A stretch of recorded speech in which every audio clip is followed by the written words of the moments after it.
Now this is fancy! The Opera at Eclairs. What a place to hold a performance! No wonder Linny and Lynette were looking forward to it. Huh. Looks like there's a lot of people standing around the fountain up ahead. Oh, Archon, please bless us with a bright and healthy child. We pray. I don't know why you always feel the need to ask so much. I'll be happy as long as our child is healthy and lives a peaceful life. I guess if they're our kid, then there's no doubt they'll turn out smart.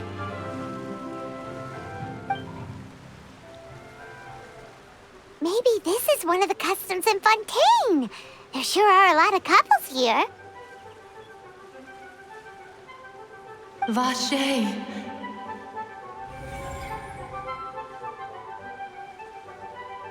What's wrong?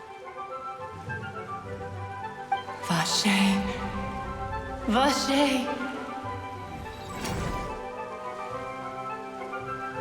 No, Paimon didn't say anything. Are you hearing things? Welcome to the Fountain of Lucine. All the water flowing through Fontaine converges here. It's customary for newlyweds to come here and wish for children. Ah! Lynette! You scared Paimon! When did you get here? Lenny asked me to wait here for you, remember? Right. What do you mean? There are a lot of people here right now. Hey, you're not trying to scare Paimon, are you? Besides, it's the middle of the day. It's not the time for eerie things. I see. I might be able to tell you something that could help explain the voice you heard. In fact, you might not be imagining things at all. I suspect that what you heard is a result of your hypersensitivity to the hydro element. Others in my family have had similar experiences. It's because of his sensitivity to the hydro element? But what would hearing a voice have to do with elemental power? When do you cry, Paimon? Wait, what? What does that have to do with anything? Just answer me. When do you cry?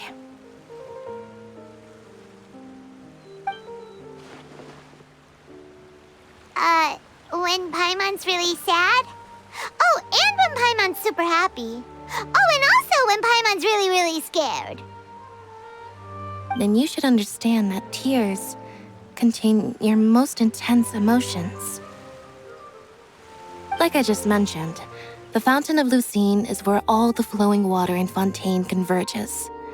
Even the tears that fall to the ground will eventually gather here. So maybe what you heard was the intense emotion coming from someone's tears.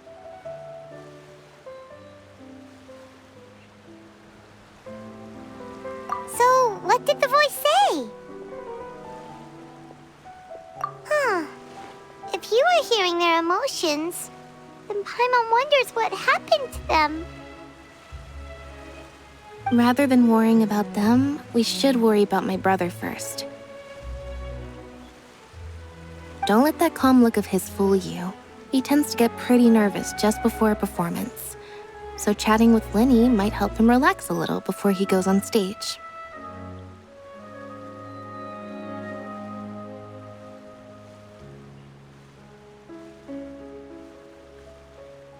Oh, right. That makes sense. Let's go in and see Linny.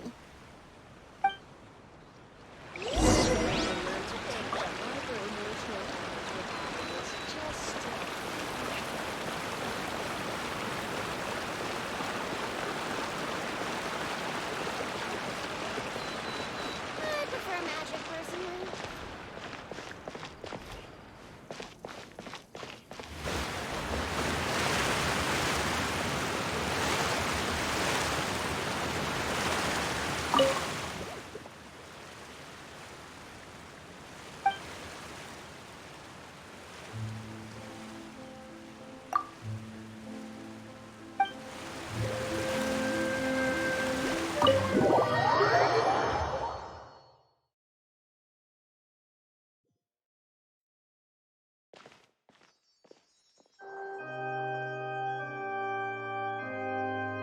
Traveler and Paimon, good to see you. I knew you two would come. Are you kidding? We wouldn't miss it for the world. We've been looking forward to it. I can tell, judging by how early you've arrived. But you're actually right on time. The audience still hasn't started entering the venue yet, which means now is the perfect chance for us to take you to the best seats in the house. Wait just a moment, I'll fetch the tickets.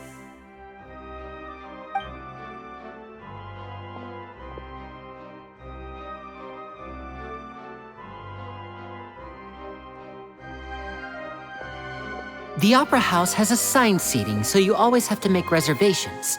I've already reserved your seats, and here are your tickets. Ooh, front row seats. Thanks, Linny. Don't mention it. There's no need to keep thanking me. Hey, Lenny! Could you come over here and take a look at this? Oh, I'll be right there. Seems there's an issue with the stage props over there. That's Cal, my assistant, calling me. I'll go lend him a hand. Yeah, we'll just go to our seats. You go ahead, Linny.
Oh, these should be our seats. Come on, let's sit down.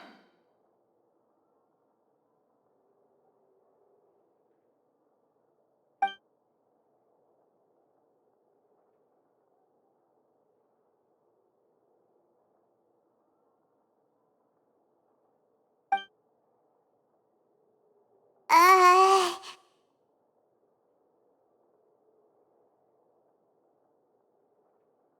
Uh...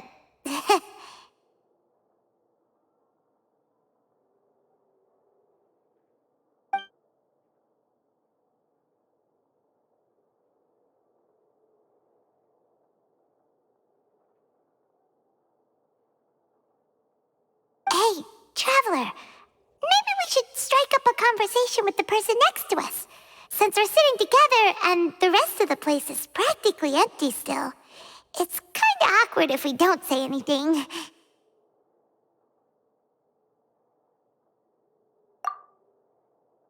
Ah, you little... Of course you put this on Paimon. Excuse me, I did not realize you felt awkward.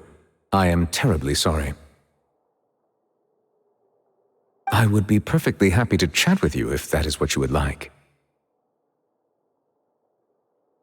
Oh, so you heard all of that, did ya?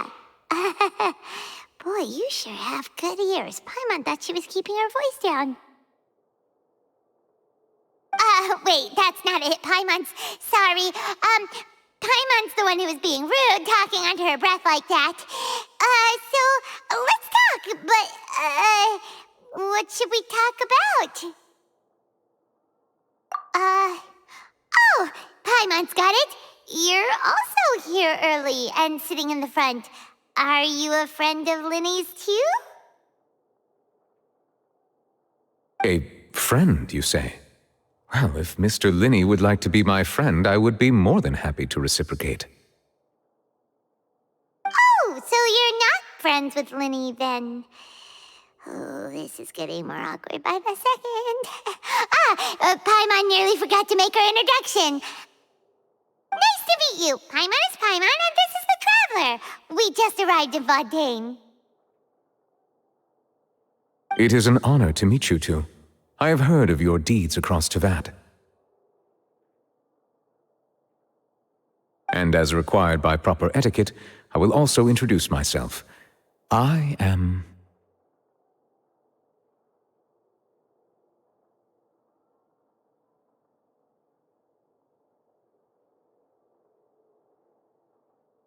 Oh, Monsieur Nervillet, what an honor it is to have you here to see my show. Ah, Mr. Linney. I should say it is in fact an honor for me to see your performance in person. Wait, Nervillet? Could he be...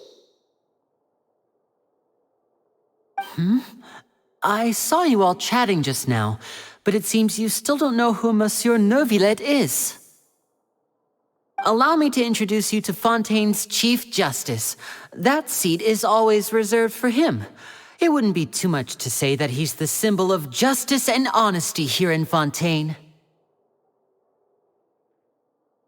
Whoa! Sorry for being so rude just now.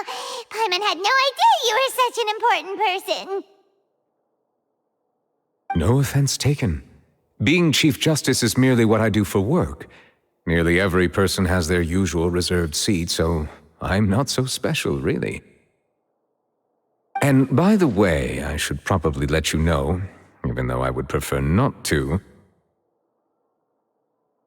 There's someone sitting up there in the VIP seats that has been striking a pose for quite a while now. I believe she is trying to give you a most elegant and impressive first impression. So I think you should take notice of her sooner rather than later, otherwise she may become flustered.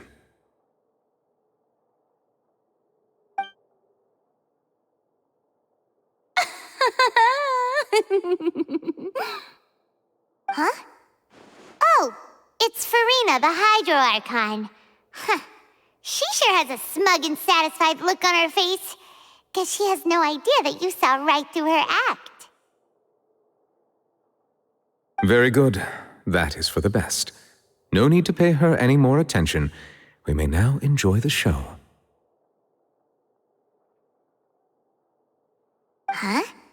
So is this what things are like between the Chief Justice and the Hydro Archon? All right, please wait just a moment longer. I've pretty much finished my preparations, and the performance will start as soon as the audience has made their way to their seats. Yay! The show's finally about to start! Paimon can hardly wait! Paimon's never seen a real live magic show before!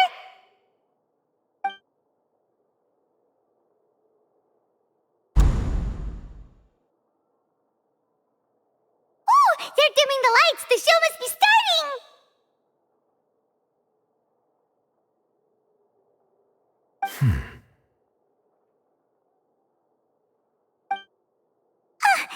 Sorry. Paimon will try to stay quiet.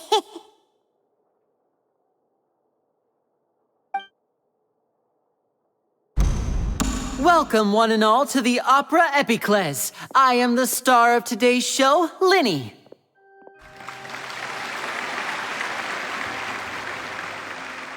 And over here is my sister, Lynette, who will be working as my wonderful assistant.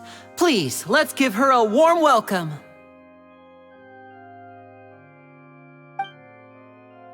Hello, everyone. I know she may seem to be a little sleepy right now, but that's just a sign that she's nervous. Whatever. Now, some of you may be thinking, two vision holders who can freely manipulate elemental powers performing magic is not true magic at all. So, I would like to take a moment to assure you that elemental powers will have nothing to do with what you will witness on the stage today.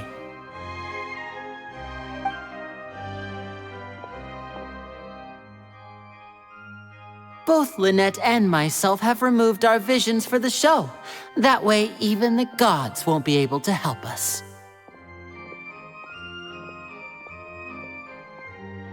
Oh, good point. That's what makes the show real magic. Now, without further ado, let the show begin. Lynette will now exit the stage to make some preparations. I know you might miss her, but don't worry. She'll be coming right back on stage momentarily. Perhaps in an unexpected way. I'm sure she'll be stealing the spotlight soon enough.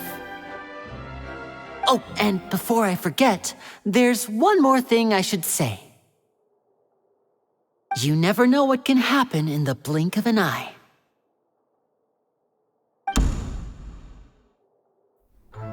A magician's greatest skill is making things disappear or appear. The possibilities are endless.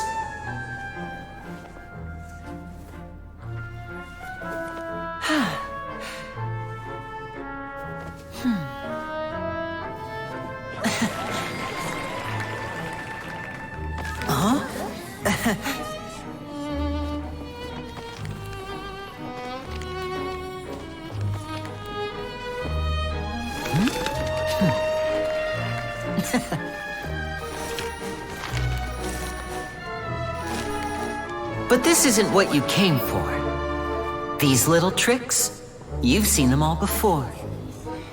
So it's time for something truly extraordinary, don't you think? This one's a little tricky.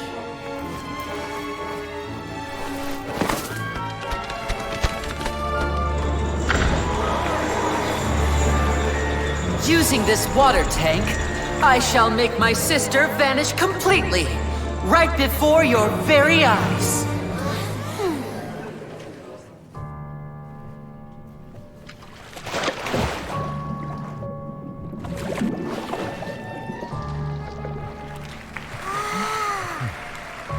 It's actually quite simple.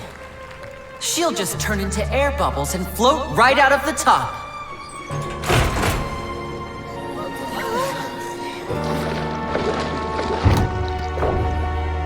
Oh no! I told them to check all the props carefully. With the lid on, even air can't escape. An amateur magician would be getting very nervous right around now. Luckily, it's me on stage, so let me show you what a true virtuoso can do.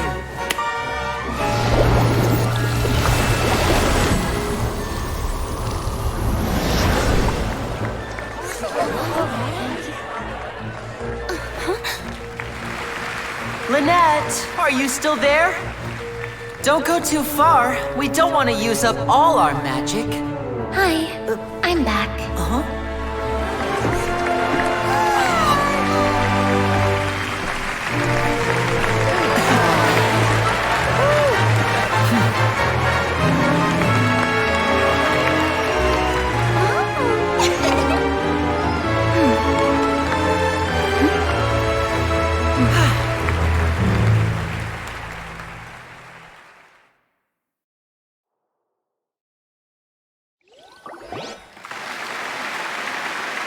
Whoa! What in the world just happened? How did he do that? Paimon didn't seem to do anything. Wasn't Lynette inside the water tank? How did she disappear and then reappear out of nowhere? If we could see easily through his tricks, then that would mean that his skills are still lacking. To appreciate magic, you should focus on the show happening on stage, rather than getting caught up in trying to see that which has been intentionally hidden.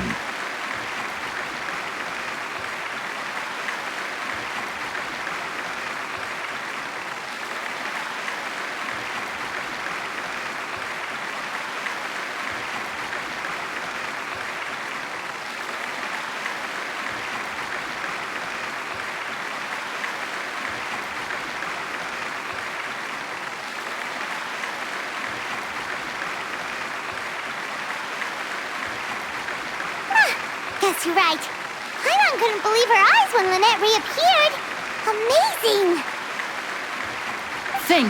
Thank you, everyone. I'm glad you enjoyed that performance. But our magical journey has only just begun. I've prepared even more astonishing surprises for everyone here.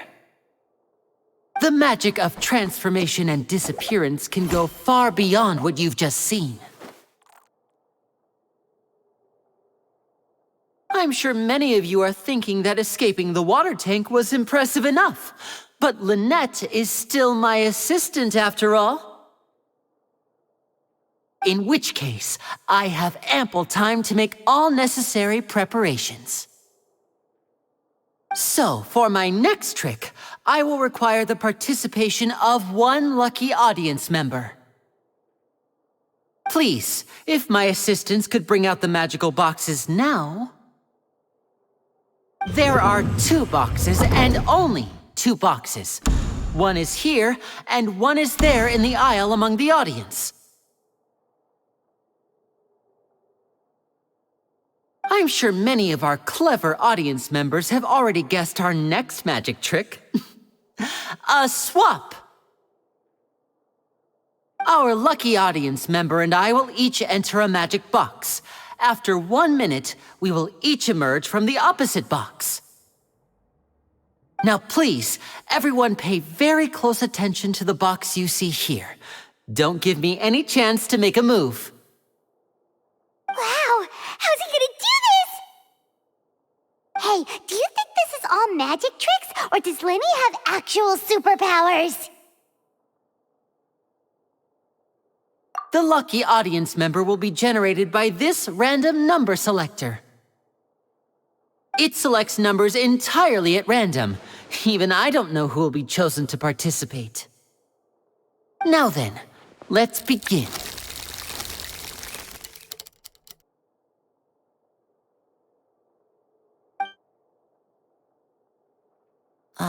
Let me see. Oh, row 7, seat 3. Congratulations! You now have the chance to experience magic firsthand for an entire minute. Please, come forward. My assistant will take you beside the magic box. I'm sorry, it might be a little cramped inside, but no need to feel nervous. We've carefully arranged everything for you to be as comfortable as possible.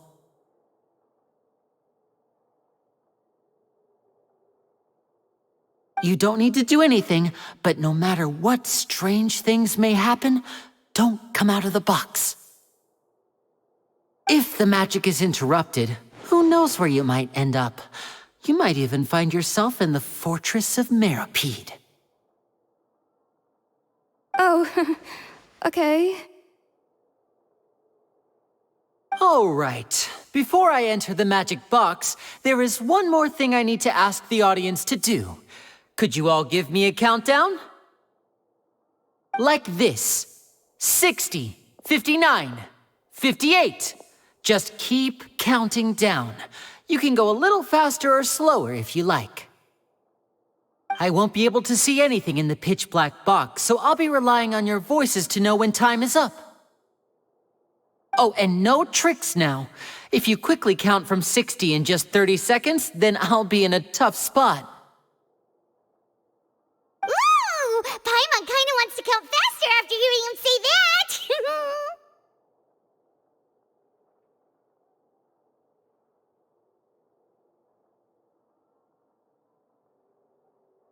No, that won't do. I can see it in your eyes. You still can't be trusted. Let's practice together. Come on, repeat after me. 60, 59, 58.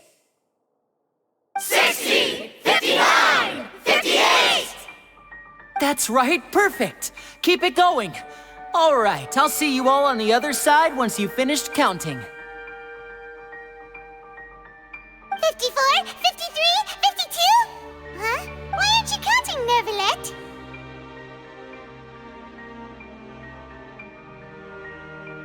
I am counting in my head. I think things are exciting enough in here as it is. Merely a consequence of my identity and personality. Do not worry about me. Just enjoy the show. Oh, all right. You look so serious that Paimon thought you might be feeling uncomfortable or something. 40, 39, 38! Mr. Linney, are you all right in there? Is everything ready? Yes, I'm fine. I'm just double-checking the direction of the magic. It would be a disaster if we get sent to the wrong places. For example, midair right above the audience. Even though he's saying that, Lenny doesn't seem nervous at all.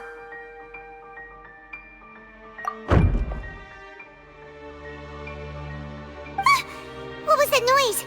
Did you hear it too?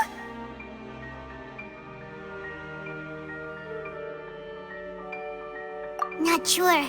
Anyway, it doesn't seem like anyone's worried about it. 25, 24, 23! What's wrong, Mr. Linney? I can still hear you moving in there. I seem to have accidentally knocked over a decoration. I'm trying to fix it, but it's pitch black in here. I can't tell left from right. Never mind the decorations. There's no time for that. The show is what's important.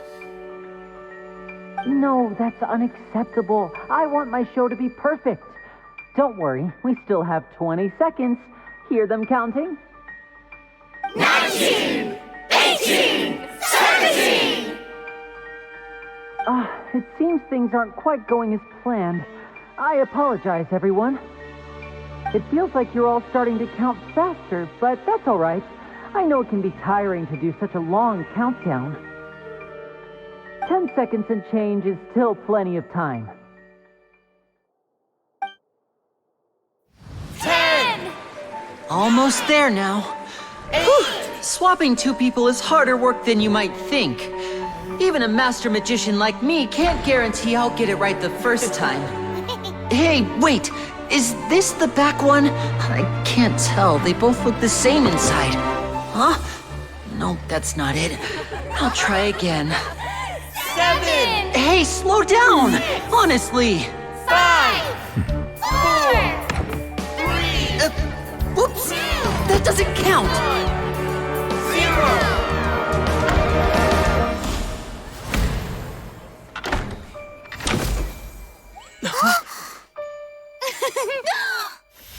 Ta-da!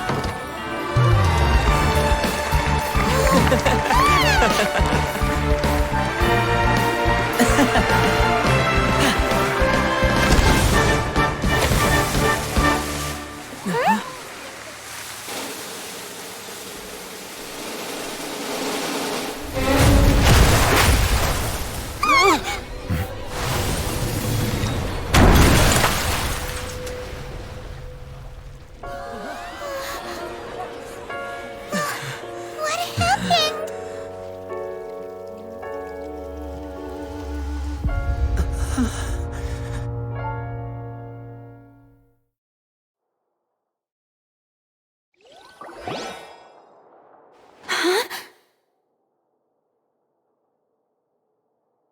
Is this part of the show? Mr. Linney, you're going to use magic to fix the stage now, right? What happened? Oh no. Maybe this isn't part of the show. The girl was still in that box, right? This performance is over. Medical staff with me. Guards, secure the scene and detain all the performers. Seal the exits. No one is allowed in or out at this time. Yes, that's right. If this was just an accident, then we must investigate the cause. But if this was all part of some scheme, then those accountable will not escape the judgment of the God of Justice. No need to be alarmed, you two. We'll get to the bottom of this soon enough.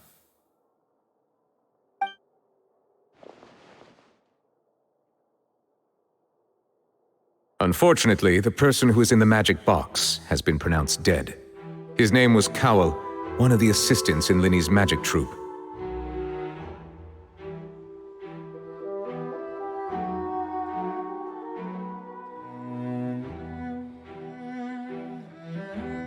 Apparently, the fireworks on stage ignited the ropes that were suspending the water tank, which then caused the tank to fall onto the stage. As of now, we are still not sure why we found Cowell in the box, rather than the guest from the audience.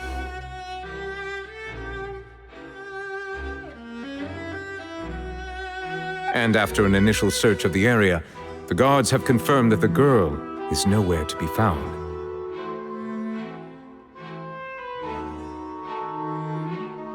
It appears that this incident was not merely some mishap with the performance. And there are many indications that it is connected with the case of the serial disappearances of young women. The serial disappearances case? That's the case that Charlotte mentioned before!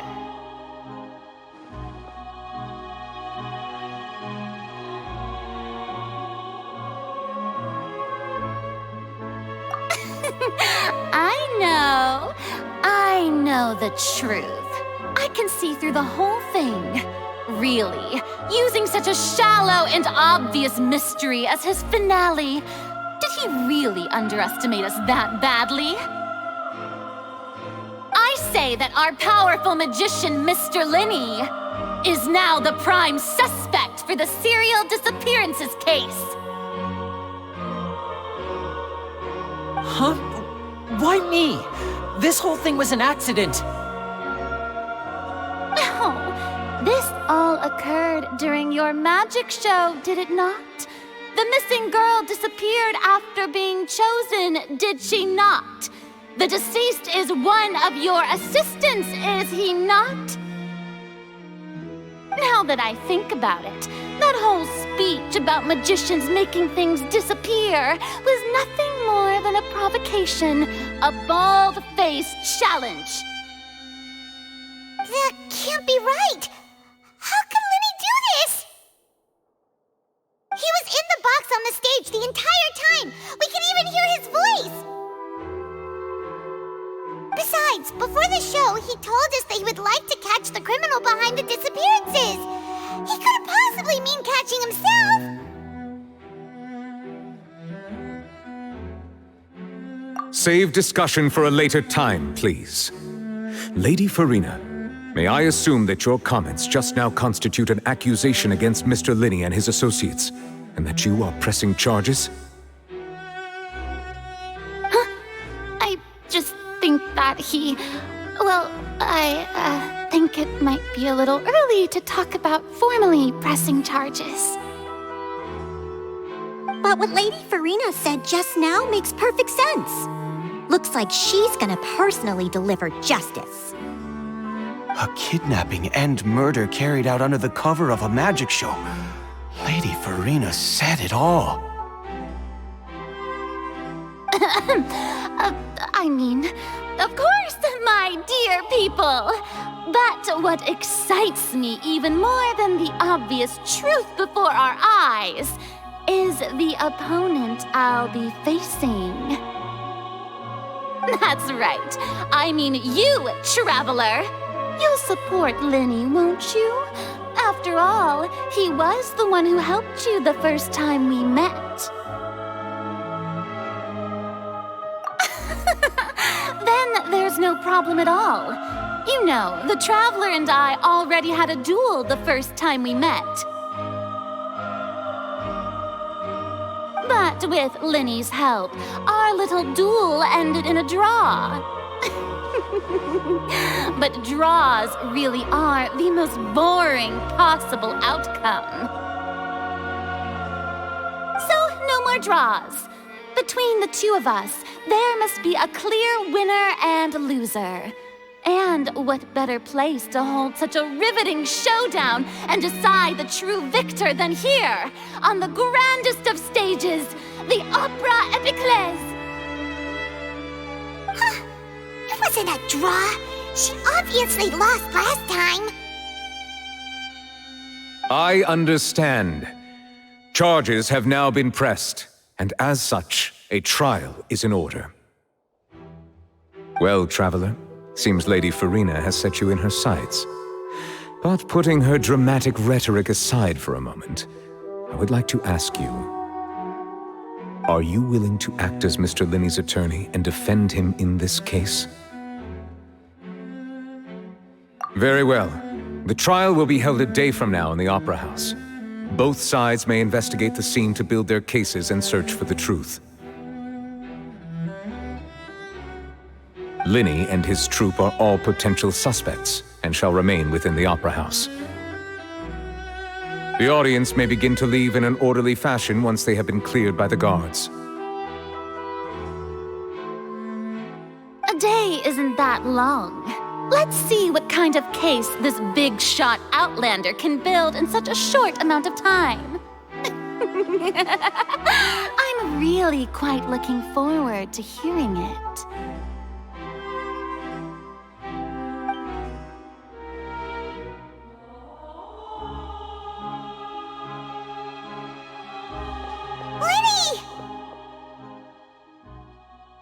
Sorry about everything that happened just now. Were you frightened? Of course! Who wouldn't be scared after witnessing an accident like that? Yeah, I'm a little shaken up myself. How could this happen? And poor Cal. I know you already claimed that you would defend me, but now it's just us talking. Tell me, do you think I could possibly be the murderer? Good to hear. Thank you so much for trusting me. I'm sure everyone sees me as the biggest suspect at this point. But if you ask me, the whole thing is mysteries layered upon mysteries, such that all that's left is confusion. I don't know whether what happened there on the stage was purely an accident or not, and I don't know why poor Cal was in the box. As for how that girl chosen from the audience could suddenly disappear, I'm afraid I don't have any answers either.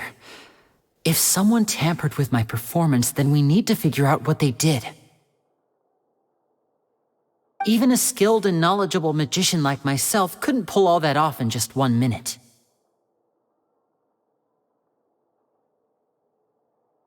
Which is precisely why we need to investigate!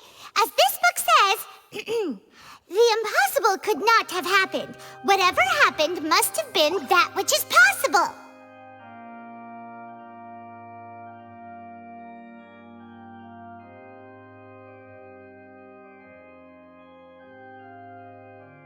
Paimon bought them when we were reading at the bookshop in the city earlier. Pretty cool, huh?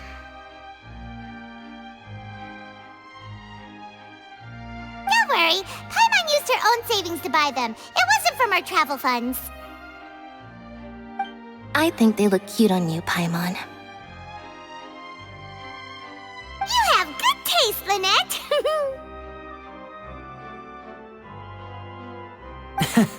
That's the right attitude. Feeling depressed isn't going to help me now. I need to get back to my normal self. But with the guards watching our every move, it's going to be especially difficult for Lynette and I to prove our own innocence.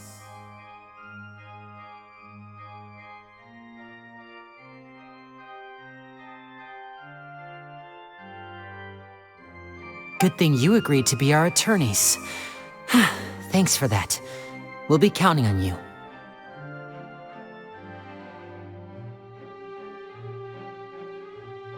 Yes, thank you so much.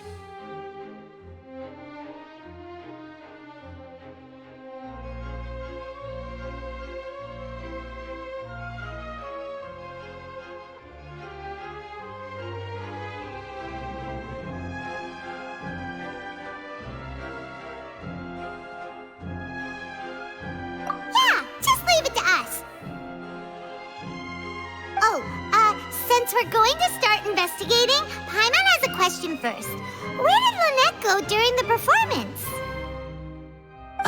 Well, I'm afraid that would involve some of our essential trade secrets as magicians. The secrets behind our magic are past saving, Linny. I suppose you're right. The truth behind our tricks is going to be important evidence that will be weighted during the trial.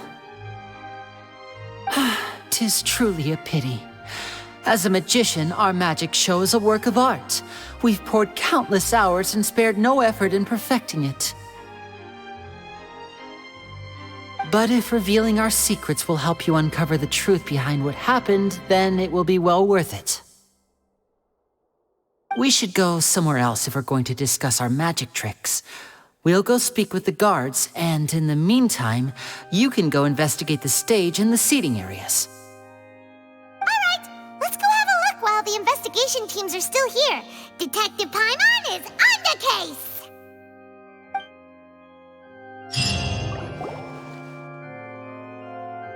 Hello, officer. How's the investigation going?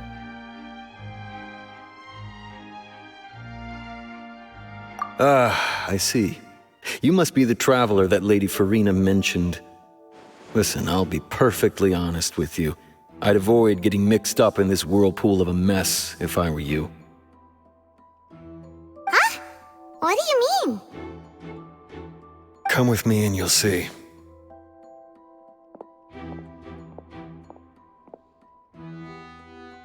The deceased is one of Linny's assistants named Cal. Even though he hadn't joined the troupe long, he was hardworking and everyone generally liked him. The assistants are usually in charge of setting up and inspecting the props, as well as assisting with the show and keeping the crowd engaged. As you probably saw when you were in the audience, the water tank suddenly fell and smashed the box with Cowl inside it.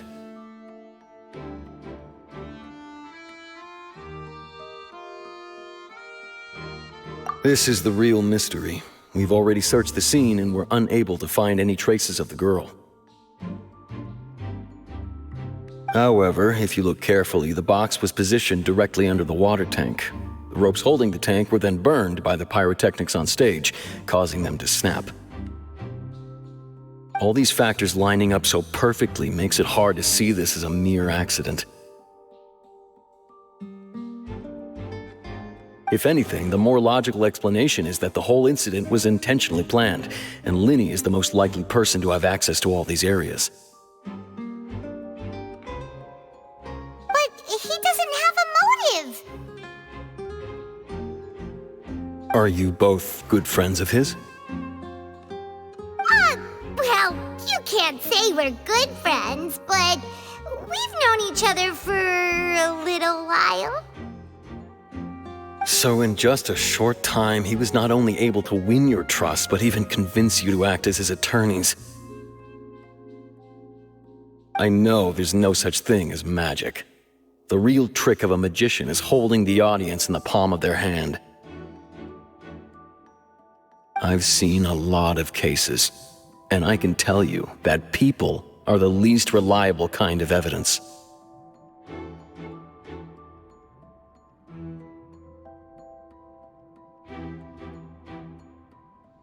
Sorry, I tend to be pretty straightforward.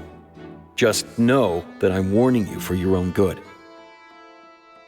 Anyway, you may investigate the scene of the crime yourselves if you're curious. Who knows, maybe you'll be able to come up with some new evidence.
The investigation team has some new findings.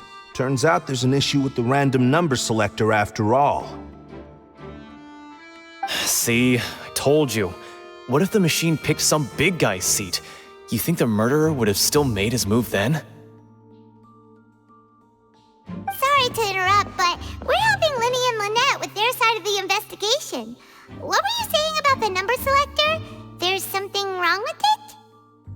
You're trying to help them? That'll be a tall order. Linny used the machine to pick a random member of the audience during his performance, right? The lucky girl that later disappeared. Well, we thought there might be a serious problem with the machine, so we had it taken away for further inspection. It turns out that the seat number it picked wasn't random at all. The machine picks that same number every time. I'm sure you already know that you have to make a reservation in advance to get a seat, regardless of whether it's a trial or some performance. In other words, Linny knew who would be sitting where from the very beginning. That much checks out. Linny reserved our seats for us, too. Bet you see why I was saying it'd be tough to make a case for Linny. Even though it's bad for Linny's case, Paimon had better write it down.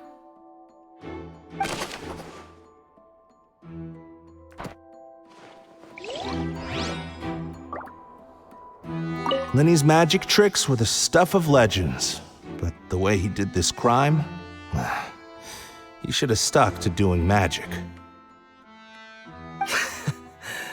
Look, doing magic tricks is one thing. Pulling off a crime is something else entirely. Maybe he was just too full of himself.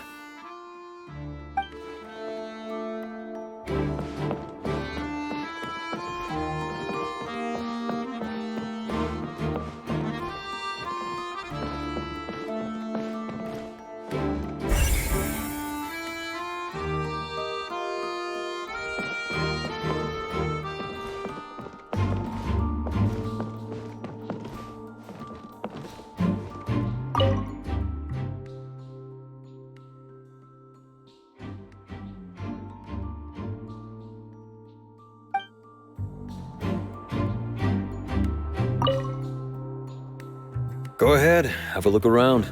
In the end, we're both after the truth.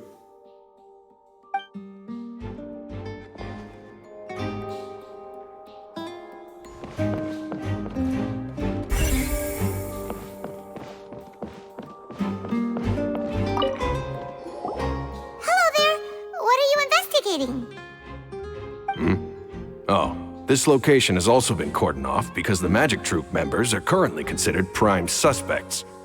The investigation team is still collecting evidence.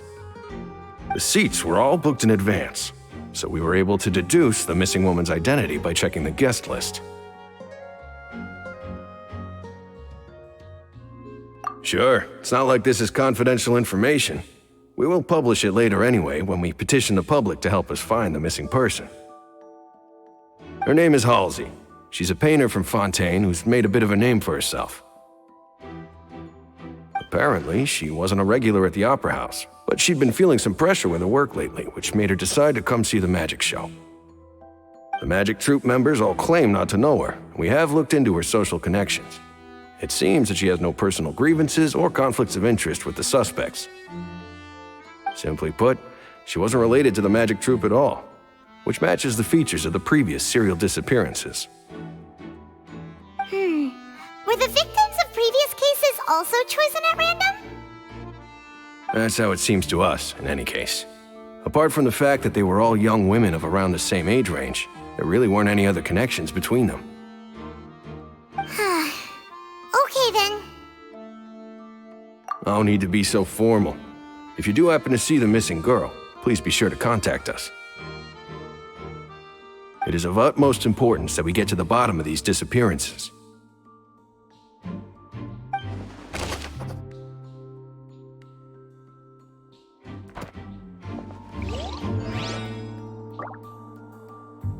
If you do encounter Miss Halsey, please contact the guards immediately.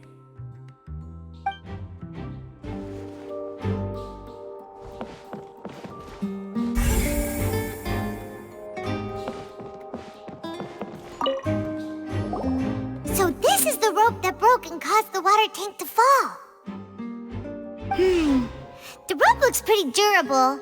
How can it be burned through so quickly by fireworks?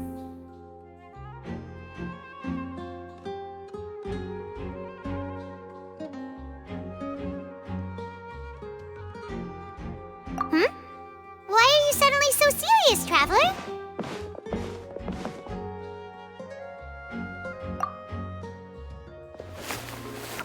Whoa! Look! This bit is made from different material! Most of it was burned away, but there's still a little bit of it left. Huh. So if a rope meant to hold something was made with that kind of material in it, then that means... Wait! Paimon should write all this down! Let's take notes!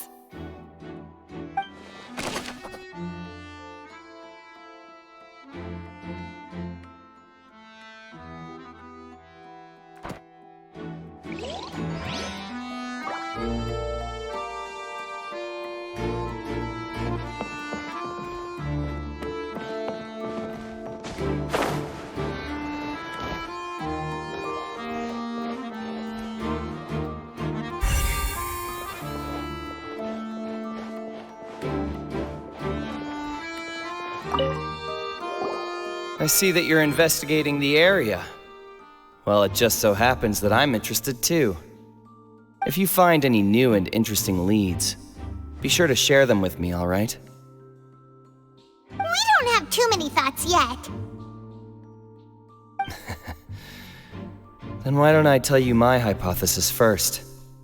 The way I see it. And I'll start it with that loud thud. The thud? Oh, you mean the sound that happened during the countdown? Yes, exactly. It wasn't terribly loud, but I suspect that most people heard it. It's just that everyone was awaiting the results of Linny's trick with bated breath, so no one paid it much mind. But now that the incident has happened, the thud has become an important clue. That makes sense. So, what do you make of it? I'm of the opinion that it may have been the sound of Linny's accomplice, Lynette perhaps, jumping atop the water tank or something like that.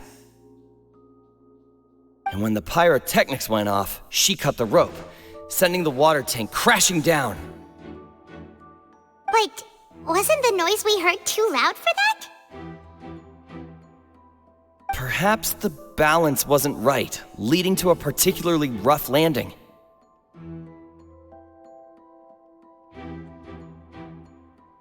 Oh, that's true. I suppose I must reconsider. That does remind Paimon, though. What was with that sound?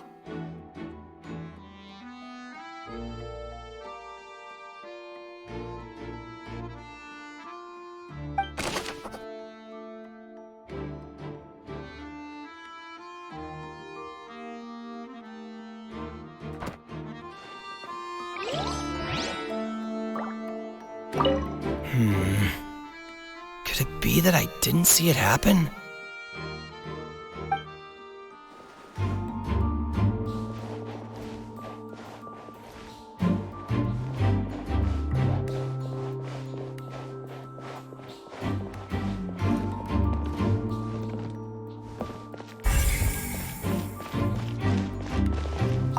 When he's still talking to the guards, it seems he'll have a lot of explaining to do. I think someone will be assigned to monitor us later, but that's all right.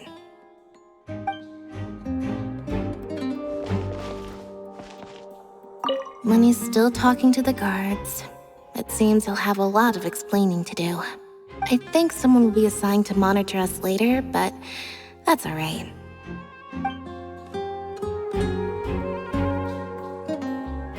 When he's still talking to the guards, I think someone will be assigned.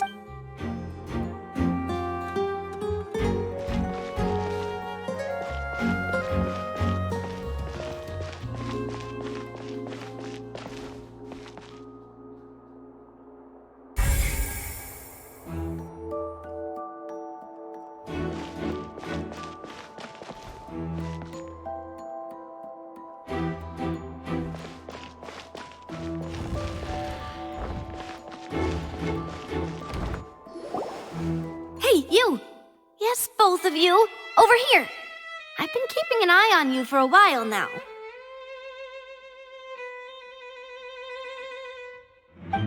Huh?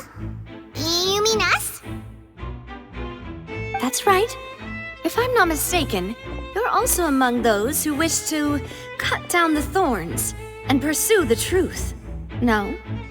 And by the looks of it, you're not from Fontaine.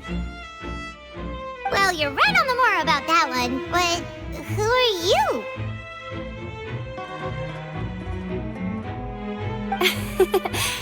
Have you never heard of the Spina di Rosula?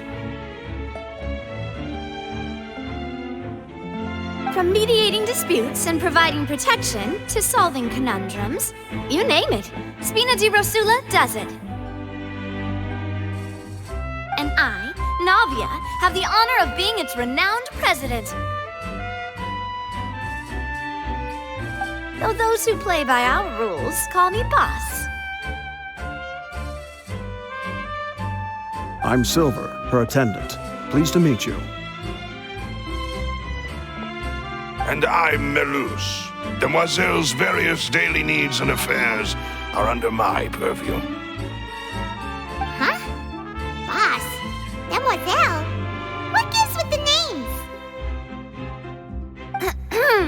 Well, I am the second-generation president. Melus and the others are still used to my previous title. My apologies, Demoiselle. Should you prefer, boss, I will endeavor to use that instead.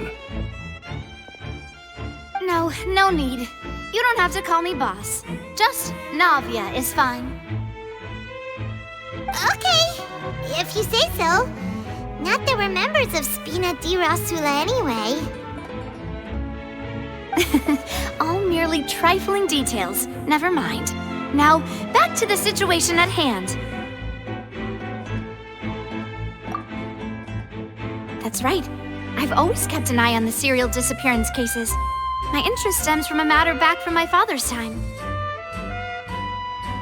Judging from the look of things, I find Linny an unlikely mastermind. Really? We think so too! That's why we're looking for clues now. But how did you come to that conclusion? Intuition, naturally. My unparalleled intuition. Farina sure was quick to point the finger at Linny without any decisive evidence whatsoever, wasn't she? But that's not uncommon for her. If you remember, the Justice had to interrupt her and ask if she was pressing charges just to keep her from getting carried away.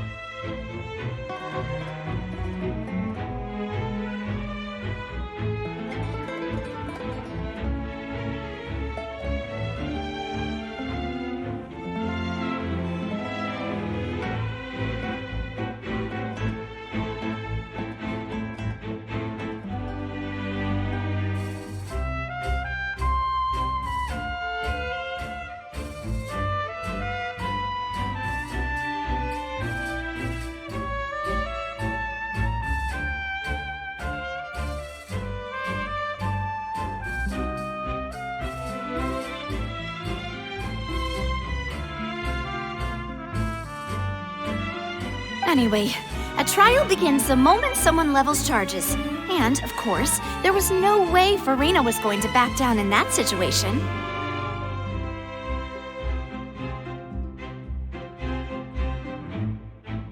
Sounds more like you just don't trust the Hydro Archon. Well, what's your opinion? I must admit that she can be interesting at times, but liking her doesn't mean that I'll blindly agree with her. All right, I've answered your question. Now, it's time you answer mine. Wait a minute, did that answer count? Well, I say it does. But don't worry, you won't hear any pointless questions from me. In In your opinion, do you think it's right to treat a trial like it's an opera? Well? And why would that be?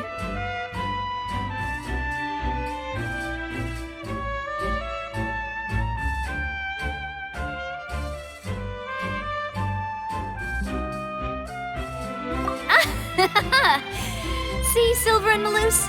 I told you they'd be different. Most astute of you, demoiselle. I too think that the traveler's response was most excellent. No matter how wonderful the script or how fervent the audience's expectations may be, the trials that go on stage here must be based in fact. And if that can be done, boss, then... All right, that's quite enough, Maloose. Anyway, I like your answer. You passed with flying colors. Now, I need to make some preparations, following which our joint investigation shall commence. You two shall be my assistants. Wait! Since when did we become assistants? Well, I can be the assistant, sure. Or your companion, if you like. I'm really not that fussy. That's more like it.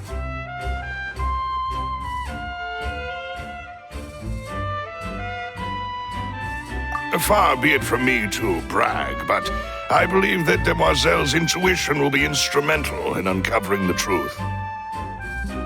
You wish to save a friend from false accusations, and we wish to unravel the disappearances.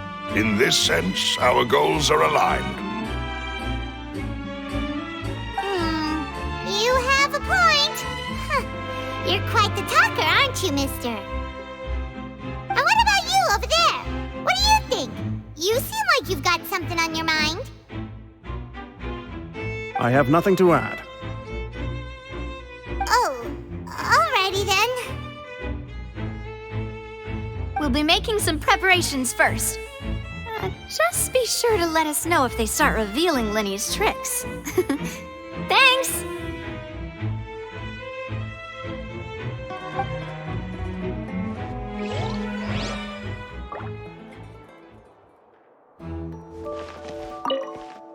Speaking of that, I think magic shows would be very popular in Poisson. I can see that. Maybe I should try to learn some magic.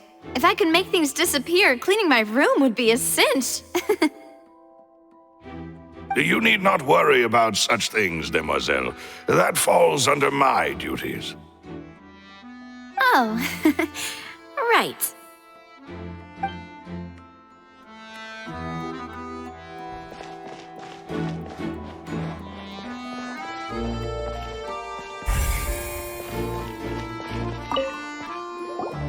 Sorry, but no one can freely enter or exit the Opera House at the moment. If you wish to leave, you must register your identity with us first. No, we're not leaving. We're representing Linny and Lynette as attorneys, so we're investigating the case. Were you always guarding this entrance?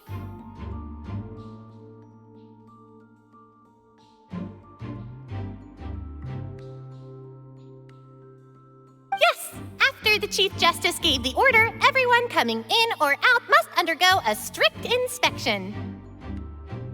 So, the missing girl couldn't have left from here, at least not from that point on. I doubt there was much opportunity then either. How can you be so sure, Well, because I was in charge of security near the entrance at that time. I couldn't see Linny's performance from here, which was quite a shame. Just my luck. But still, I did not abandon my post, and I stayed put no matter how loud the applause was. If someone had so much as even approached the door, I would have noticed it, let alone if they had tried to leave. We Melusines are good at that sort of thing, you know.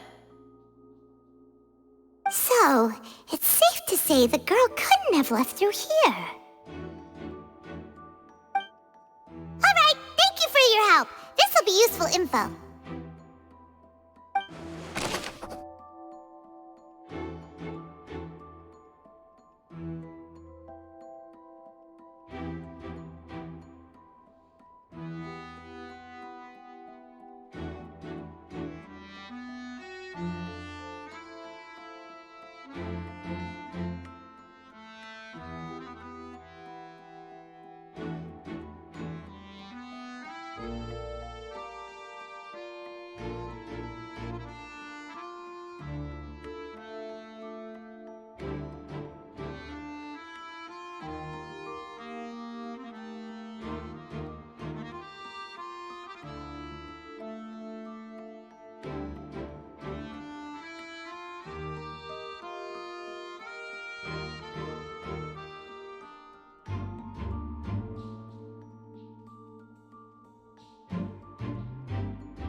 We've checked everything of note here at the performance venue. Paimon wonders how Linny's discussion with the guards is going. Let's go see, shall we? Ooh, things are getting interesting, huh? We're about to see how magic is made. My apologies, but access to the venue is restricted at this time. Please register first.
Understood.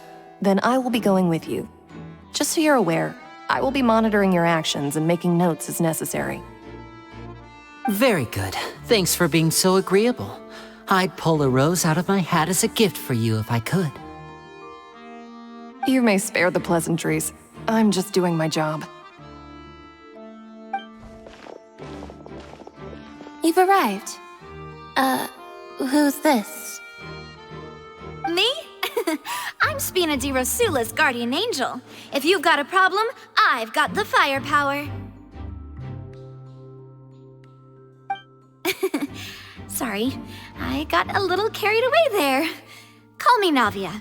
I'm a partner of theirs, and we'll be helping investigate this whole situation. And these are my companions. Would you mind if they join as well? Fine by me. Oh, new helpers? I would be most grateful. Well, let's just say we're tagging along. It's not every day you get to see the secrets behind magic performed on such a large scale. I appreciate your kind interest. Come with me. We'll be heading below stage.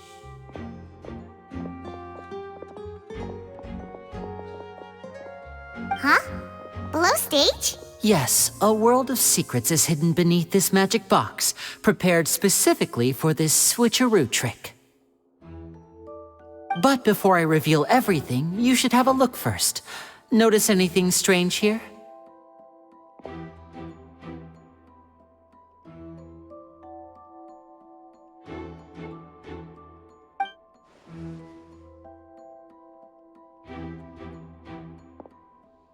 I'm not trying to be dramatic. Remembering the details of a trick will help you understand the methods used to perform it more easily. Huh. Weren't there balloons and other decorations here? Where did all that go? Ah, good eye. That said, you're still far from discovering the answer. The back? You mean the inside of the door? What's different about it? Paimon didn't notice anything. Very good indeed.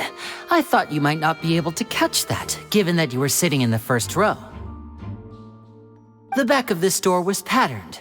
Those patterns are now gone, replaced by a smooth wooden board. So, if you put 2 and 2 together, what do you get? Exactly. All right, let's go. I'll tell you how it works as we head down.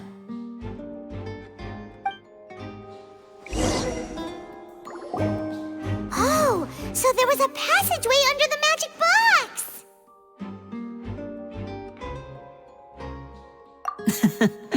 I knew you'd figure out most of it as soon as you saw this place. The 2 magic boxes are positioned right above the 2 entrances of the tunnel. See this flatbed trolley?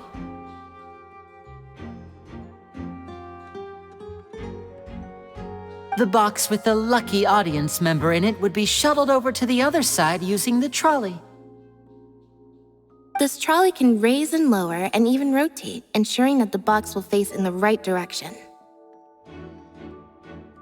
I see. So that's the purpose of the box inside another box. Precisely. The inner box would descend after the audience member was put inside and be moved along the trolley, all while the outer box would remain on stage as if nothing had ever changed. So that's how you did it! Once the box was lowered, the trolley would store some energy through this device here, with which it would complete the rest of the steps. The audience member would only be able to feel some slight movements in the dark, and by the time she walked out, she would already be back on stage. Right! You were talking that whole time, and you even came out for a moment near the end! Ah, yes. A phonograph operated by Lynette was used to achieve that effect. My assistant and I had already scripted our conversation beforehand. When the countdown began, I had already gone to the opposite box via a tunnel using that ladder. And what about Lynette? Where was she? I was in the mezzanine space in the back of the box. Oh, interesting! That's how we were able to coordinate Linny's lines with the assistant. And, by the way, I was the one who walked out of the box at the end. I mean, we are twins. All it takes is a change of clothes and no one can tell who's who. And that's my favorite part of this trick. Only Lynette and I can perform it. So that's how it all worked! Wow! Every detail you revealed was more amazing than the last! Lynette would briefly walk out of the box and then go back in, jumping into the tunnel and escaping before the box on the trolley could finish ascending. And then I walk out of the other box in the audience area, and the trick would be complete. The operative word here being would. But as you saw, Cal was in the box, not our audience member. She, on the other hand, mysteriously vanished. We really don't know how that happened. If not for that interlude, this would have been an astonishing trick. I probably never would have figured out how you pulled it off. And yet, to think that someone was able to use this magic trick to commit a crime. Could we have a look around? I think we can come up with some more leads. This is the scene of the crime, so Linny and Lynette are not permitted to stay here. I'll escort them back up.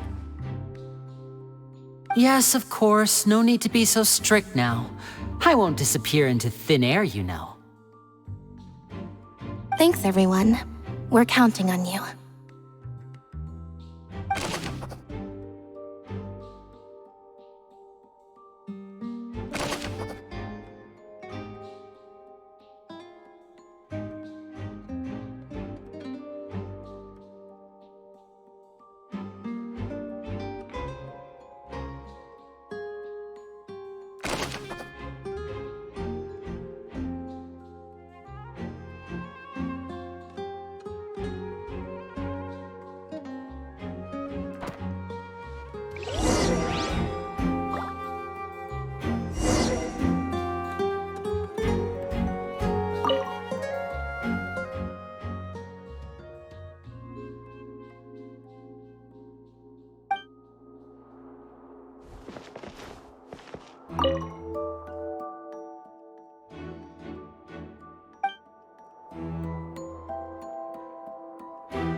Huh. What's this?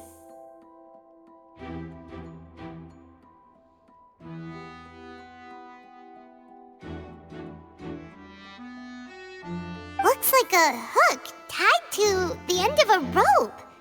Huh? There's all kinds of odds and ends here. Perhaps it was a prop for a different trick. But why would it have been left here? Whatever it is, let's make a note of it first.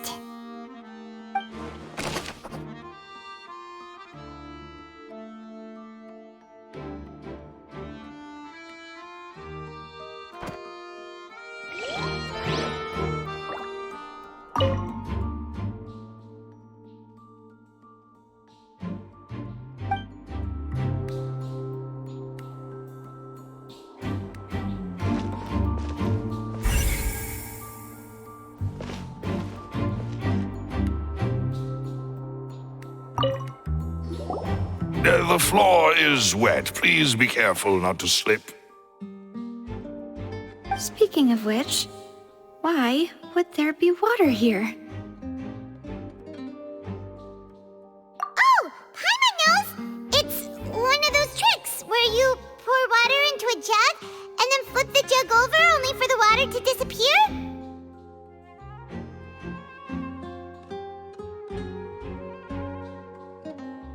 And here's a broken vase!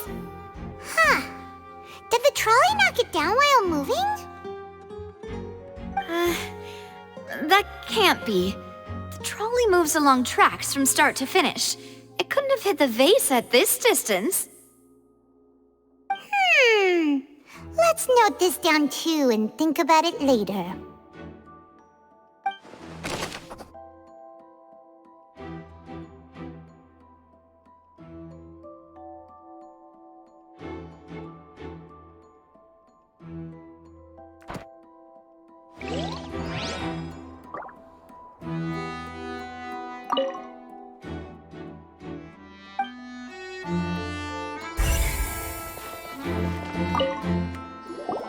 Oh, these are the clothes that the lady chosen from the audience was wearing, right?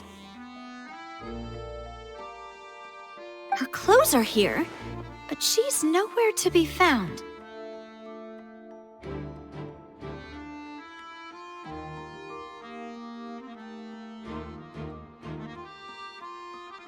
Right! And do you really need to do that if you're kidnapping them? Ugh, this is so confusing. Paimon doesn't want to be a detective anymore.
What is this place? It seems someone could fit through here. Huh. Could this have been the suspect's escape route? Alone, perhaps. But if they had to pull another person with them, the space would be too narrow. But there are no other ways in or out of here.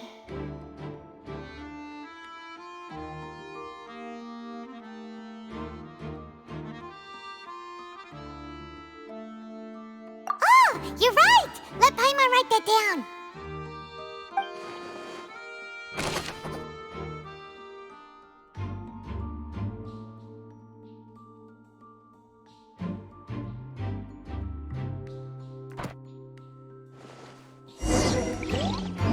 Seems we're just about done investigating down here.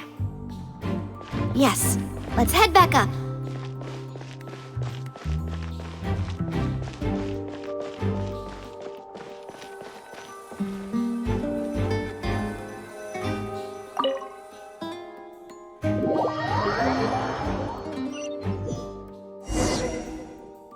Well, we've ascertained the state of the crime scene.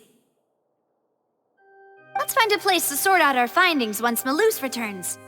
Seems to me that there are several things that don't add up here. Apologies for the wait, demoiselle. So, what did the guards say? Did the criminal escape through the vent? They believe the odds of that are very low, since the vent leads to the Opera House's basement. The guards have checked the area carefully. No one left through the basement during the performance or after the incident, and no one was found hiding there. So the tunnel's become like a secret chamber then! You know, like the kind you usually see in novels!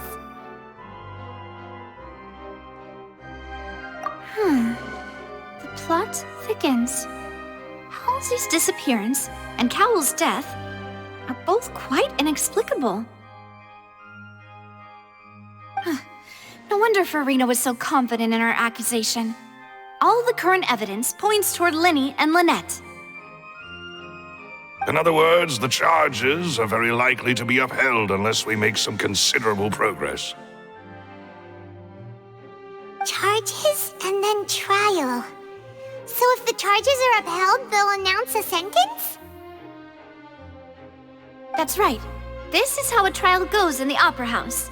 During the proceedings, the Chief Justice and the Oratrice will hear statements from both sides.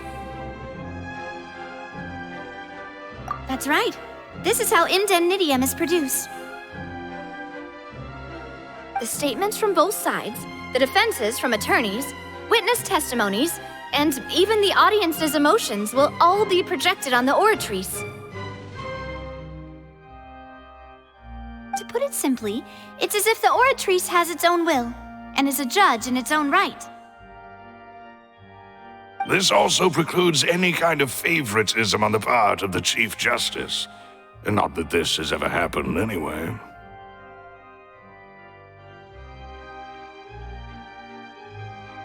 Once both sides have finished speaking, the Chief Justice will make his final decision. This, too, will be used by the Oratrice as a reference. Then, finally, the Oratrice will be consulted by officials. The result it returns is the will of justice itself. Huh? So that machine is the one that actually decides? Paimon thought Novelet called the shots. In practice, there is very little difference. Both have always come to the same judgment, which is why people have great faith in the Chief Justice. Ah, yes, the guards also asked me to convey that none of us will be allowed to leave this place before the trial. Huh? Why? Because we've chosen to act as the twins' proxies. That makes us persons related to the case. They're concerned that we might be colluding with outside parties, or that we might find outside help to disrupt the case. And even if that were not so, it could prove problematic if we happen to spread key information about the case ahead of time. I'm ready to break out at any time. Whoa! There's no need for that! Paimon thinks they have a point. That said, are they providing food? Of course. I just hope you don't mind the lack of options. I'm afraid that catering to all tastes is not in the cards, nor is any guarantee of balanced nutrition. In that case, let's just sort out our findings together here. Pity. I was hoping to take you to try some of Fontaine's famous desserts, too. I mean, what better way to properly think through our findings than over some tea and sweets? Huh. Breaking out suddenly doesn't seem like such a bad idea after all.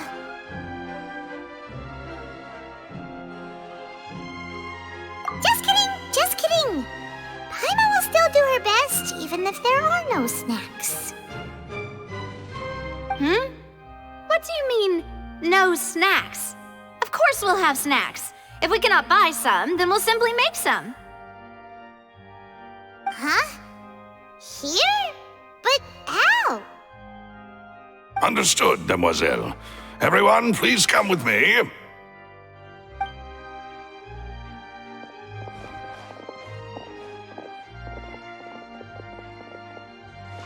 Wait, you're carrying a portable stove with you? Yes, I must be prepared to meet the Demoiselle's baking needs whenever the fancy strikes her. I have eggs, sugar, and almonds at the ready.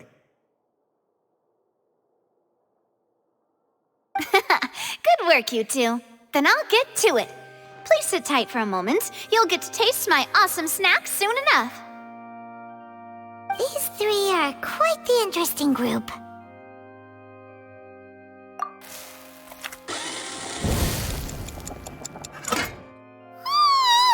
And Paimon thought it smelled good while it was still in the oven! Oh, it's even better now. Paimon can't stop drooling.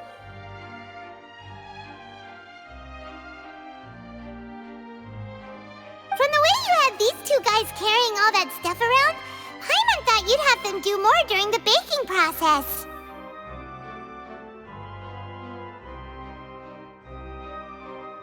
But you ended up doing the entire thing by yourself! Beating the egg whites, grinding almonds, everything! I was applauding. And I was giving encouraging smiles. Paimon was just thinking, aren't you worried about getting your fancy dress dirty, beating egg whites and baking like this? Well, I don't think it's carved in stone anywhere that fancy ladies can only read books, sip tea, ride horses, and play the piano. I just really enjoy making snacks. Don't underestimate beating egg whites, by the way. It's a real arm workout. You also need to beat them to just the right consistency, or your macarons will crack.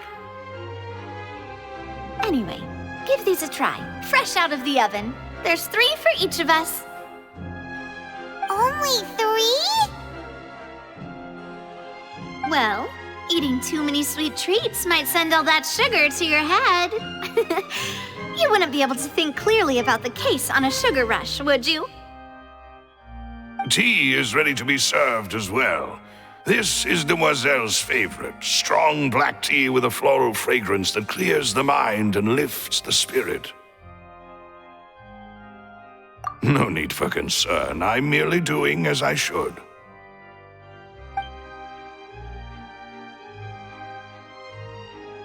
All right then. Down to business. As Paimon mentioned previously, the tunnel seems to be something of a secret chamber. However, we can assume that Linny and Lynette were not alone within it. Some criminal also occupied its sealed confines. The magician twins could have committed the crimes, of course, but they lack any logical motive. Exactly! Why would they do such a thing right when everyone was watching?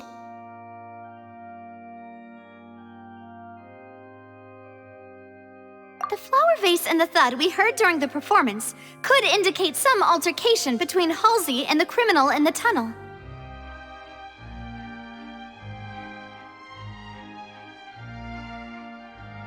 Resulting in the shattering of the vase, the discarding of her clothes, and her abduction. Perhaps the criminal thought that since she was chosen from the crowd, she would be too easy to identify if she was still wearing the same clothes. Paimon thinks that makes sense, but the real trouble is...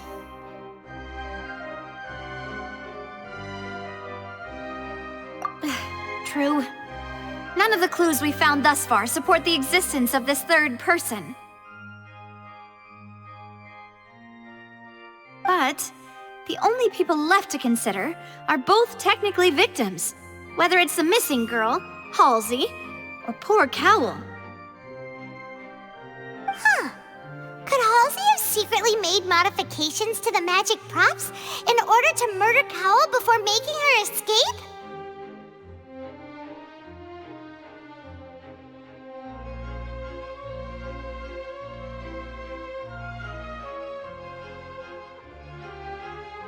That's right.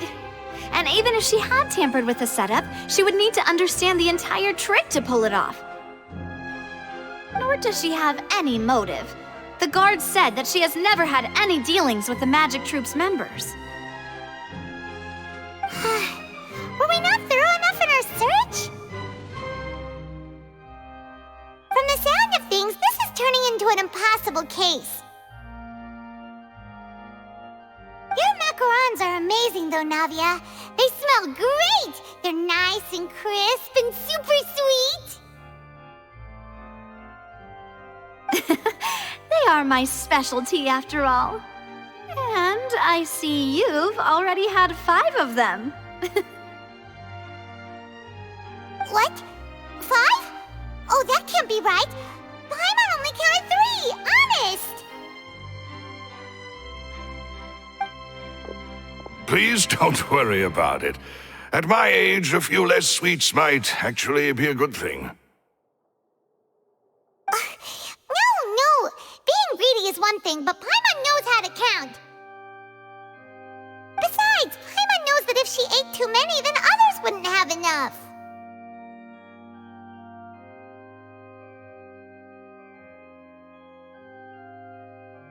Wait, even you don't believe Paimon? How could you? If Paimon ate those 2 extra macarons, then may they turn into stone in her stomach!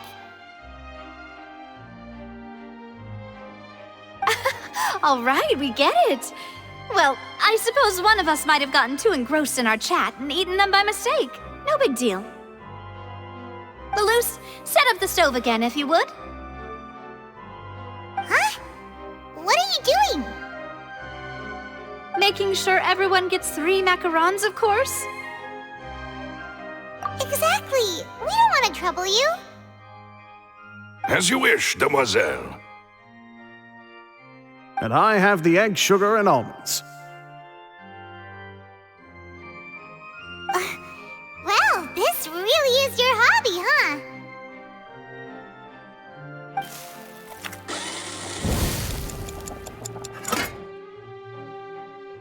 Well, that's it for snack time. I'm going to have another look around the area. I don't know what we're looking for yet, but we've still got some time. As attorneys, I suggest the 2 of you think the case over again. It would be awkward if you got all tongue-tied on stage during the trial.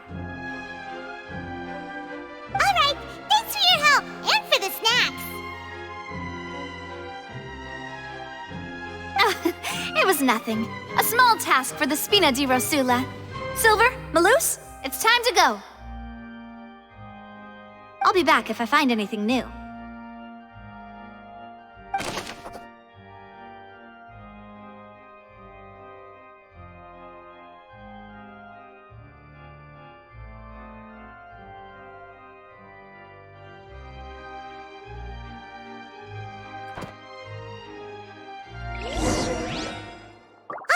It's time to put our heads together. We've got to get our defense ready for the trial.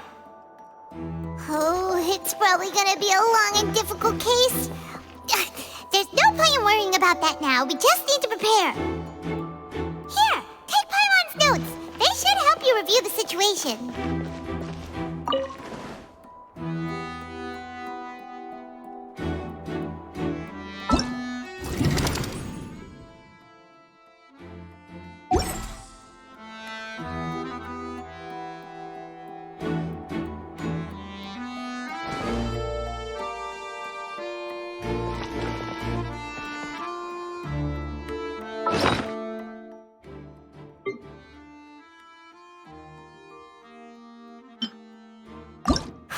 who the murderer was.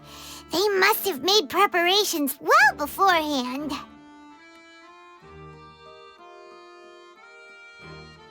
This rope was obviously tampered with. People needed to register and reserve a seat for the show. That, combined with this number selector, could allow you to pick a young lady instead of some old fogey. This is probably a prop, too. Oh, looks like it could hook onto a lot of things. Like the Traveler's fishing rod!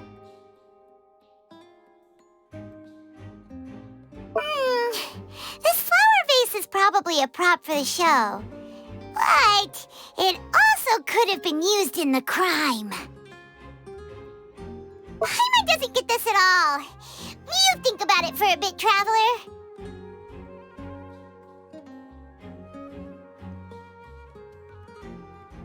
Why would it be him? How strange. Gosh, no wonder the serial disappearances never got solved.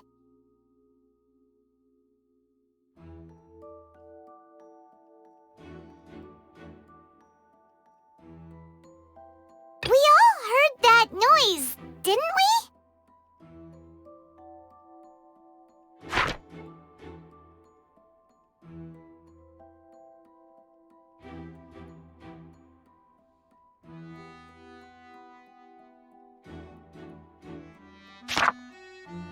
The performance would not have been visible from where the doors were guarded.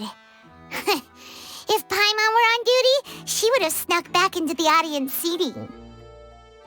Well, there was no chance Paimon could have seen that the box had 2 layers. And that's why only the 2 of them can perform this trick. There was no third person. And Paimon didn't eat more than 3 macarons either. Digging a tunnel just for a magic trick? Whew, that must have been a lot of work. That size wouldn't have been a problem for Paimon.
Lenny's magic tricks were the stuff of legends, but the way he did this crime, he should have stuck to doing magic.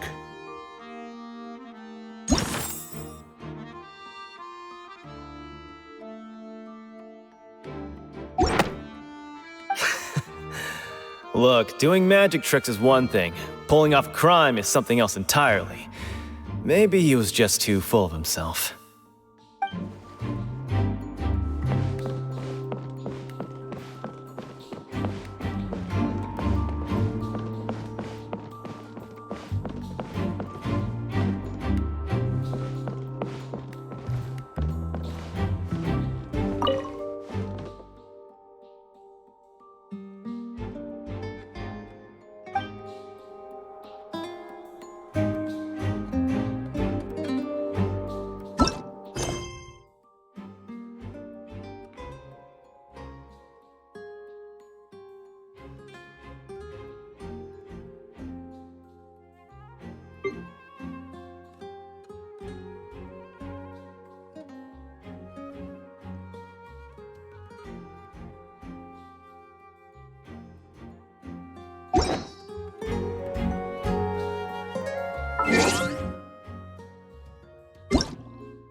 What do we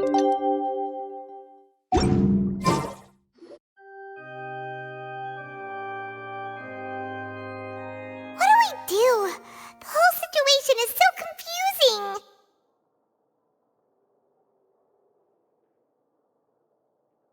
Good plan. Impossible things don't just happen. We'll get to the truth one way or another. Just relax. Even if everyone else suspects Lenny and Lynette, at least we will be supporting them from the stands. Besides, I doubt Farina understands any more about what happened than we do. Thanks, Navia. Well, we'll be going then. Best of luck to you.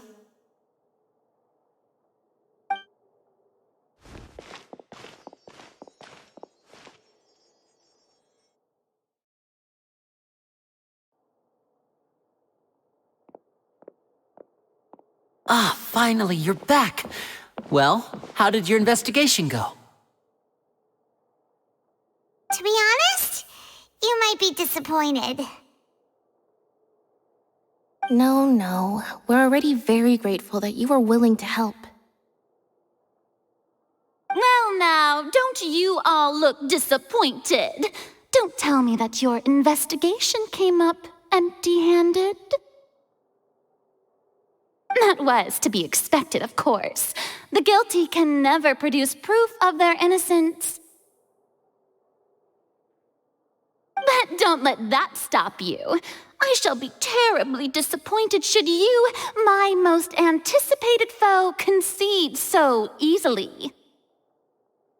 Since both parties are present, I declare that the trial regarding the magic show incident is now in session.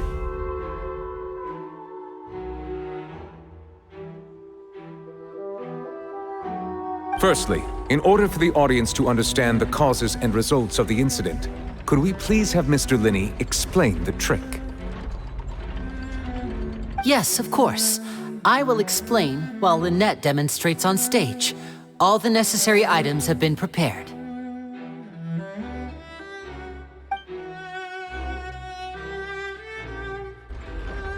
Thank you, Mr. Linney.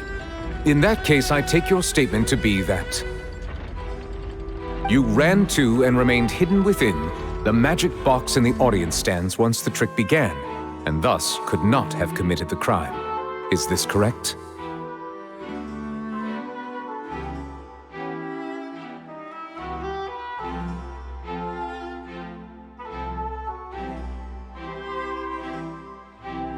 Yes, that's correct, Your Honor. In that case, I call upon the prosecution. Lady Farina, do you wish to refute his statement in any way? Why, of course I do. Allow me to take the first shot and break this case wide open.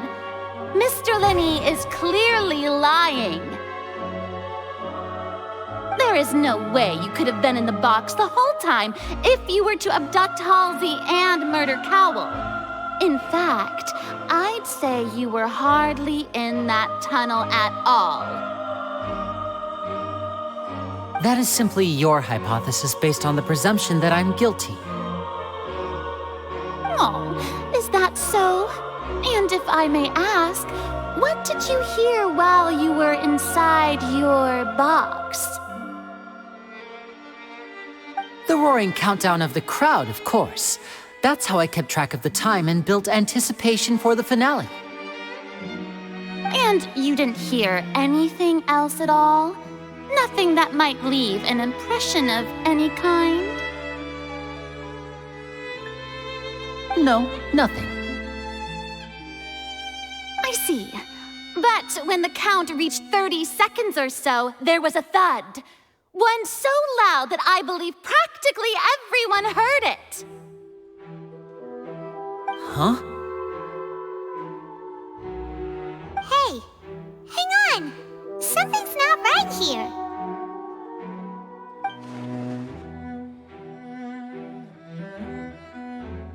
Yeah, I'm sure he could have heard a noise that loud from inside the box.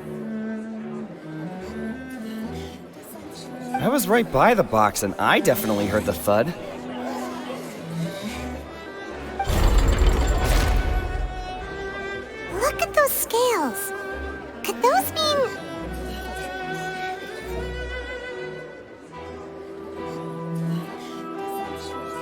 Well then, ladies and gentlemen, allow me to use the words of the magician himself.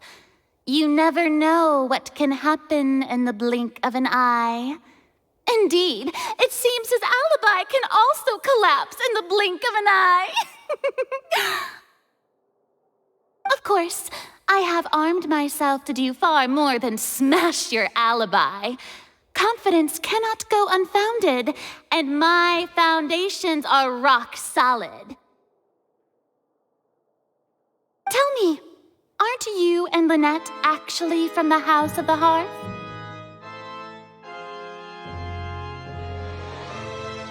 The House of the Hearth?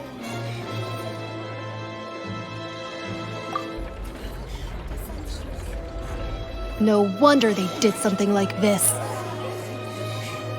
So the serial disappearances were the Fatui's doing. Now it all makes sense.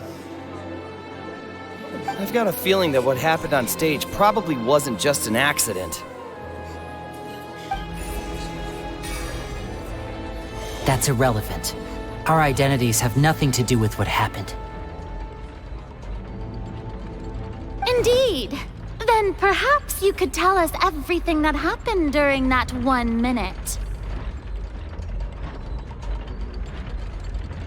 Your first priority is to prove yourself innocent after all. I'm sure there is little that needs to be kept secret now. Unless your script already has holes in it.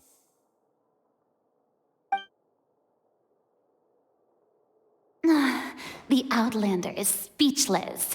My, oh my, don't they look flabbergasted? Now comes the infighting and discord, I suppose. This was almost too easy.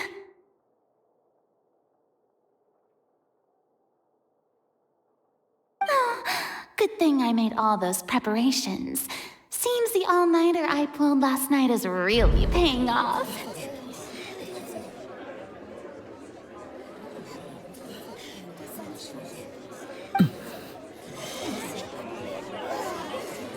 Hey, Linny!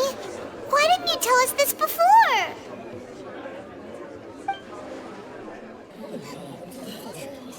Order! Order! Mr. Linney, allow me to re-establish the facts. Lady Farina has raised 2 points. First, when the thud was heard in the Opera House, you were neither in the box nor the tunnel. Second, you and Ms. Lynette are both members of the House of the Hearth. Are these claims true?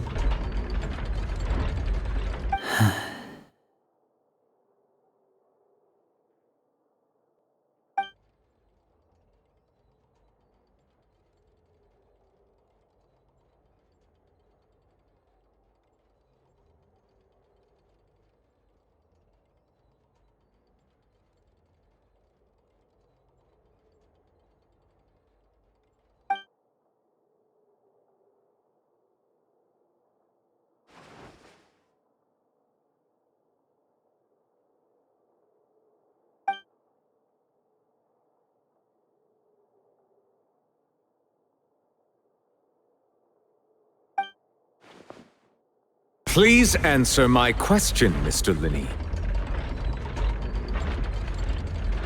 I'm sorry. Yes, they're true, Your Honor.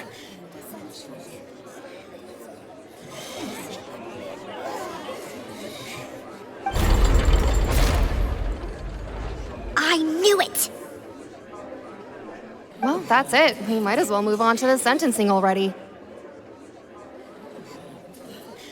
What should we do now? Granted.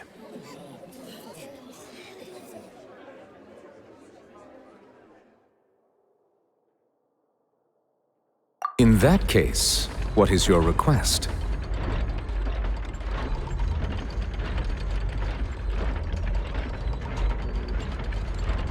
Is that really necessary?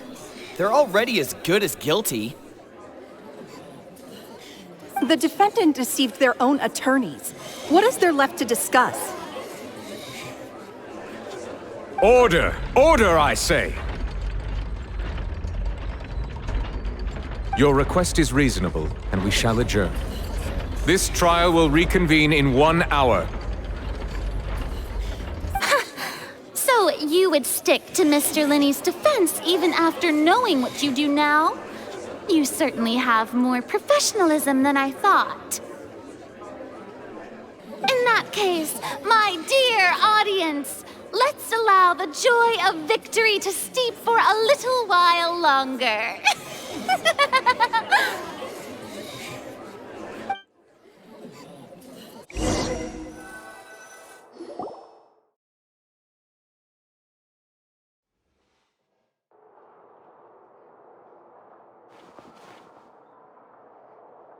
Well, this is awkward. I didn't think the Hydro Archon would dig all that up. I'm sorry, Traveler and Paimon. Yeah, sorry. Paimon doesn't know where to start. We trusted you two. We based our entire reasoning on the assumption that you weren't bad guys. Not to set the wrong tone or anything, but Paimon's really mad! I'm very sorry. I know you're angry, and reasonably so, but please, let me explain. I know you've clashed with the Vatui several times before. I wouldn't be surprised if just hearing the word is enough to make you upset. But our organization is very, very large, and the Harbingers have very different personalities and goals. Right now, we want to save people, as many as we can. That's right. I'm sure we're on the same page when it comes to this nation and the disaster that its people might face. I knew if it weren't for our respective identities, we could become good friends.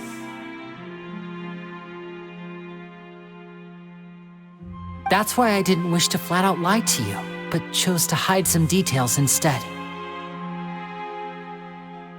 The truth is very important, but being completely transparent about everything would see us spending more effort than we need to.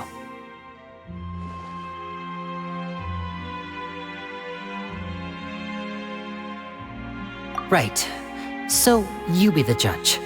Heck, if I were you, I fear that I'd even struggle to trust me at this point.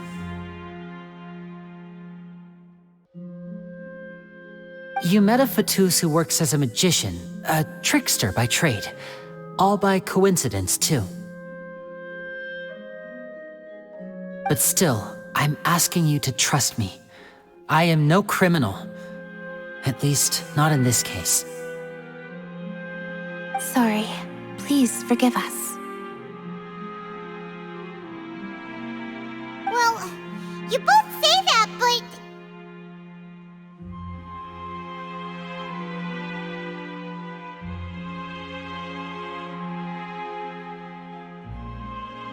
Right, let's hear your answer first, and no lies now!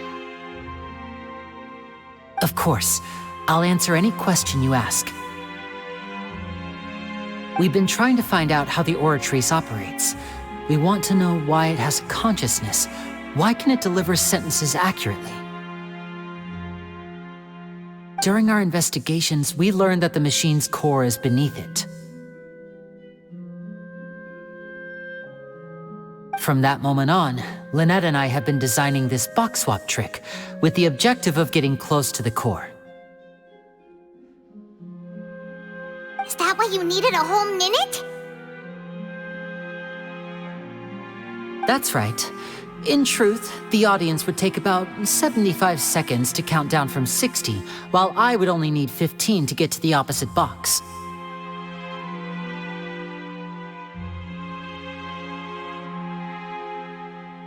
So, after jumping into the tunnel, I accessed the Opera House basement via the vent, and went to investigate the room in which the core is stored. That air vent was created during the construction of the tunnel specifically to execute this step. Well, nothing. As soon as I reached that room and was about to investigate, I heard someone's voice. Which should have been impossible, of course. I was quite certain that I was the only one in the room. That voice seemed to recognize me and tried to speak to me. I chose to err on the side of caution and retreated the way I came. On the way back, I saw the broken vase and the clothes on the ground, but the countdown was almost finished, so there wasn't time to give it any thought. After that, the homicide occurred just as you saw. Well, that explains why you didn't hear the thud. Because of that prophecy I told you about, of course. We must know all we can about this nation's secrets in order to deal with that prophesized crisis.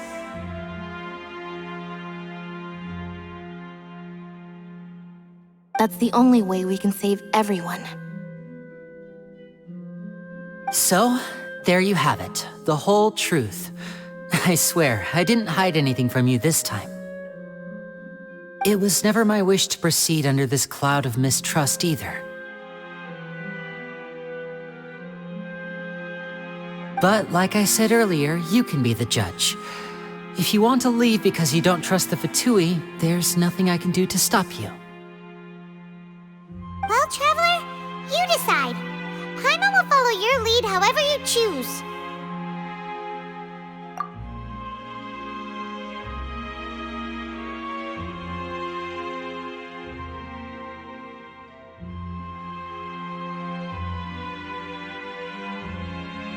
Okay, thank you. Thanks for giving us a chance. The current problem is that the scales are tipped pretty badly against you two. If we want to refute the Hydro Archon's accusations, we're gonna need a seriously watertight defense.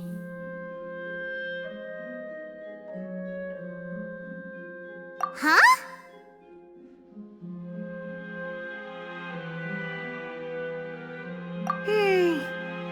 Oh, Paimon thinks she gets what you mean.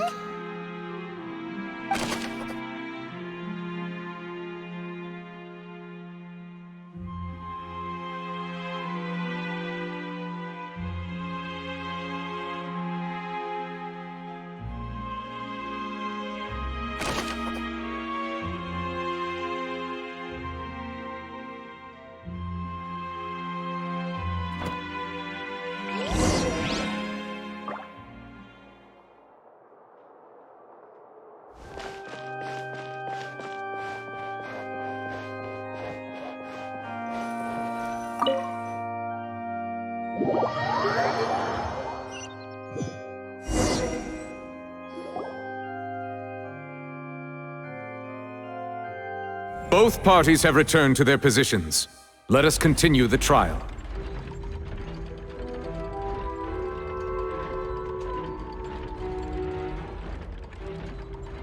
When last we left off, Mr. Linney acknowledged the new evidence presented by Lady Farina as fact. Therefore, Lady Farina may continue stating her reconstruction of the events. That took long enough.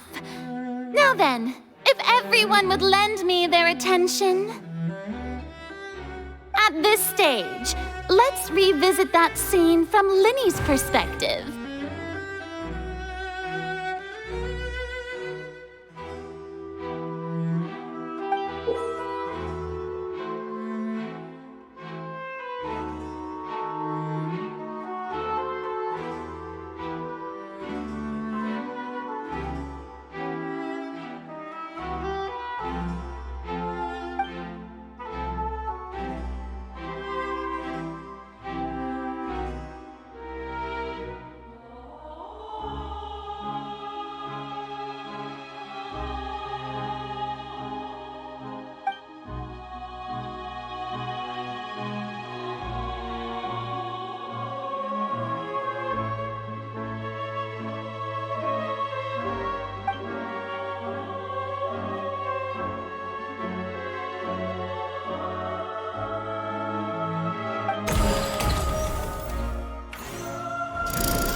countdown began, he entered the tunnel.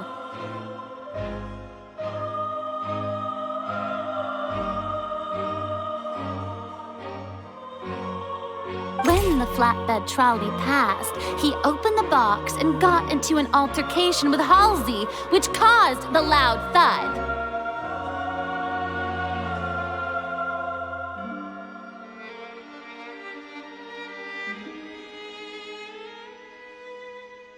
He did not realize that this sound could be heard by everyone in the opera house, which is why he claimed earlier that he could not hear the sound. Finally, he used the vase to knock her out, before making her change clothes to prevent others from recognizing her.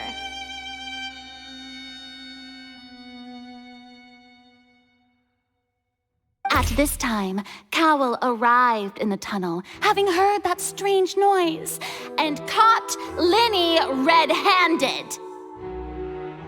So Linny proceeded to knock him out too before stuffing him into that box. Afterward, Linny passed the unconscious Halsey to his accomplice through the magic box in the audience stands, before operating the devices such that Cowell's death would be ruled an accident.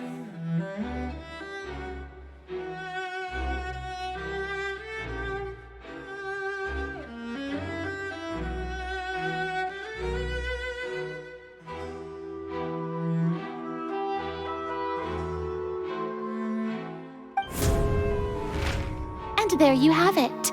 That's the truth behind what happened. Does the defendant's side have any objections to Lady Farina's description of the events? The key to refuting Lady Farina is the order of events, what Linny experienced and what he saw.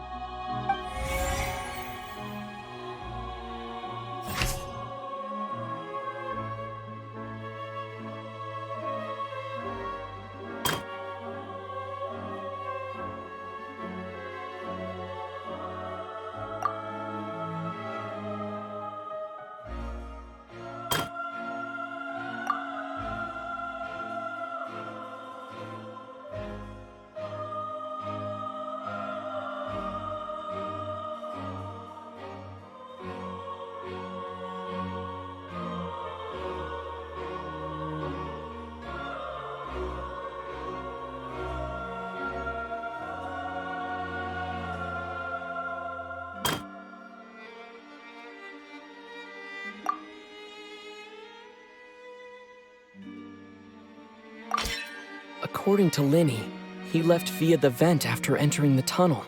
He couldn't have had that altercation with Halsey.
Linny went to the room that contains the Oratrice's core.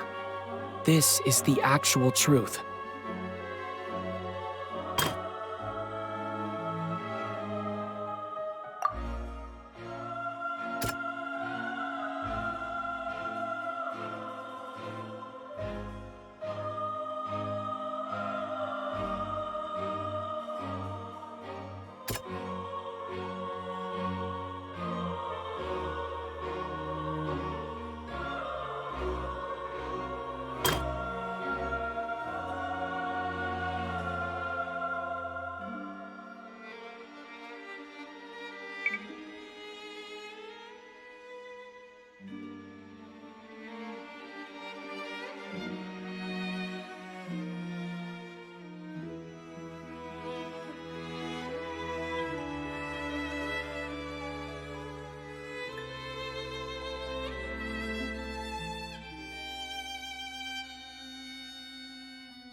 Seems this won't produce a particularly effective rebuttal.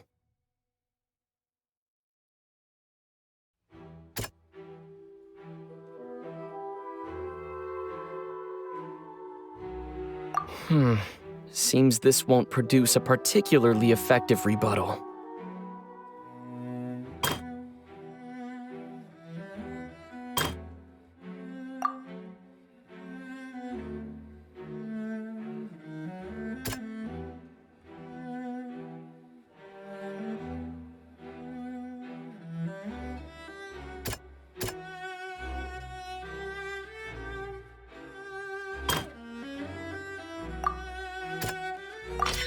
Lenny did not take part in the underground altercation. He only witnessed traces of the aftermath. Attention! Ace Detective Paimon has something to say!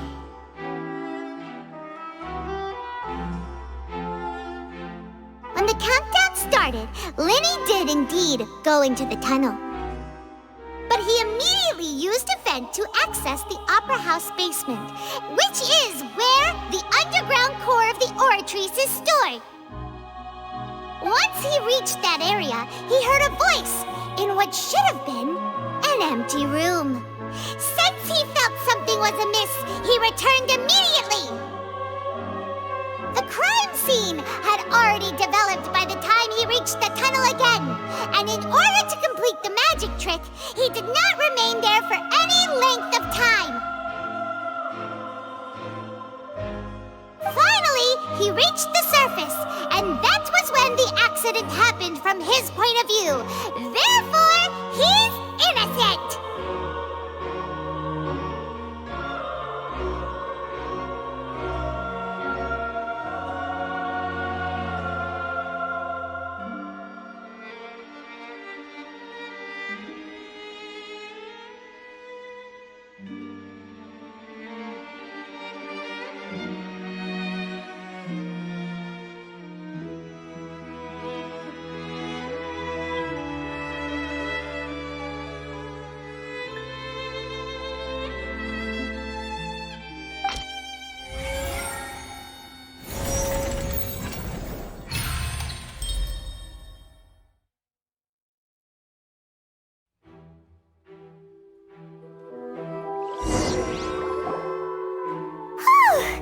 Paimon did it!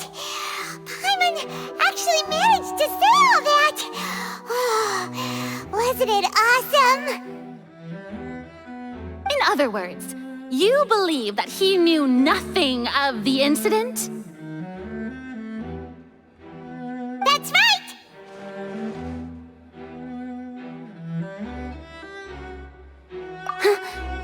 My reasoning?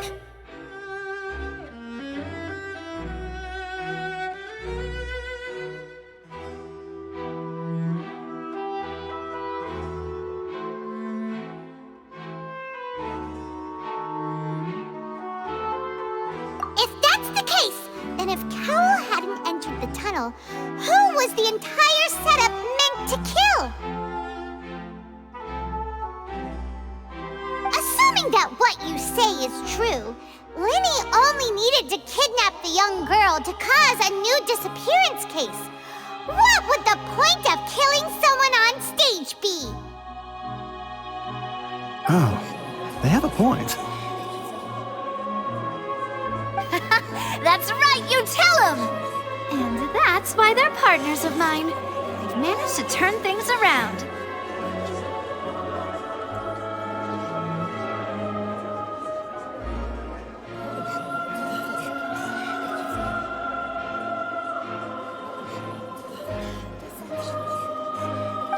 Well, your denial is very strident, I'll give you that.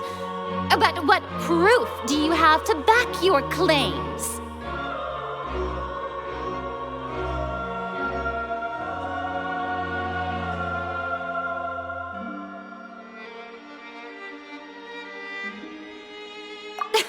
Of course I do. If he had been in the magic box the whole time, how could he have not heard that sound? Why do you ask? You're saying that he wasn't?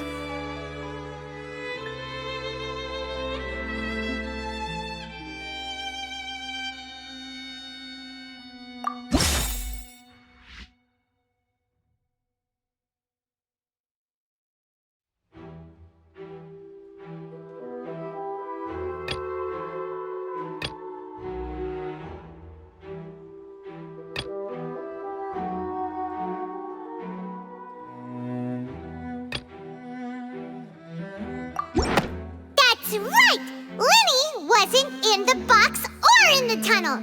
That's why he didn't hear anything strange during the performance. This means that when the crime happened, Linny had already entered the basement via the vent. The same clue you used to disprove his alibi has now become the best proof!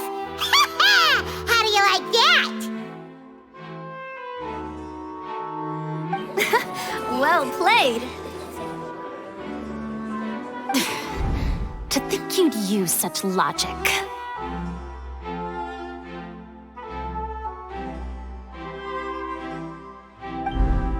Well then, if it wasn't Linny who committed the crimes, then who was it?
Could there have been a third person involved?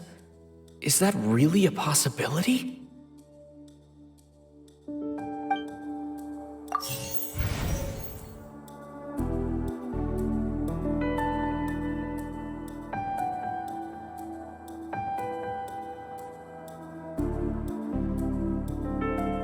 The deceased's name is Cowell, Linny's assistant. He would have been able to tamper with the equipment.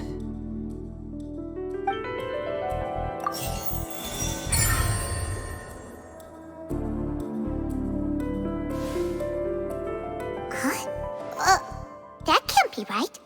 Are you serious? The killer was, in fact, Cowell, the deceased! Oh, is that so? How interesting! Let's hear your reasoning then. What I must do next is recreate the truth. What Cowell did, and how he went from would-be perpetrator to victim.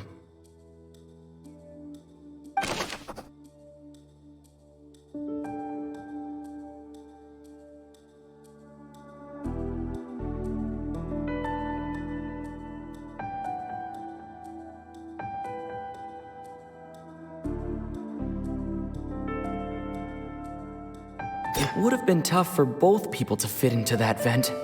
They would likely have bumped into Linny as well.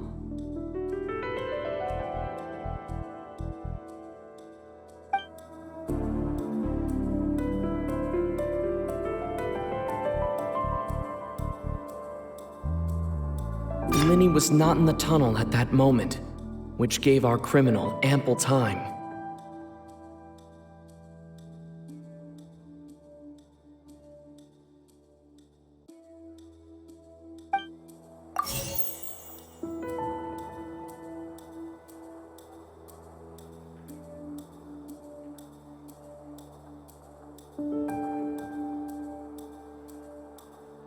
The sound we heard may have come from a clash between the missing Halsey and the criminal.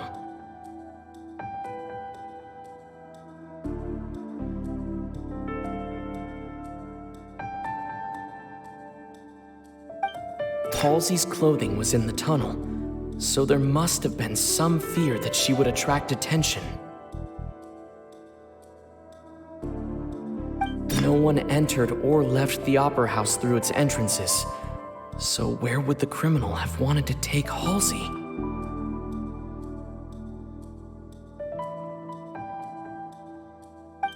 The deceased's name is Cowell, Linny's assistant. He would have been able to tamper with the equipment. It would have been tough for both people to fit into that vent. They would likely have bumped into Linny as well.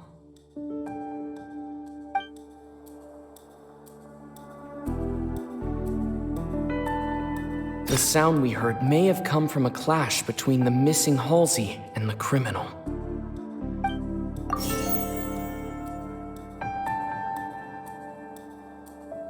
The deceased's name is Cowell, Linny's assistant. He would have been able to tamper with the equipment.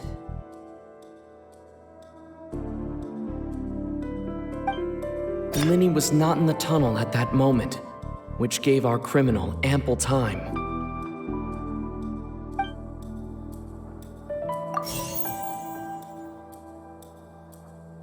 Linny was not in the tunnel at that moment,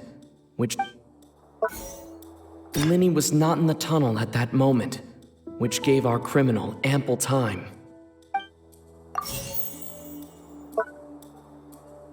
The deceased's name is Cowell, Linny's assistant.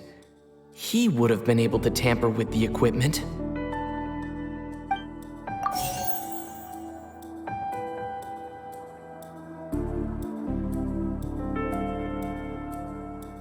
It would have been tough for both people to fit into that vent. They would like... No one entered or left the Opera House through its entrances. So where would the criminal have wanted to take Halsey?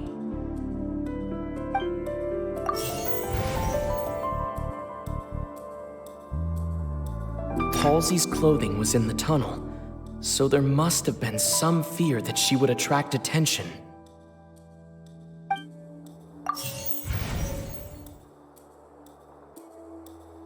It would have been tough for both people to fit into that vent. They would likely have bumped into Linny as well.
What's wrong, Traveler? Are you still having trouble figuring things out? I see how it is. So this was all just a bluff. And here I thought you had something to show for it. But it seems you're still far from the truth. Look, since we're at a dead end, why not consider a different track? Just like the trick as it transpired, the end result must have been utterly different from the magician's initial design. If only we knew how Halsey disappeared. Well, that would be nice, but the tunnel only has 3 exits, and none of them seem very likely. And it's not like this is a magic trick where you can just make a real-life person disappear. You know, like you did from that water tank, Lynette.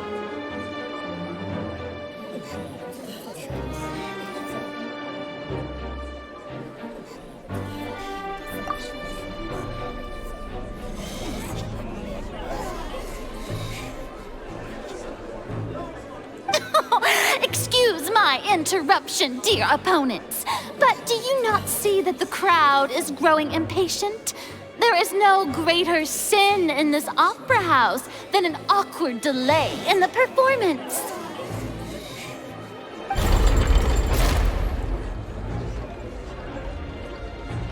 If the defense is unable to make further effective arguments, we will move on to the next stage of the trial.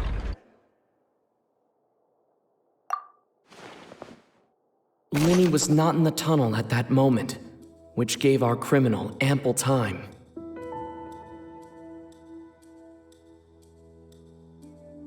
The sound we heard may have come from a clash between the missing Halsey and the criminal. The deceased's name is Cowell, Linny's assistant. He would have been able to tamper with the equipment.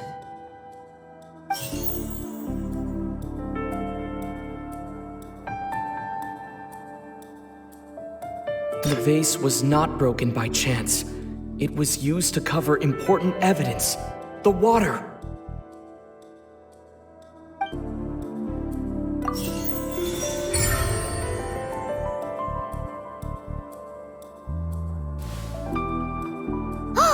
Paimon gets it! It all comes together if Halsey disappeared instead of being kidnapped.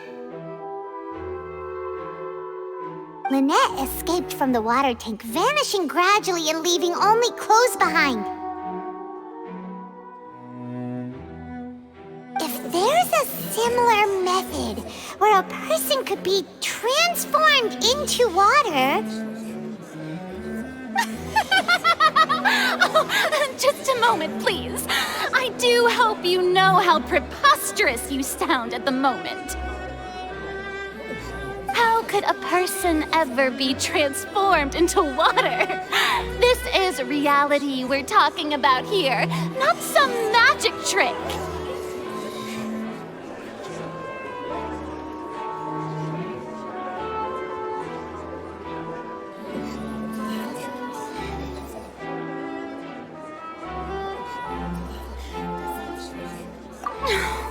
Must we really?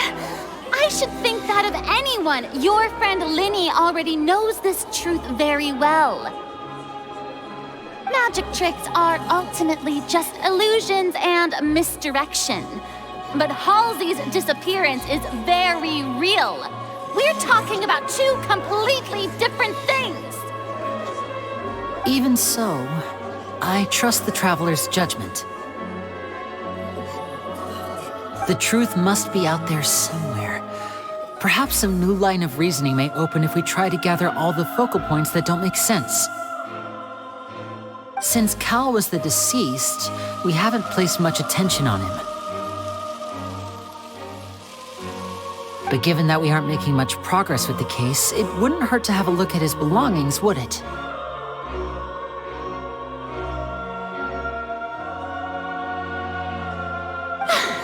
People really do come up with all sorts of harebrained schemes when at the end of their rope.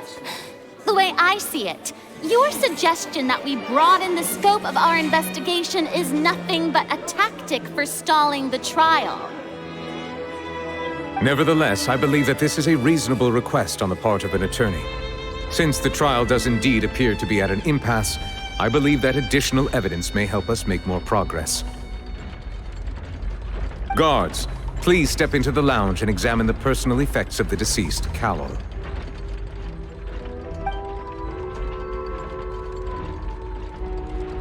We are still examining the items, but we have already made critical progress that we feel must be shared with everyone post-haste.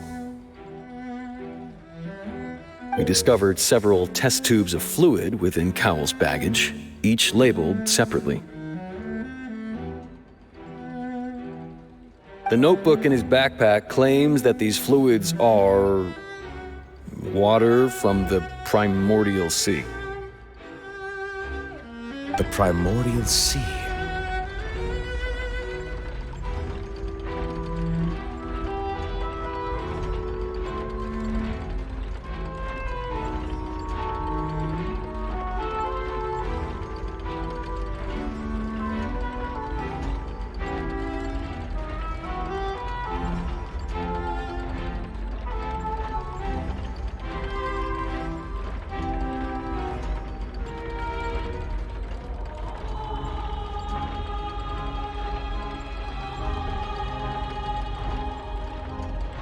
The note's contents also indicate that Cowell belonged to an organization that sells illegal drugs and that he had an accomplice.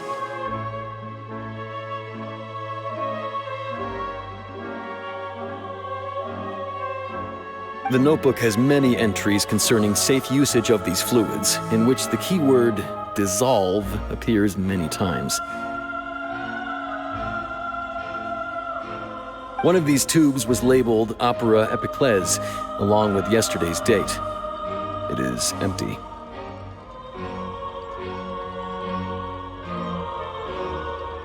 The notes also state that these dissolution properties work exclusively on people from Fontaine.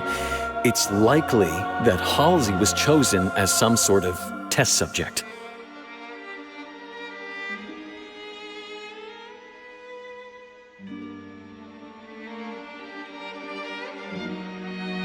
As such, we believe that the defense's hypothesis is, in fact, supported by sufficient evidence. You've got to be kidding! People dissolving into water? Could something so ridiculous actually be true? Wait a moment. This reminds me of a certain prophecy, but it's just a coincidence, isn't it? Huh. If people can become water, does that mean that the water tank's real use was as a means to hide water stains? And if Cowell was targeting that girl...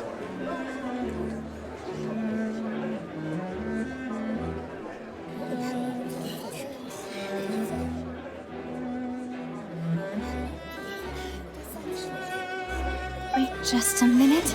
Could that mean... You two, with me, quick! Demoiselle, wait! What about your partners? Let's go. Just trust me. Order! Order! It is undeniable that further examination of the deceased's personal effects has yielded some surprising results, but we cannot yet verify the veracity of these clues. Still, let us assume that these clues are indeed authentic, albeit with the understanding that Ms. Halsey has yet to be found. Guards, please continue examining the items along these lines. Mr. Linney, it appears your hypothesis is supported by the evidence, so please continue speaking. Of course. Thank you, Your Honor. If we uphold this hypothesis, I believe that many of this case's seemingly unrelated clues can be connected together. Right! Like the metal hook! That one didn't make sense at all. Let's think about this. Cowell's methods must have something to do with that water from the primordial sea.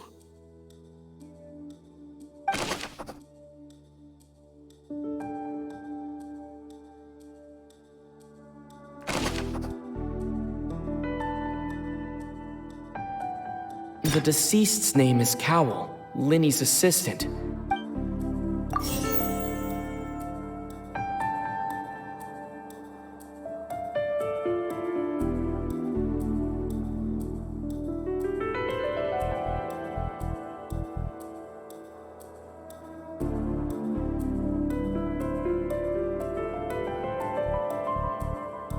Lynette was in the magic box on stage the entire time. Did she have something to do with this? I remember there was something else within the inner layer of that box.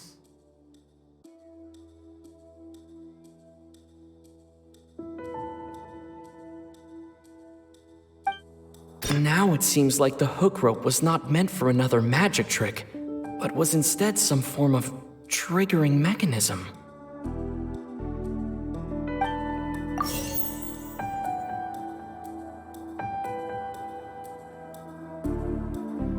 The water from the primordial sea should already have been prepped before Halsey entered the magic box.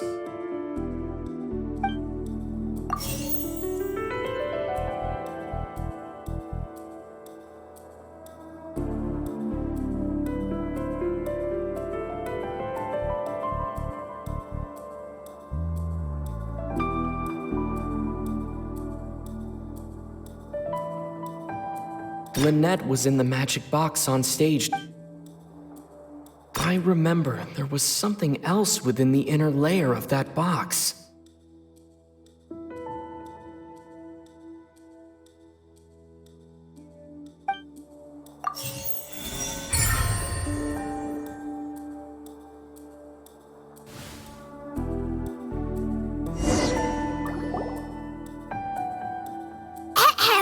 It's Ace Detective Paimon's time to shine again! In the original plan, Cowl would tamper with the water tank rope and the number selector securing his target.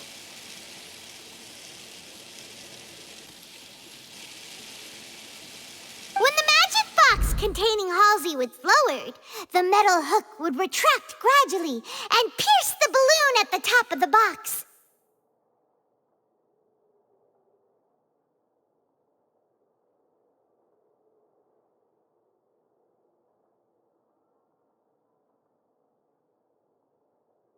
When the balloon attached to the box popped, the water from the primordial seed inside it would pour down and dissolve Halsey.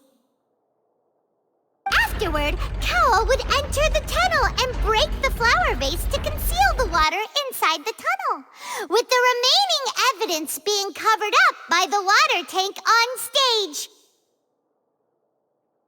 But he encountered something unexpected in the tunnel, and wound up being fatally hit by the same water tank he meant to use to cover his tracks. Huh. That does make sense. That actually links together a lot of the more confusing pieces of evidence.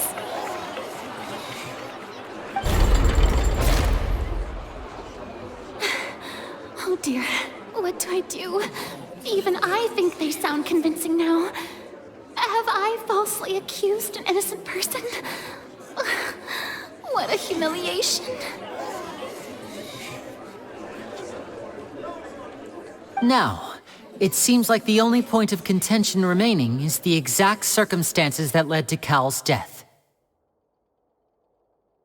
His notes mentioned he had an accomplice who could be related to the situation.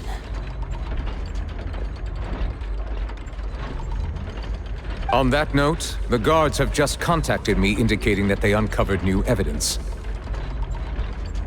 I shall now invite him on stage to share it with us.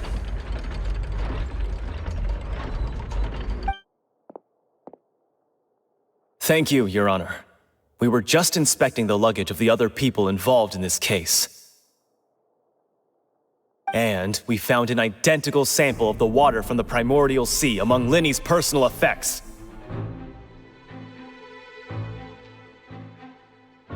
What? That can't be.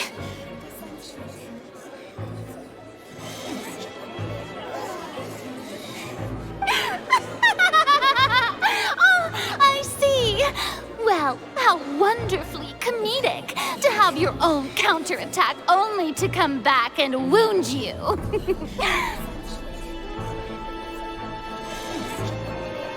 Does this not clear all doubt? My dear citizens, my loyal audience, allow me to present my reasoning and bring this performance to a swift close.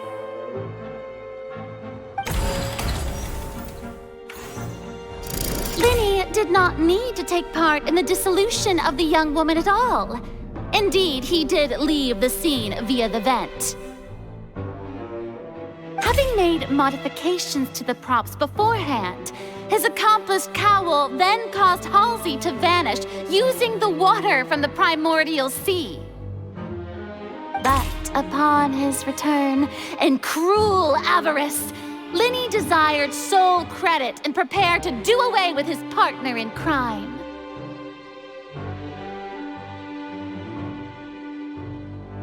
Ultimately, he knocked Cowell out, and the tool meant to cover the crime up also became a murder weapon. Now, as much as I regret having come to such a viciously straightforward conclusion, it does seem that the famed Fatui is quite the cold-blooded and ruthless organization. Am I right, Mr. Linny? We've used up all the evidence we collected. There's no way for us to make a rebuttal here. Is this the end of the road?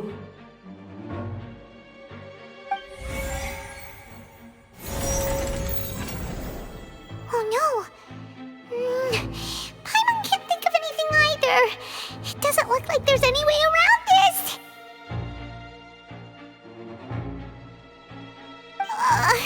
Seems using the water as new evidence was too good a move. Oh, why did this have to happen now?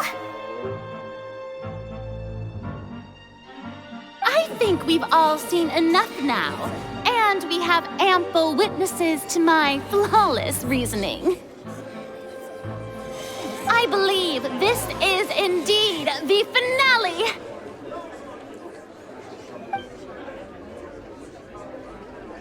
Now then, my good, noble Chief Justice, should we not, in your view, move... Excuse me, everyone, but I must interject.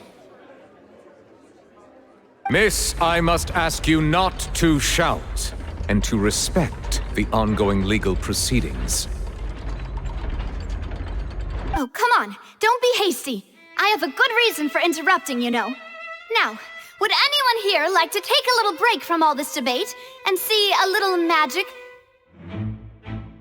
I'll show you an amazing trick. One that can bring a young woman who has disappeared back in the flesh, right before your very eyes. Please, do the honors, Mr. Linny, if you would be so kind.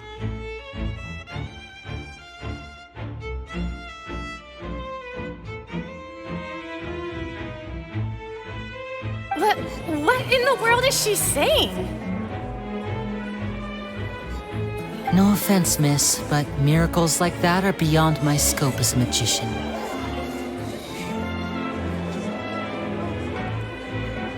Come on now, don't be silly.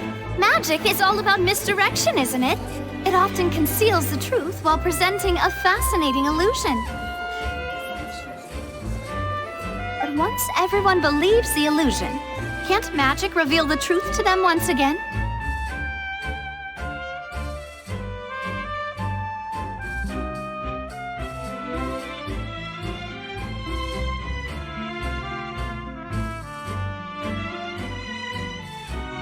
And wouldn't such a trick be the most marvelous finale to today's performance? Come on, Lenny and Lynette. Give it another go. Don't worry. Spina di Rasula has made the necessary arrangements on your behalf. But as the magic makers and stars of the show, I think I should leave the final performance to you.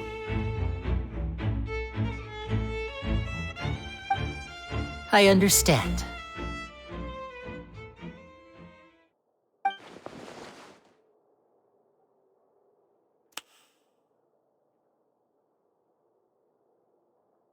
And voila!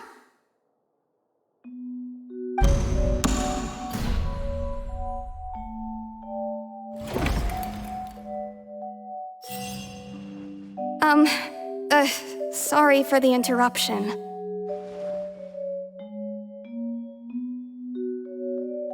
Wait, isn't that Halsey? So the whole thing about people dissolving wasn't true after all? To be clear, I'm only here because this person told me that if I testified, the merit of doing so would lessen my sentence.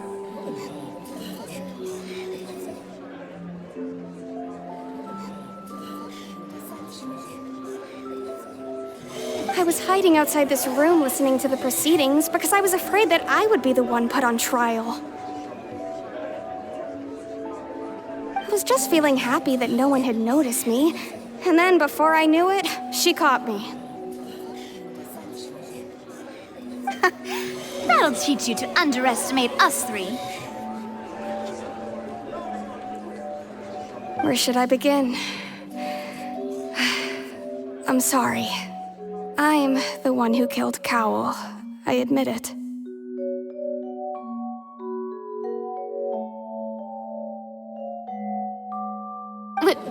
What? Why? Firstly, my name isn't Halsey. It's Lillian, and I'm originally from Mondstadt.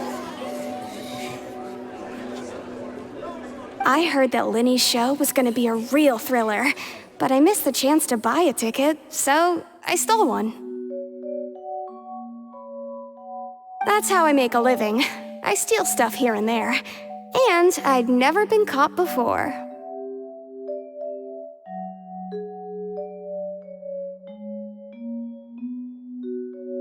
But I was noticed at the harbor a few days ago, and I barely got away. Linny was the one who caught me in the act. Hey, no wonder you look familiar. So you were the thief! Liddy even mentioned that you were pretty skilled.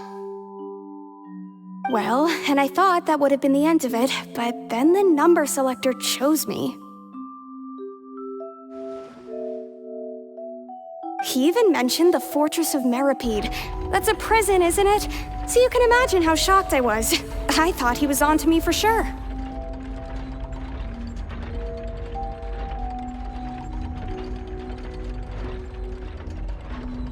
So I played along with the show while looking for an opening to flee, but then I got water poured on me for no reason, and then someone jumped into the tunnel to nab me. I wasn't going to take that lying down, so I knocked him out and stuffed him into the box.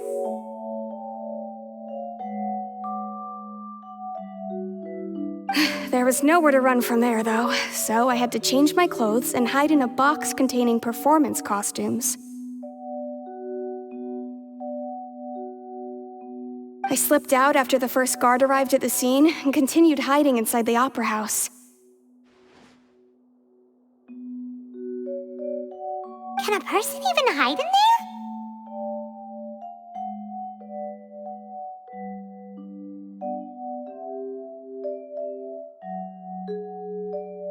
But I swear I didn't know that the water tank would fall down. Really, I swear it. Had I known that, I wouldn't have put him in the magic box. I may be a thief, but I'm no killer. Well, that makes everything pretty clear now, doesn't it? This time, we need to tell the entire story from Lily-Ann's perspective.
Seems this won't produce a particularly effective rebuttal.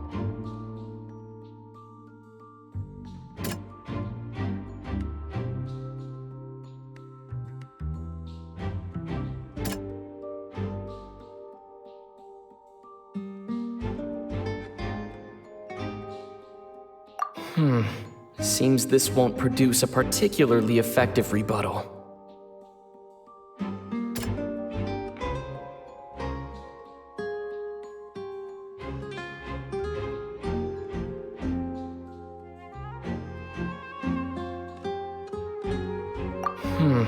Seems this won't produce a particularly effective rebuttal.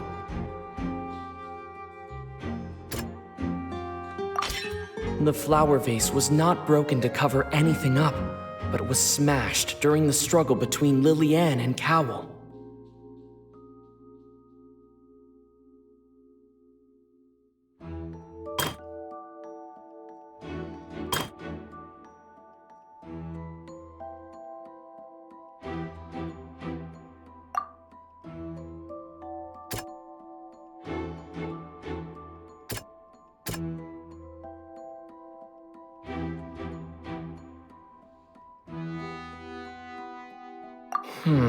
Seems this won't produce a particularly effective rebuttal.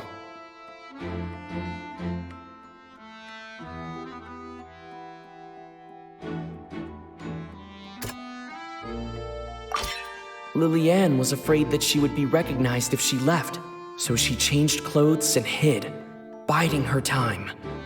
Just what one might expect of an experienced thief.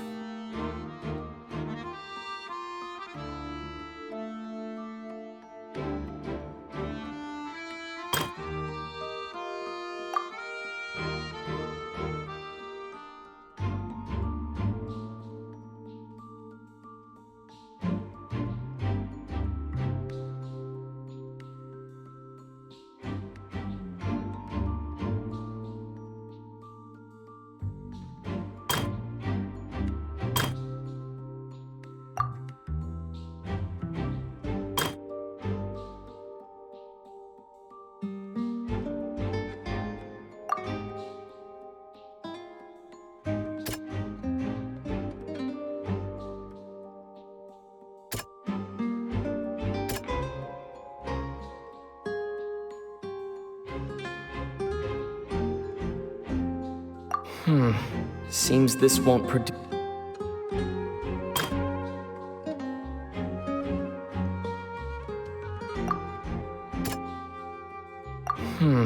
Seems this won't produce a particularly effective rebuttal.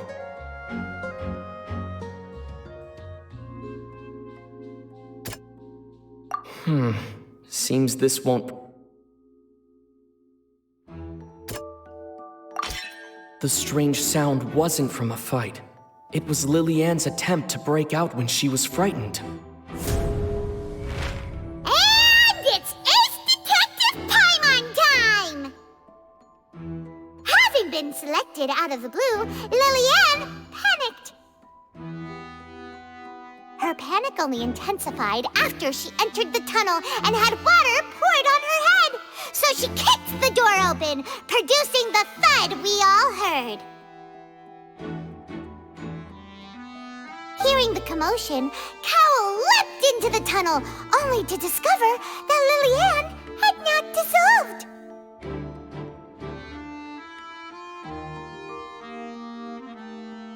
He did not know that Lillian was not from Fontaine, but was a thief who made her way in by stealing a ticket.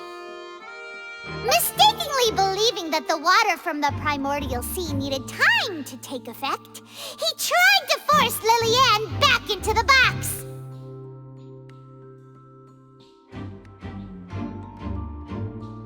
The two broke the flower vase during the struggle, but Lillian came out on top, knocking Cowell out and putting him in the box. With no way of escaping, she changed her clothes and hid in the costume trunk until the performance ended.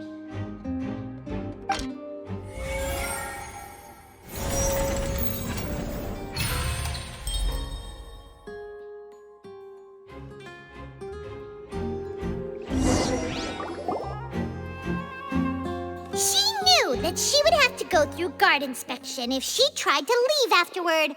So, she has been trapped in the Opera House these last 2 days.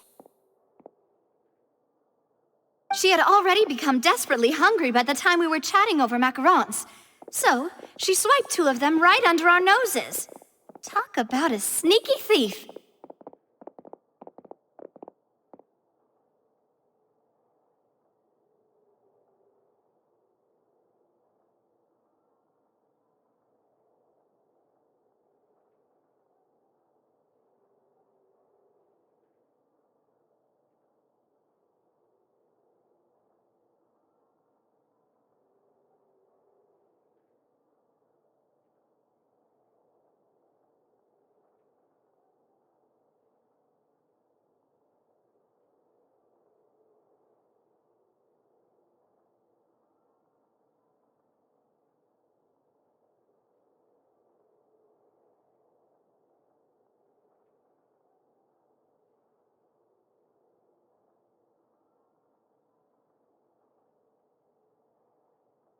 At this point, all the events that happened in the tunnel have now come to light. Ah, so that's the whole story. Bravo! Bravo!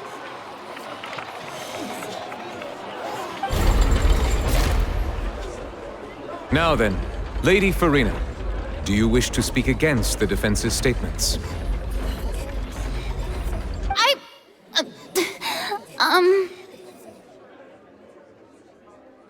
Please answer the question, Lady Farina. Also, if I may add, the trial has not yet ended. As such, I request that the prosecution not leave the room before the proceedings have concluded.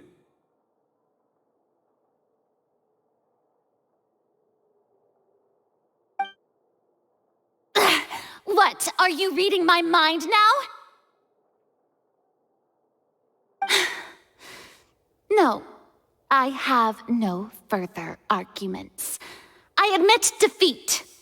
But really, could you at least have left me with some dignity? Wow, look at that! She's like a deflated balloon now.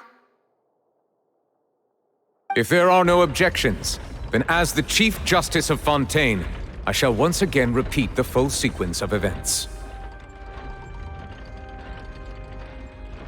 The actual perpetrator of the serial disappearances, Cowell, selected his next victim from the audience reservation list.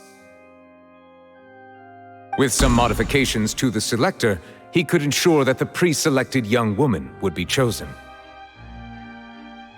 To cover up any evidence while committing the deed, Cowell thought of allowing the water tank to fall, which would conceal the water left behind after the young woman was dissolved. He also tampered with the rope suspending the water tank, using the fireworks at the end of the performance to cause the tank to drop and hide the watermarks. He poured the water from the primordial sea into a balloon during the preparation of the magic box and stuck it to the box's lid. Finally, he passed the prepared hook on a rope through the gap in the magic box's door when bringing the young woman to said box. When the magic trick officially began, the box containing the woman was lowered into the tunnel, tightening the hook rope and bursting the balloon containing the water. If all had gone to plan, the young woman would be dissolved at this time. However, Lillian was not from Fontaine, and thus fled the box with a loud noise. Realizing that there was trouble, Cowell entered the tunnel and met Lillian. Thinking that the waters had not yet taken effect, he decided to proceed. However, his opponent was more capable than he thought, and he was overcome, knocked unconscious, and placed into the magic box, and thus became his own final victim.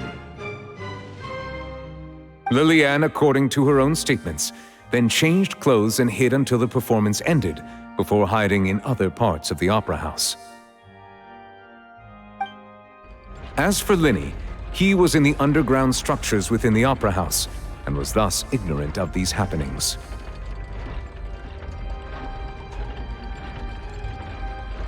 From this reconstruction of events, we can conclude that Linny, the accused, is in fact innocent.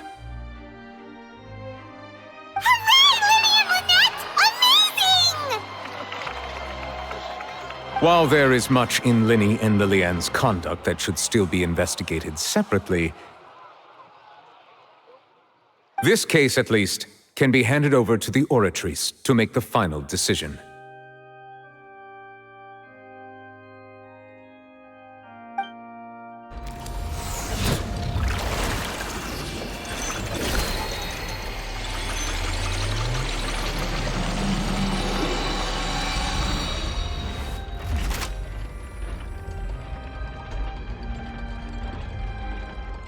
As such, Linny and Lynette are officially declared not guilty.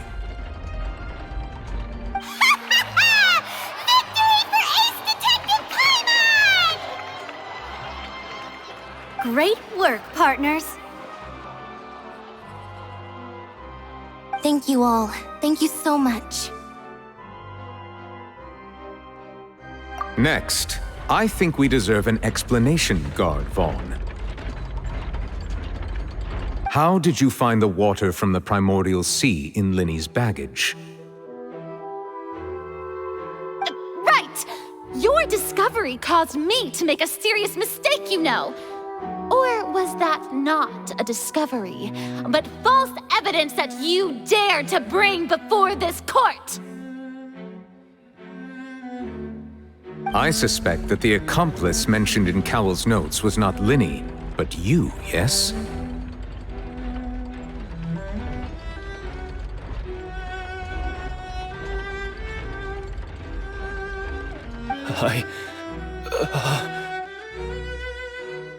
I'm sure you know what you must do to lessen your sentence. Speak quickly! Unless you want to earn yourself a one-way ticket to Coupon Town.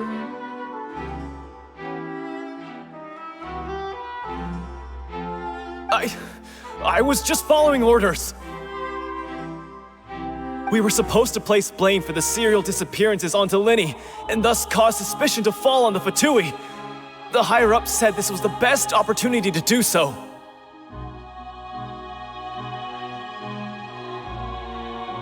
And now that your plan has fallen through, and the secrets of the water have been revealed, you have become a liability to said higher-ups, yes?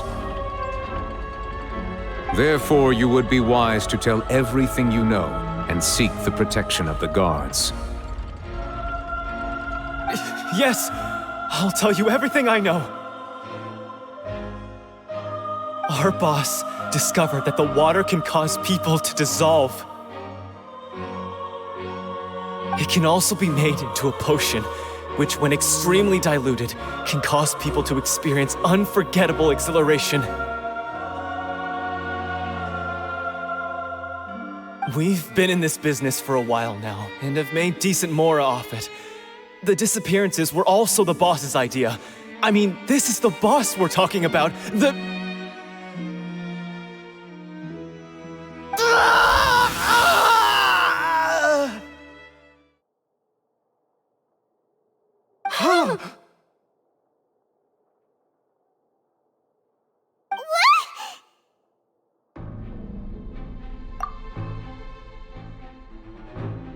And now he can no longer talk.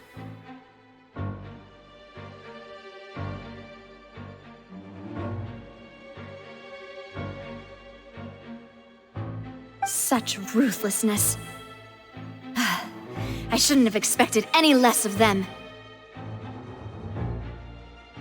An outrageous act.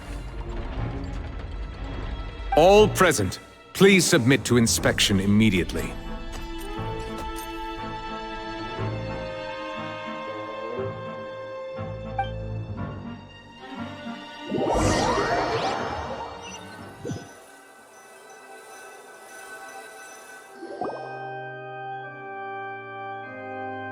So, we're just going back now?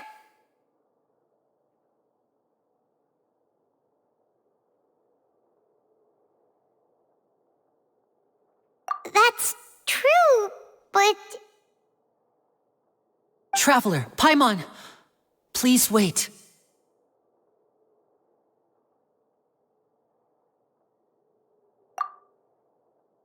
Lenny.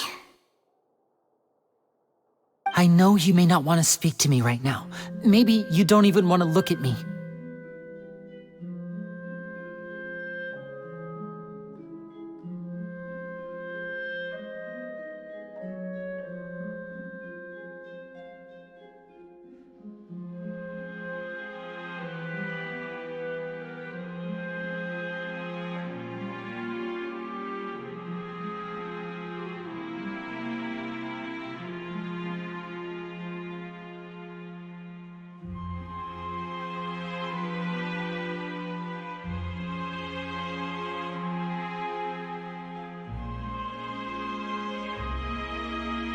But still, let me thank you again for defending me to the end, even after you learned that I'm a member of the Fatui.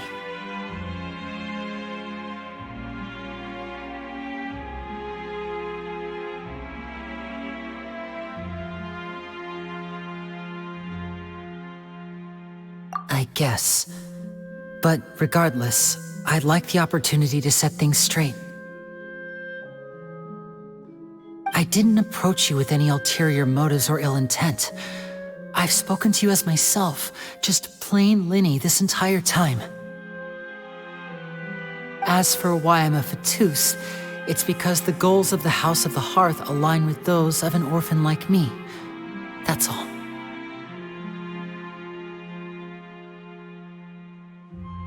That was how Father, who you might know as the Knave, approached recruiting us back then too.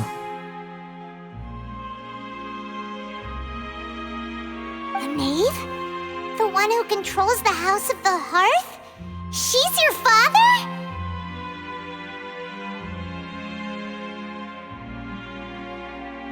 That's right. And since we're here, I was wondering, would you mind hearing a story? It's about my past. Back when our parents first died, Lynette and I were left wandering the streets. To survive, I took to surreptitiously observing an older street performer who did magic. It took me several days to figure out how he pulled off his amazing tricks.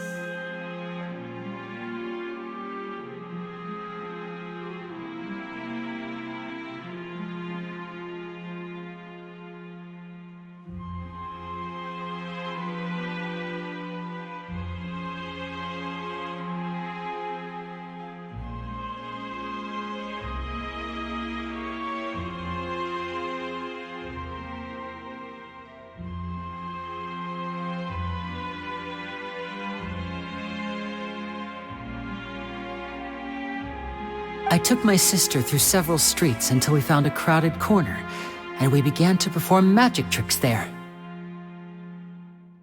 To my surprise, we proved to be pretty popular, and we could at least stop worrying about where our next meal would come from for a time. But I didn't want my sister to remain a street rat together with me forever. Before long, an aristocrat came to me and claimed that he wished to take us in after watching my performances.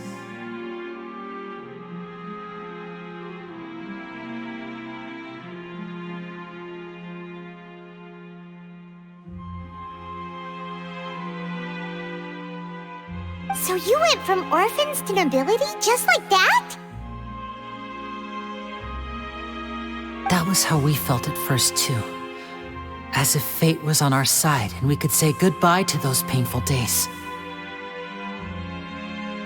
But I gradually discovered that while we were called foster children, he was really after my talent for magic tricks.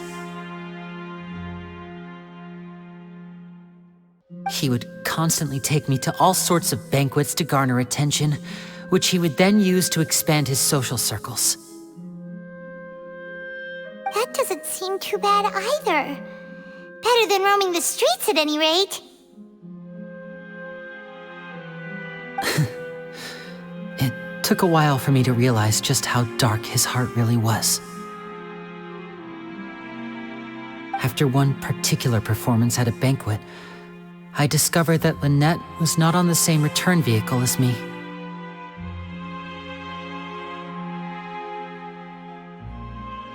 I waited a long time after we returned home, but she did not come back. I went to that noble's bedroom and asked him about her whereabouts. The answer he gave me was, she caught the eye of the most eminent person at the banquet, so I sent her over as a gift. I mean, you'll be able to perform your magic regardless of who your assistant is, yes?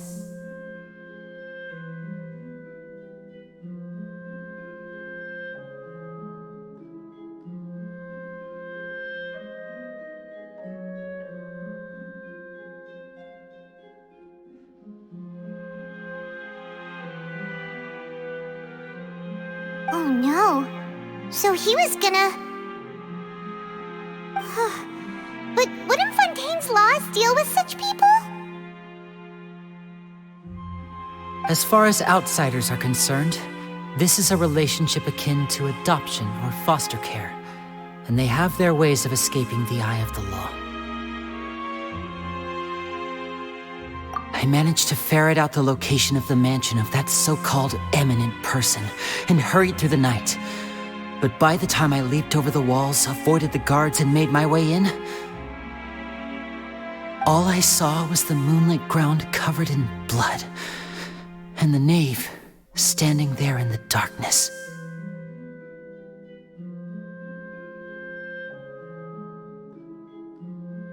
So, she'd already taken care of that guy.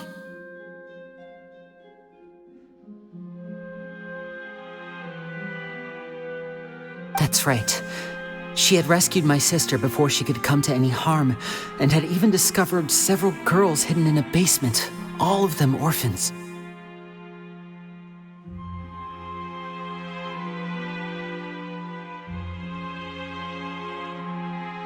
Father, I mean, the knave, might have seen something in me, and so she made me an offer. The House of the Hearth welcomes you, for your interests align with ours. Here, none will ever betray you. Indeed, betrayal shall never be permitted here. I was hesitant to trust her. I mean, I had just been betrayed by nobles. But she was also quick to destroy the noble who had taken us in at first, giving us back our freedom. Oh, so that's how the two of you joined the House of the Hearth.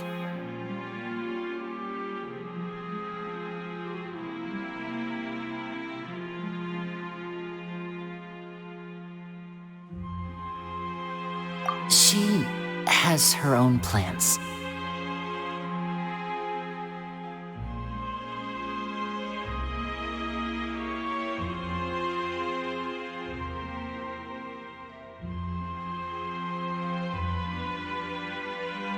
She has gained permission from the Tsaritsa to first use the Gnosis' power when she obtains it.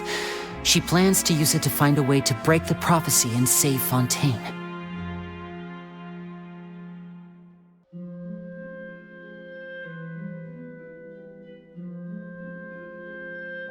So, she believes in that prophecy too? That's right. The whole House of the Hearth is currently working to combat that crisis. Today's case has also proven that people from Fontaine can indeed dissolve into some sort of water, thus further supporting the prophecy.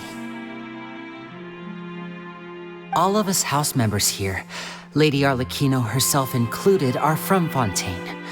We won't give up on defending our homeland.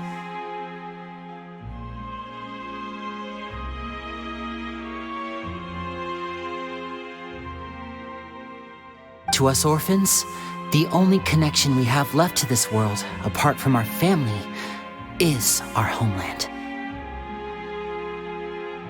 So, from small deeds like distributing magic pockets to huge schemes like stealing a Gnosis, everything is aimed at dealing with that prophecy.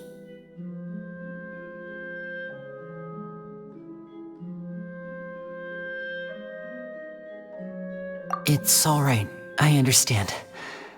The only thing I can do is relate all this to you. I just hope you can understand that even as a member of the House, I have never stopped making my own decisions, and that I believe what I'm doing is right. If you should need anything at all in the future, feel free to find me. I will do my best to help you, as plain Linny.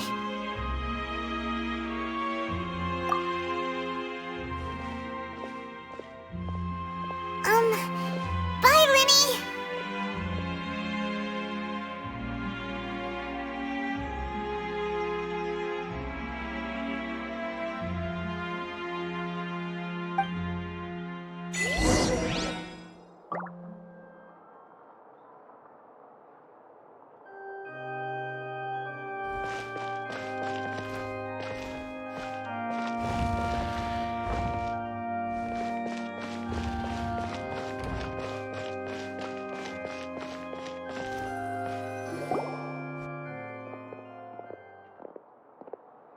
Hey there! What was with the disappearing act you pulled right as the trial ended? Were you looking for us, Navia? Well, this whole thing isn't exactly over, is it? I do feel that we're getting closer to solving the serial disappearances case, though. Don't you think so, too? Huh? What's wrong, my dear partner?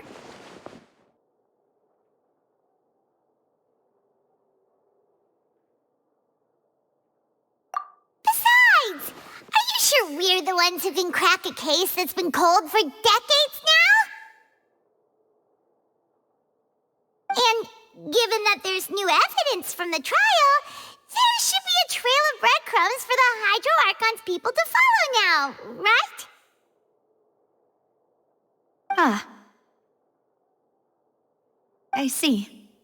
Well, I won't lie. I'm a little shocked to hear that from you. But I suppose you are just travelers who have only arrived in Fontaine after all. Sorry. I might have been too presumptuous.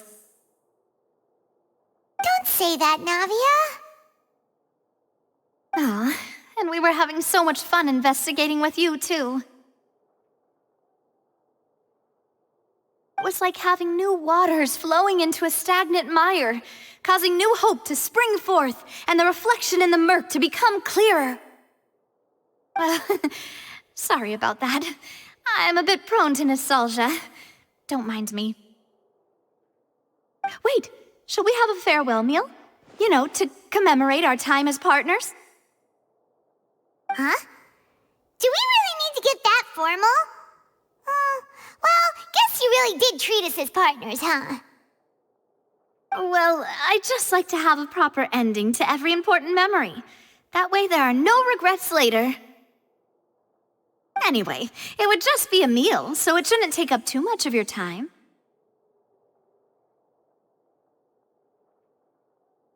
You don't have to twist Paimon's arm. If Boss Navia's treating, count Paimon in! Oh, wonderful.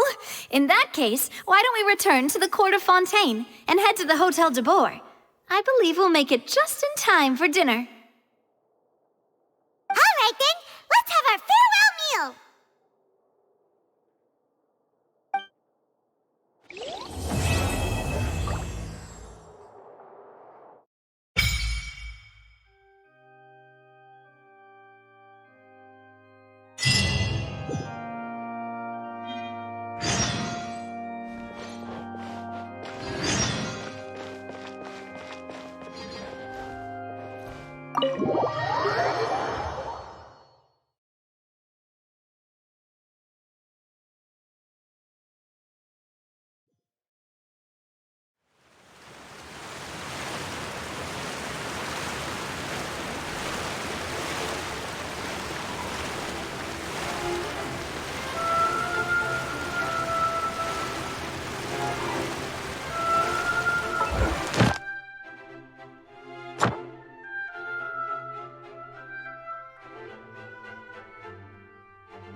Welcome to the Clementine Line Aquabus.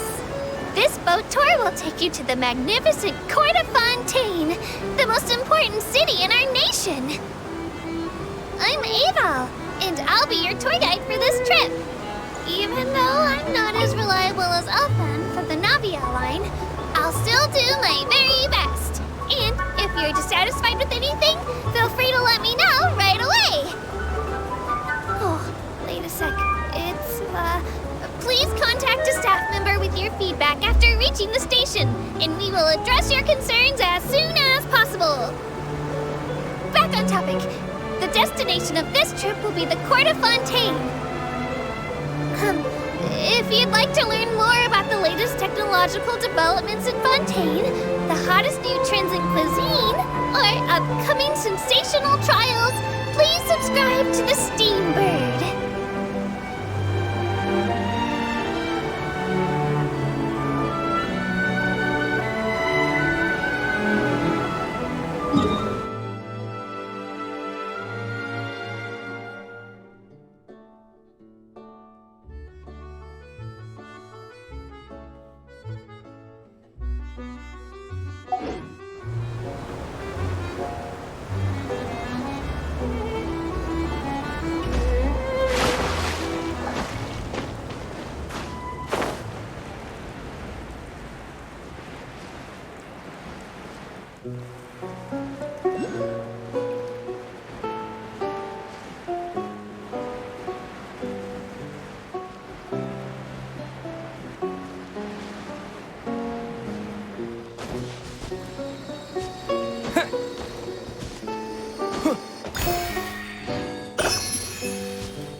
I'll protect us.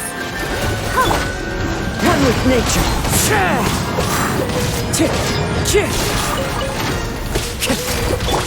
Go!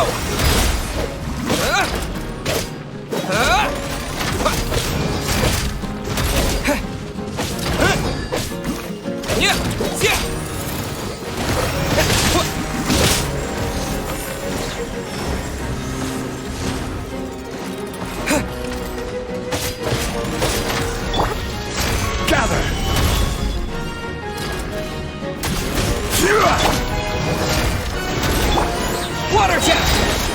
Wipeout!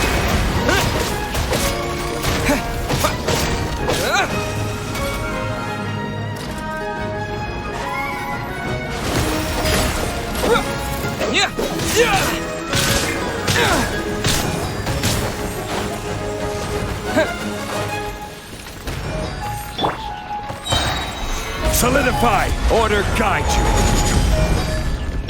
Let the show begin. Wind strike! Water jet!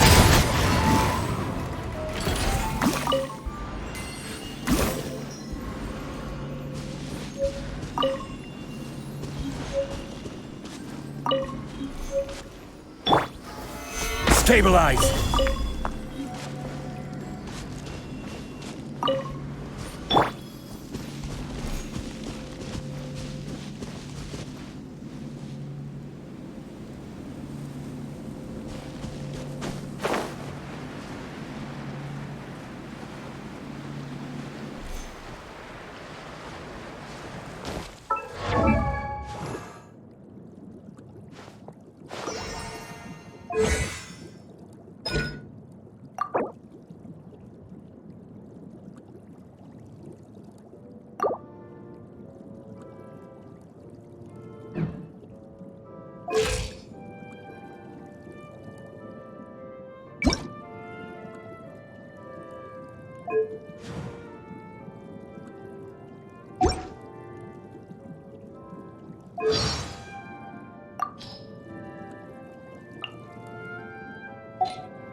I'm sure it'll get resolved.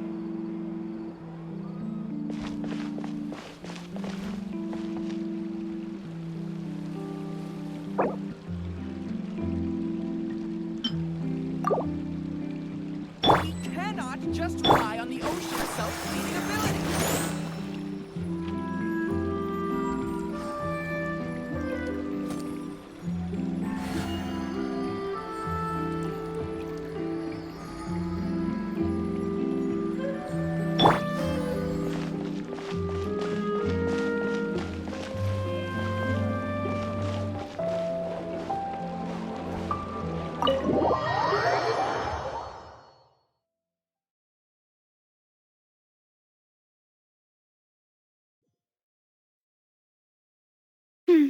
I came here several times with my father when I was little, but stopped eating here as often after growing up. I hope the food here will be to your taste. Oh, don't worry. We haven't eaten at a hotel like this in a while. Paimon's getting excited already. In that case, I'll go order for us first. Please wait here a moment.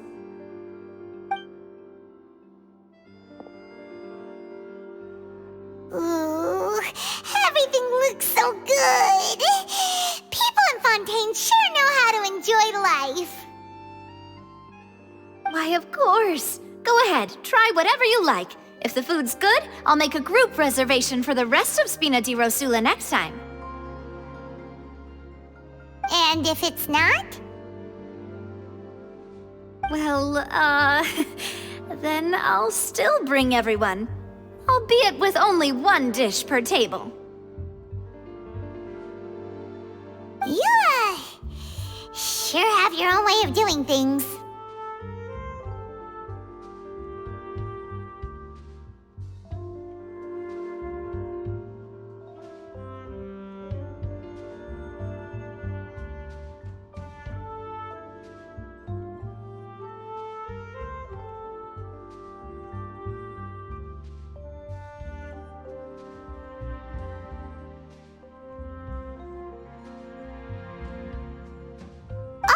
We called this a farewell meal, but we could also treat it like a victory feast, right? We did just win that case after all. Oh, true. Very true. In that case, boss, we'll have another 2 dishes. Huh? Paimon didn't mean that you had to order even more food.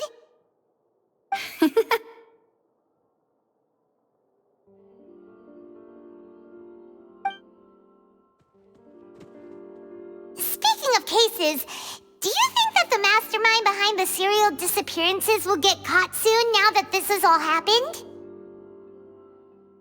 Well, we've certainly taken a big step forward, but I feel that's about it. We know that there's an organization that means to dissolve these young women, but we still don't know what they are really after.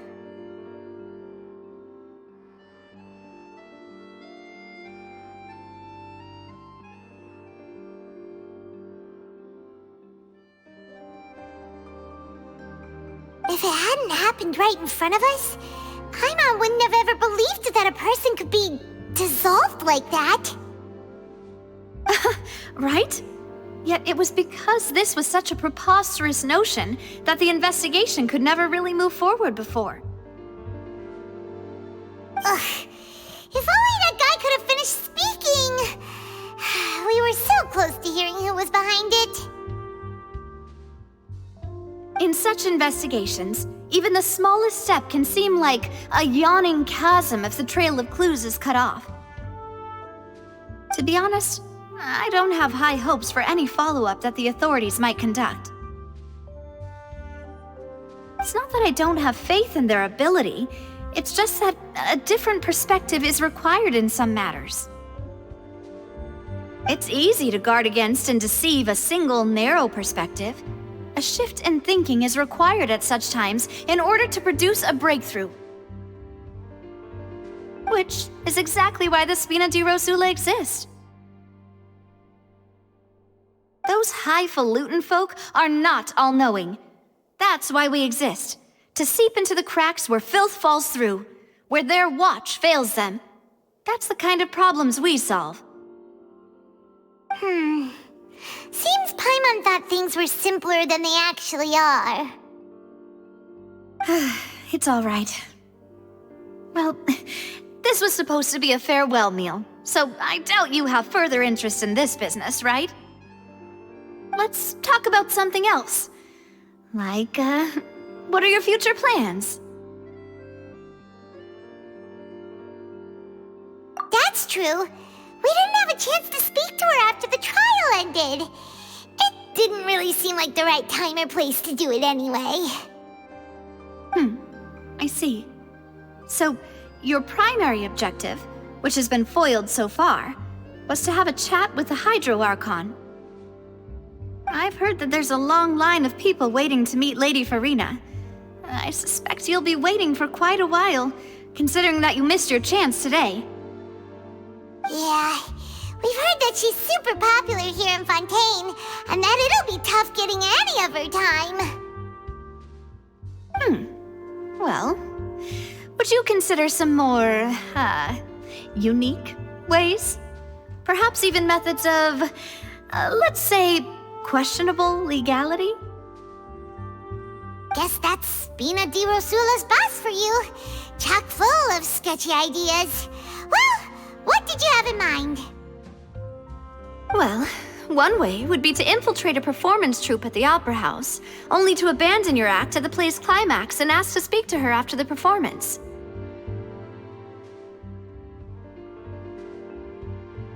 I'm sure Lady Farina would be eager to see the ending, and would agree in order to finish watching the play, don't you think?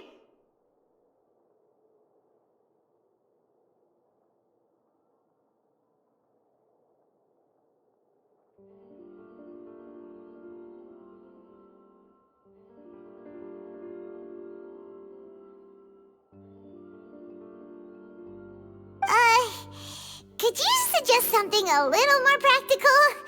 This plan seems pretty hard to pull off. We'd have to go learn how to act, and acting's really hard. All right, here's another. Find a way to conceal yourselves under her bed. Then wake her up in the dead of night and demand answers. Don't let her go back to sleep until she answers all your questions. I can personally testify that this one works. When I'm sleepy, I'll do anything as long as I can finally get some sleep. That might work, but that's not really the problem. The problem is we don't want to get ourselves arrested. Valid point. I overlooked that part. I was just thinking about leveraging a person's desire for sleep. All right, no more joking around. Perhaps you could... Oh, I don't know. Cut the line when she's on a break. You did defeat her in court, clearing citizens of hers from false accusations. False accusations she had nearly upheld personally. I imagine that she feels quite ashamed about the whole thing.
That if we catch her while she's on a break, she might be too embarrassed to refuse?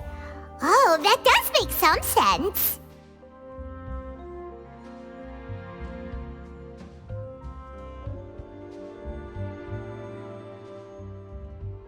Why don't we give it a try after this meal? You know, strike while the iron is hot and all. Huh? Paimon, did you drink my Fanta? Was this your drink? Sorry about that. Paimon wasn't really paying attention and the cup was right next to Paimon. Would you like to order another? No, it's fine. We're just about done here. Alright. Honestly, Paimon wouldn't recommend Fanta anyway. It tastes kinda salty and icky.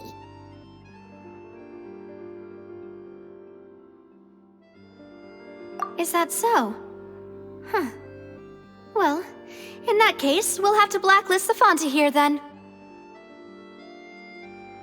If we're all finished eating, then I'll go pay.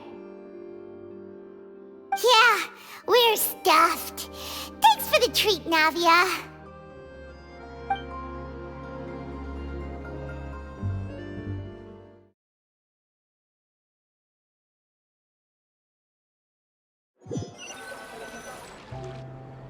Oh, so full. Paimon can barely float anymore.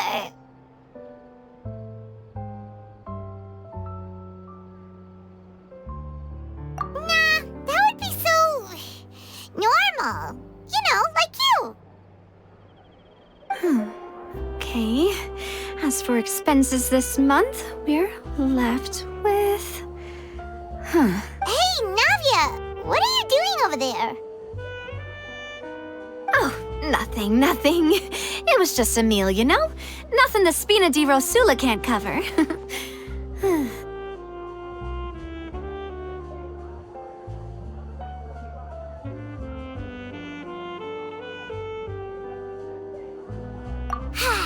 Let's get ready to try to meet the Hydro Archon again. Bye, Navia! So this is goodbye, huh? Well, if you do encounter any other trouble in Fontaine, you're always welcome to contact the Spina di Rosula. I'll give your requests the highest priority. In any case, I wish you smooth sailing. I'll see you again, partner. See ya!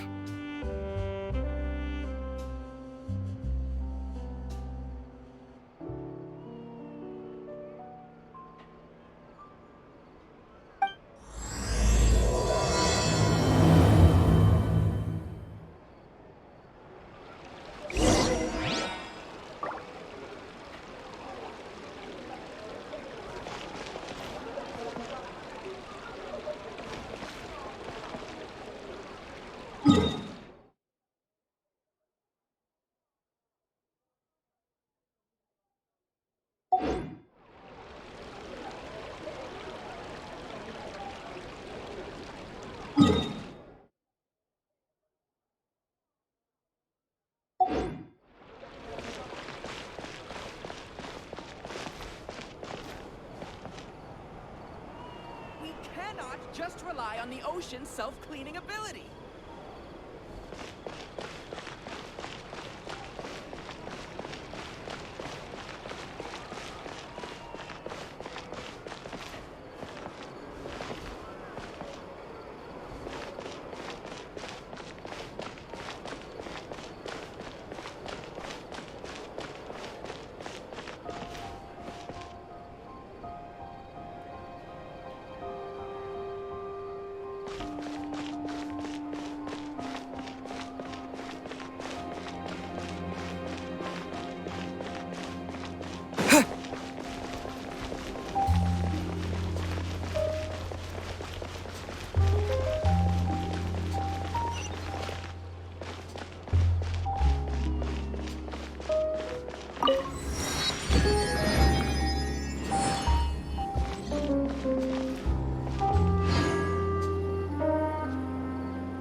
heard down the fact, grapevine that I've already Cheerio put in Boutique my just order. got some new fabrics in. They really are. Welcome to Cheerio Boutique.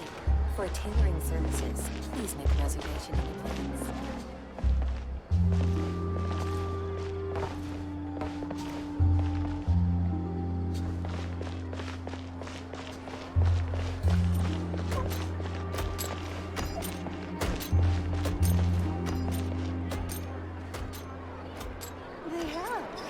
I heard down the grapevine. So hard to pick the perfect gift. So much quieter outside.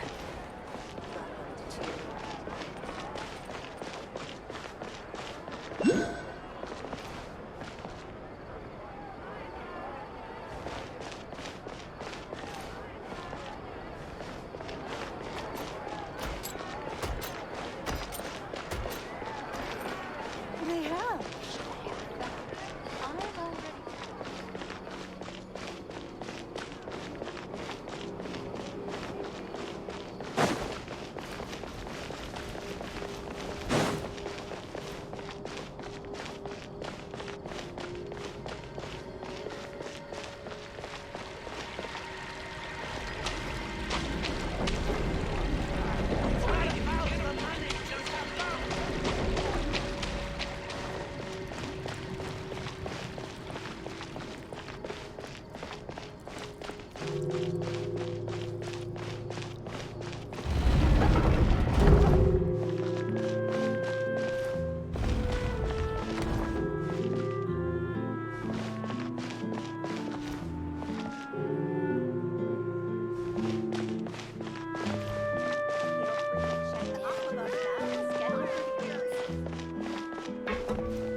Welcome to the court of Fontaine.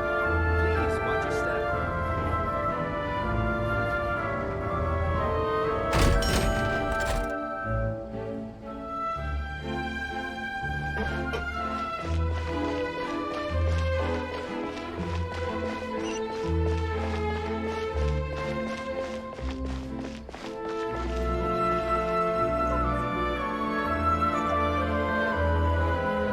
Welcome to Palais Mermonia.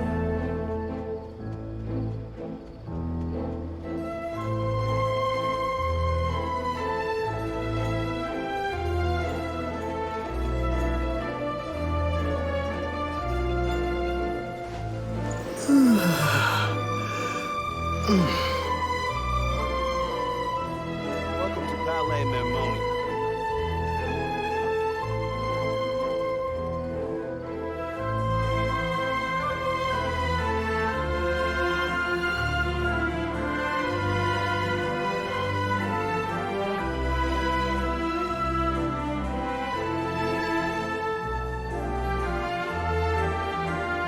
Welcome to Palais Mermonia.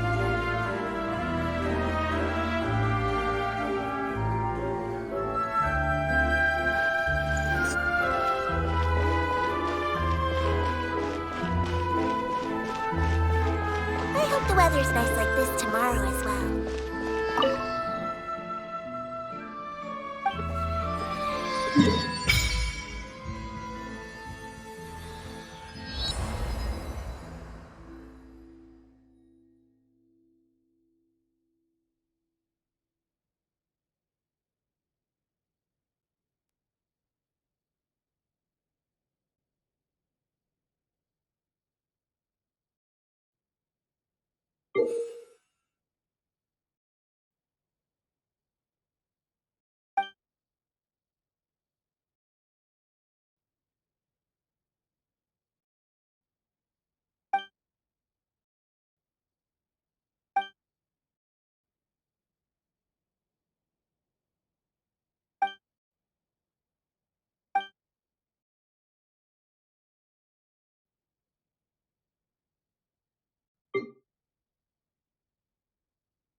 There aren't many people around anymore. Looks like that boat we took to Araneus might have been the last one. Vache. Looks like we're back here again. Huh? Traveler?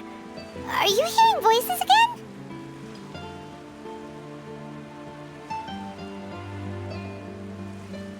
Ugh. That's kinda spooky. Are you sure we don't want to come back in the morning? Vache? Vache. Hey, why are you still walking towards it? There might be something nasty in the water.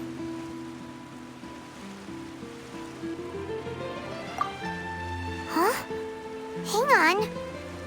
Paimon can kinda hear a voice. It's calling for Vache, right? Hey, Traveler! Stop walking! Come on, wake up!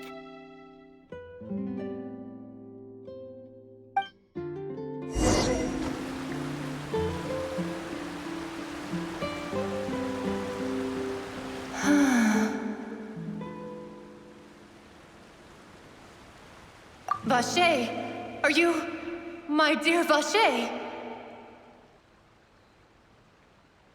No, wait. You seem to be someone else. Do you know Vache? Do you know where my love is?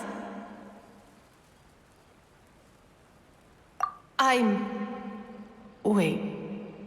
Who am I? I'm very sorry. I fear I do not know. My memories feel like they have been washed away like a flood. So many fragments dissolved amidst the tide, never to be recovered. How much have I lost? How many things that I once held dear while on land have I since forgotten?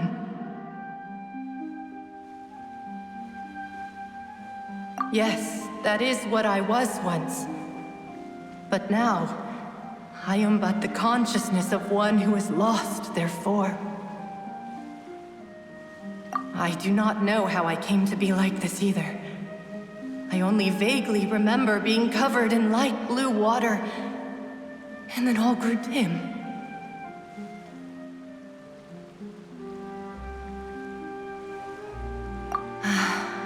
I also remember going to many places. I loved adventure, loved exploring places of peril. No matter where I went, Vache would go with me. I knew how dearly he loved me, and I also loved him equally as much. But now, we can no longer go back.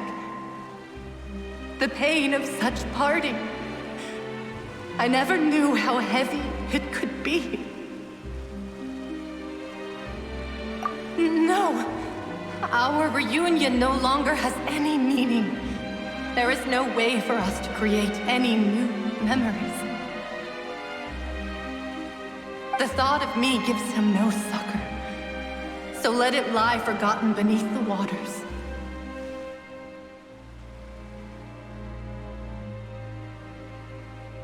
If you meet Vache, tell him not to look for me. Tell him to move on. That is the only thing I still remember. Perhaps that is so. As I was submerged in the waters, losing consciousness, I saw Vache above the surface. His eyes were filled with such sorrow, such longing. If only I could have comforted him, told him that I did not suffer. Indeed, I had felt a great warmth.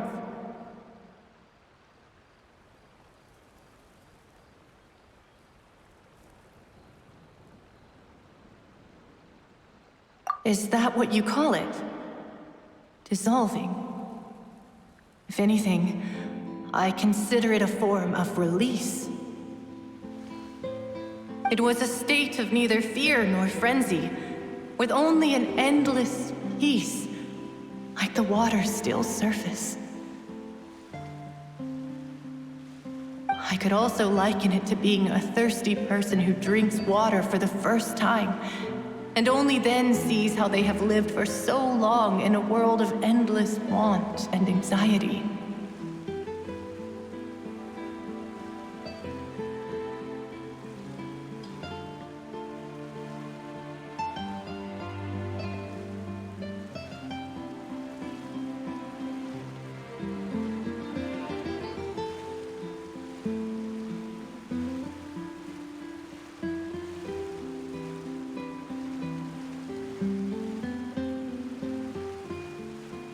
I think I hear your companion.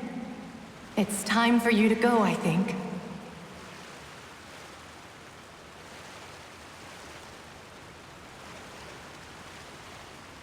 Farewell, then. I am glad that you were able to sense my presence. Remember, if you see Vacher, tell him not to seek me out any longer.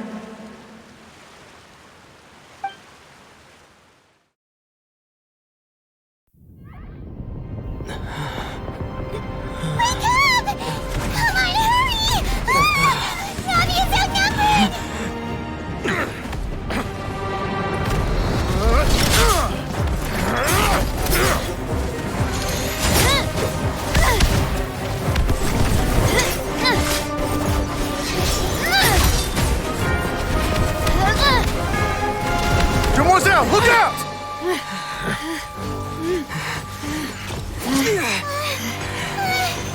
Dear God, it's a whole army of Gardamex.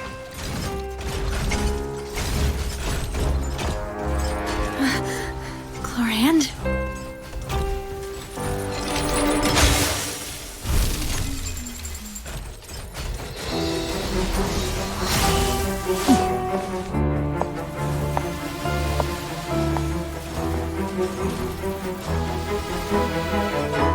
Quick, now's our chance!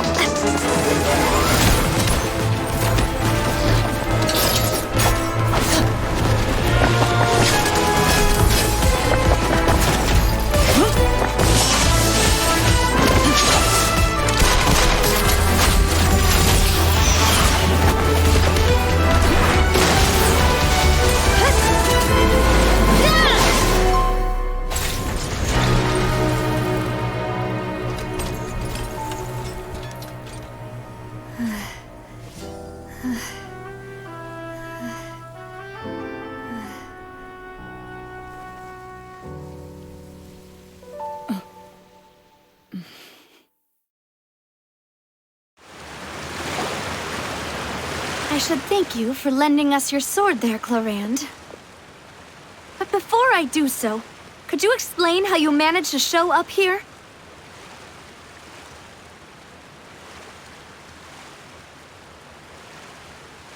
I followed you.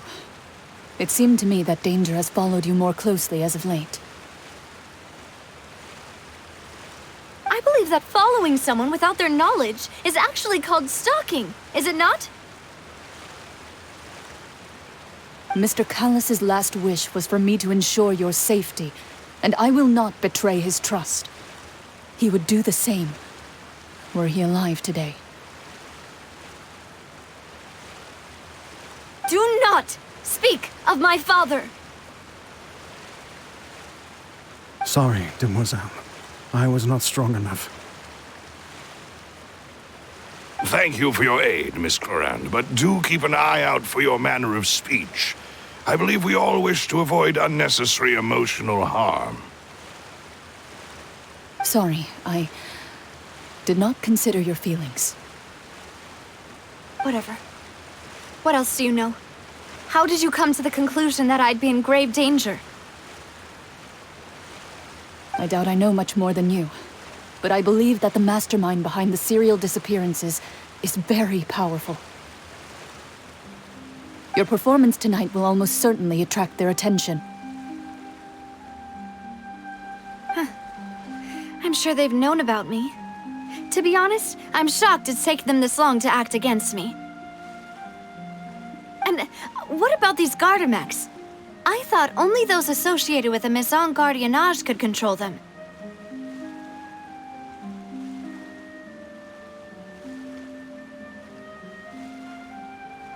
None of these mecha have serial numbers. I was sure to check a moment ago. They are not the ones used by the authorities to enforce the law. I can only conclude that some powerful or wealthy party must have obtained them via illegal means, deploying them as a private force of sorts. What? Your point being that they're out of Spina di Rosula's league, then?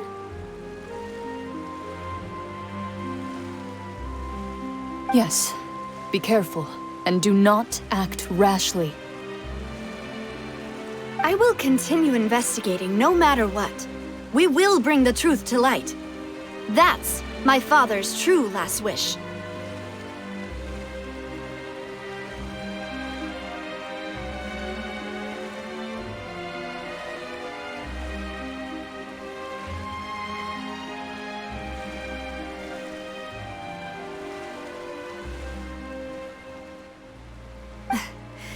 Regardless, thank you for your help today, Clarande. But if you get any ideas, tell me first. I don't much appreciate being followed. I do not think that they'll strike again anytime soon. So I shall stop following you. Good day, all.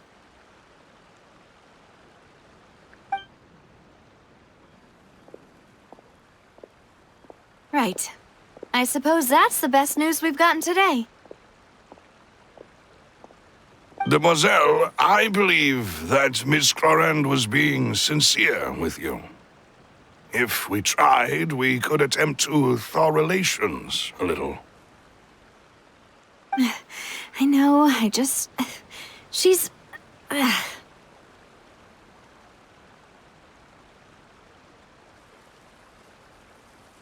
thank goodness! Paimon thought we were done for!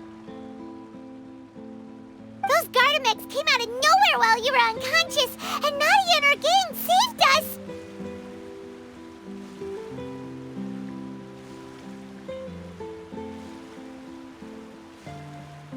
Oh, and there was that champion duelist named Clarande who came out to save us too! We got lucky there. Paimon probably couldn't have fought them off otherwise.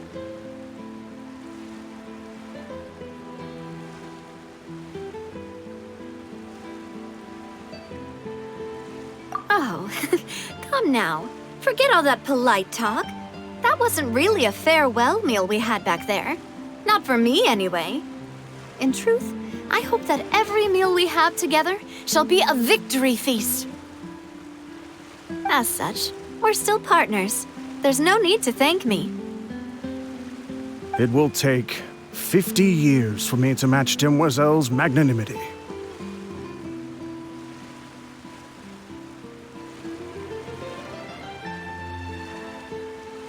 If it were me, I would have joined the Spina di Rosula on account of her goodwill long ago.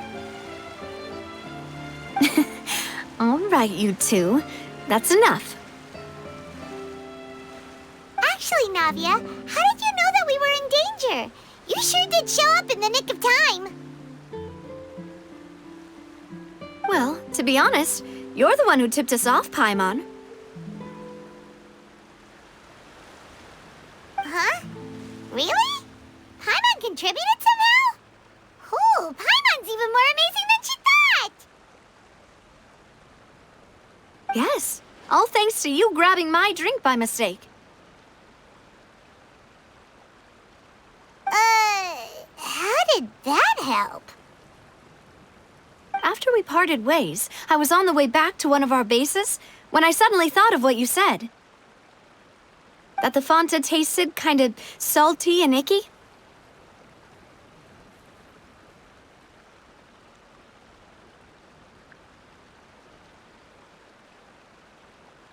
Fonta only comes in sweet flavors, so how could it have tasted salty? The color of the drink, if I recall, had also been a bit off.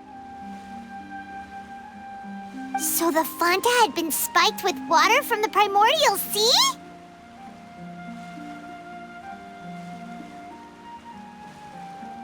Yes.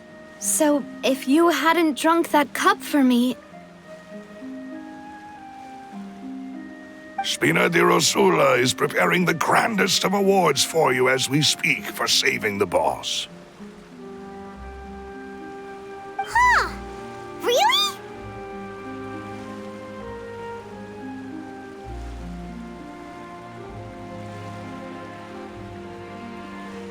I sent people to Hotel de Boer to investigate, but whoever did this left no trace at all.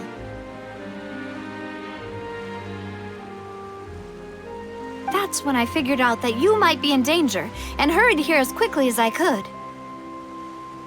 But why would they go after us too?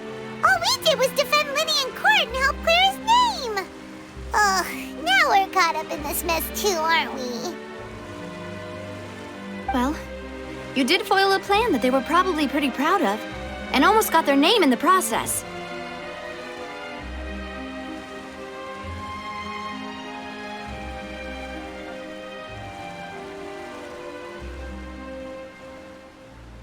Speaking of which, did anything strange happen when you drank the primordial seawater? Well, it can't be a coincidence that the traveler fainted just now. He said that he heard that voice calling for Vache again.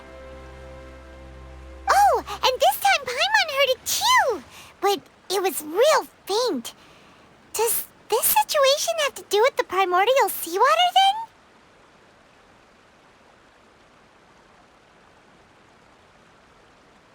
Does that mean the primordial seawater raises someone's sensitivity to hydro when it's used on people who are not from Fontaine?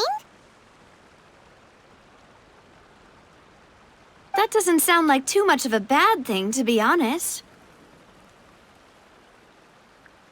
New intel? While you were out cold? Well, let's hear it, shall we?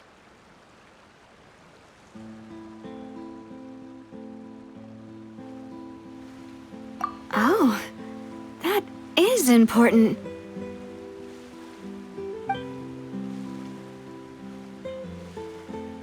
Vache. That name doesn't ring a bell. I suppose he hasn't stepped forward as a witness in court lately. Since he saw that young woman dissolve, he was at least at the crime scene.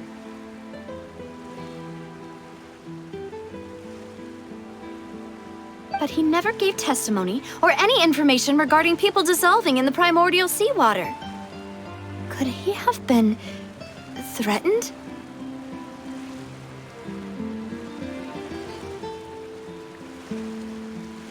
Yes, thank you. This is very important information indeed. We will continue to investigate.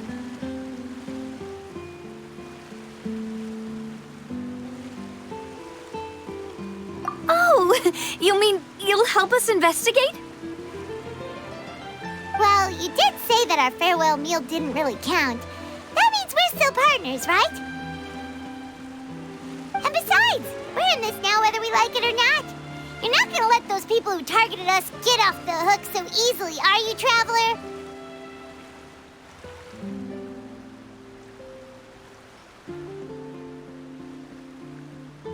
Demoiselle, do try not to look quite so pleased. You are the face of Spina di Rosula, after all.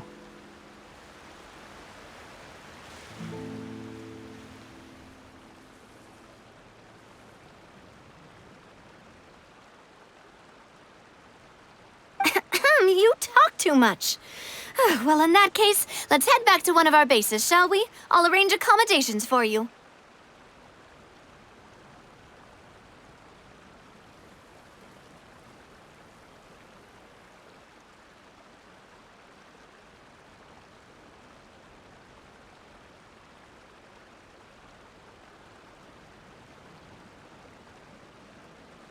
We also have some plans to go over, and hopefully we can deepen our bonds as partners. But we'll take that one step at a time, I guess. Don't worry, you two. With us around, our base is definitely secure.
It's right up ahead, but let's make sure we weren't followed first.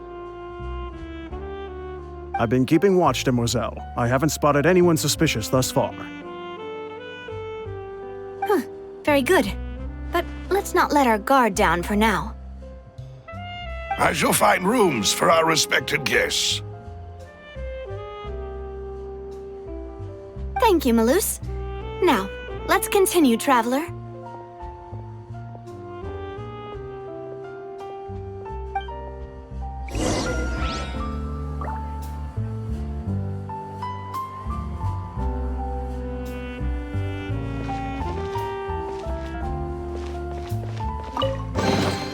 I'll keep this close.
Adventuring underground is way more fun than I thought.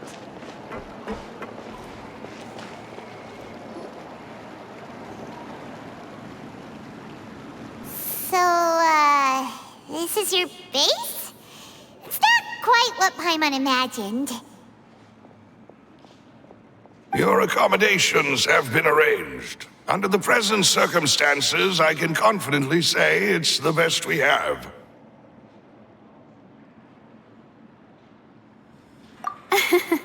Well, our funds have been a little tight lately. After all, we don't allow illegal or unethical profiteering. In fact, our funds often come from citizenry who support us. Seems like it's tough times for everyone. But if you have the support of the people, that does sound like it's worth it.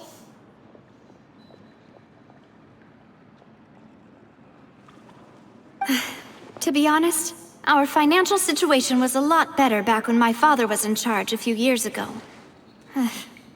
I'm afraid I'm not quite his equal. Your father... he was the previous boss of Spina di Rosula, right? How did he...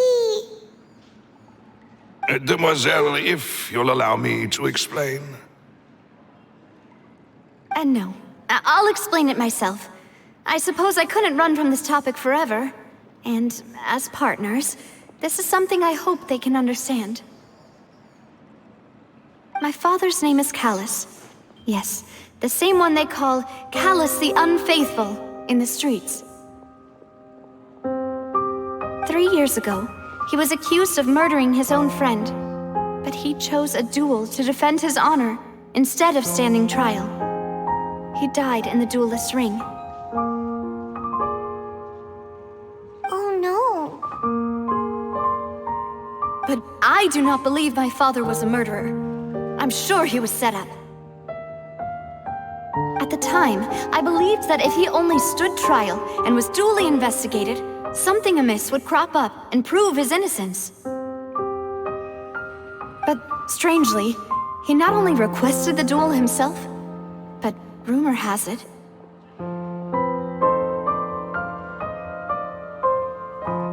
that even after being seriously injured, to the point where he could be deemed as having lost the duel, he refused to surrender, determined to die in the arena.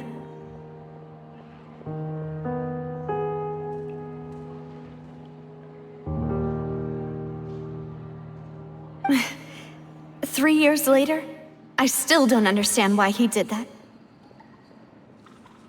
How could he protect his honor if he's dead?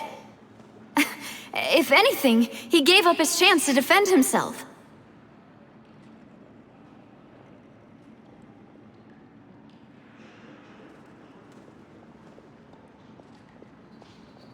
The closest piece of info I have is that my father had been investigating the serial disappearances case at the time of his death.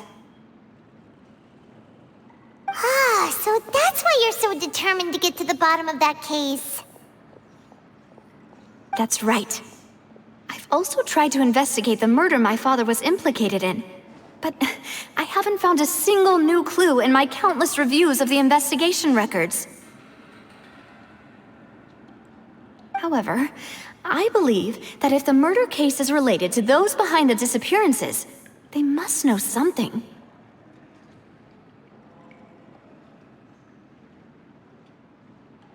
I must know what really happened. Was my father coerced? Framed? Even if he really did kill his friend, I must get to the truth.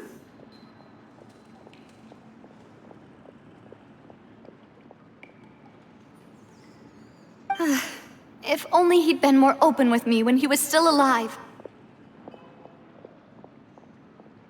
He even hid the fact that my mother died due to complications when giving birth to me.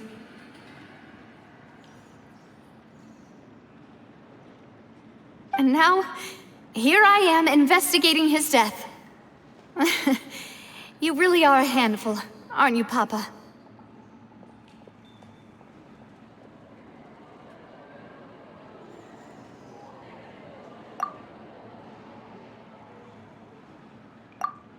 Demoiselle, please, if there is anything I can do, anything at all. I also will never believe that Master Callus murdered anyone. There are none whom I respect more than the two of you, Demoiselle. Master Callus did so much good in life, yet all it took was one murder case for him to be dubbed Callus the Unfaithful.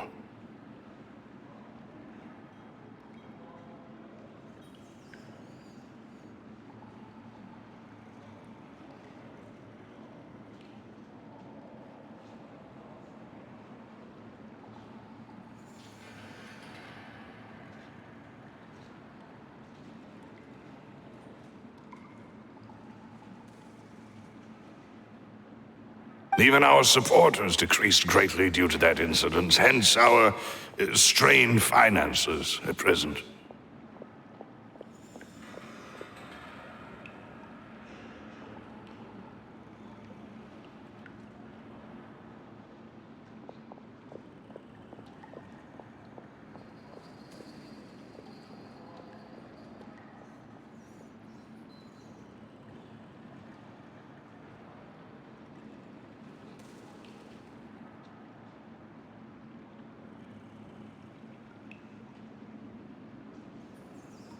Wait, if Callus was such a good man, wouldn't people at least be a little suspicious when he was accused? No. Perhaps people just revel in that kind of drama. It's not something exclusive to people from Fontaine, really. Everyone's like that. People love watching the evil turn over a new leaf, but they also enjoy watching good people fall into an abyss from one slip-up just as much.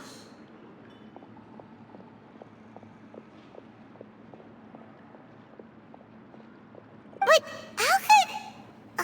never mind. If Callus was really falsely accused, we have to find the truth. He didn't deserve to have that happen to him. There is one other thing. Master Callus's opponent in the duel was Ms. Clorand. Oh, her? Well, then, isn't that as good as saying that she was the one who killed him? Yeah, that's not the sort of thing that you can just let go and move on from. Ms. Clorand has always placed great emphasis on the honorable nature of the duel. If her opponent doesn't yield, she will not stop either. She knew Master Callus beforehand and greatly respected him, but seeing how he was resolute in the arena, there was only ever one choice she could have made. It's not that I don't understand her at all, but I just can't deal with this yet. Don't worry, Navia.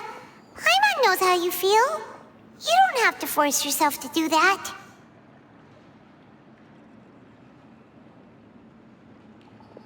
Afterward, Ms. Clorand told us that at the start of the duel, Master Callus requested that she ensure Demoiselle Navia's safety.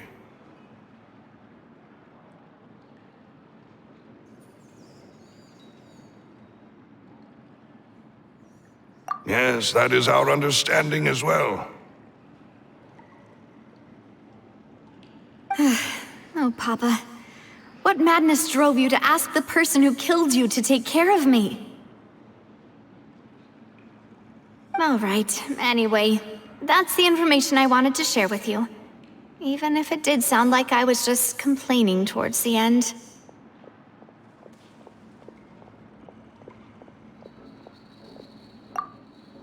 Thanks. You two should go and rest. This was quite a day after all. Yeah, Paimon's beat. Please, relax and get some sleep. We will ensure you rest soundly.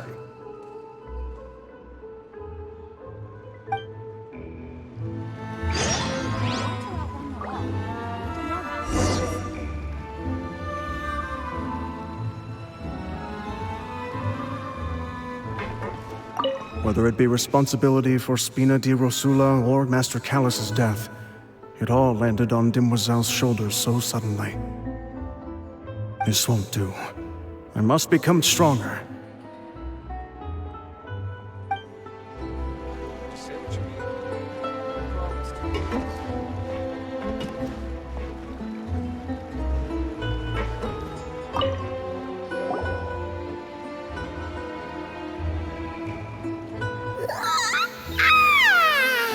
Paimon slept so well. This place feels almost too safe. Huh? Navia? Where did the other two go? I sent them back to Poisson. It's Spina de Rosula's place of origin, and where we have our headquarters. There's not much for them to do here at the moment. Paimon gets the feeling that you're just trying to get them off your back. But never mind that. When did you get back? Were you waiting here the whole time? No, I just returned after going out for a while. I did some investigating yesterday regarding the name Vacher. Wait, so you didn't sleep at all? How could I after having such critical new evidence appear? Guess Paimon wasn't speaking for everyone just now, huh? Unfortunately, this name seems to have been wiped from existence. It doesn't seem to have a match anywhere.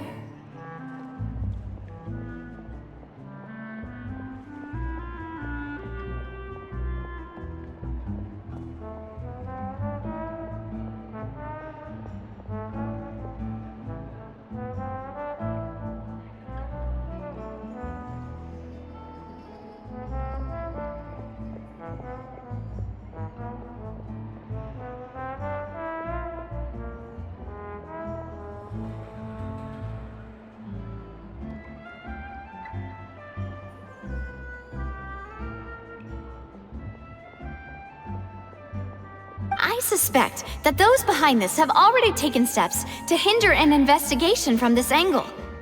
But that does prove that this Vacher person is a key witness in the incident.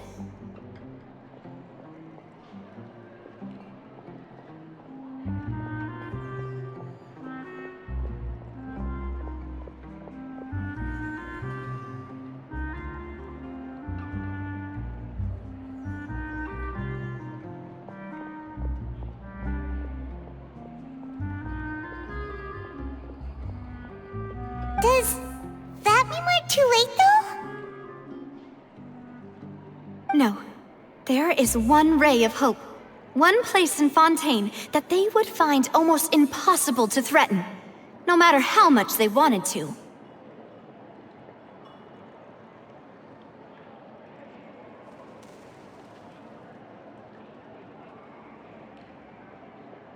And that is the archives kept by Chief Justice Neuvillette.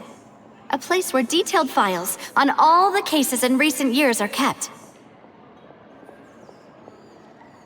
If the Oceanette you met is one of the young women who went missing recently, we should be able to find some related information there. So Neuvillette maintains an archive of case files? Whew. Guess that's the hard-working Chief Justice for you. In that case, let's go talk to him, shall we?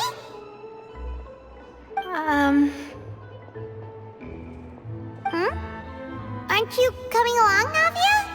Did you get tired? No, it's nothing. Let's go see the Honorable Chief Justice.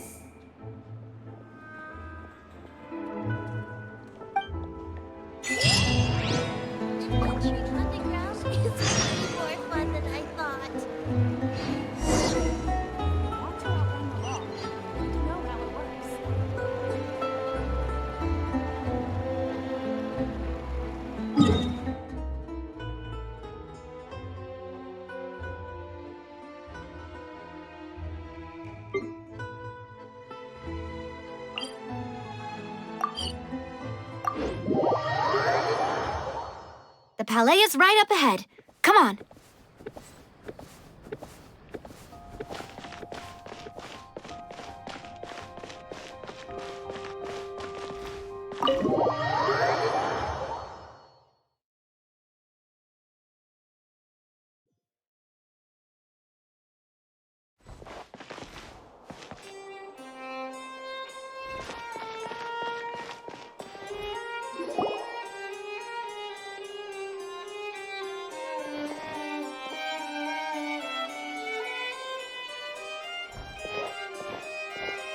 Halt! Please state your business here. The Chief Justice is presently occupied with official matters. Huh. This place does look pretty heavily guarded. Guess that proves that Nervalet's files are really secure. Hey, don't you recognize us?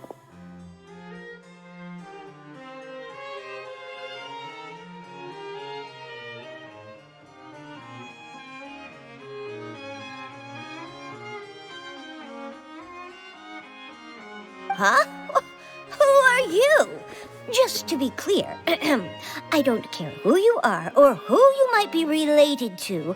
Our rules make no exceptions. See? They've got great discipline, too. Yep. Paimon can tell. If you're here just to crack jokes, I can point you towards the exit. Unlike some, we're busy, so please leave if you don't have a reason to be here. No. What I meant to say is, shouldn't you remember us from a few days ago? We were at the trial of the great magician Linny. Oh, yes, I remember. I read about it in the Steambird. You must be Linny's attorneys. It's all coming back to me now. We're here today to report and archive some information on a follow-up case. Huh. Is that even a thing? Of course. Don't worry. We're here on official business. You can trust us. All right then, I'll let you through. The Chief Justice is just inside. Thanks so much.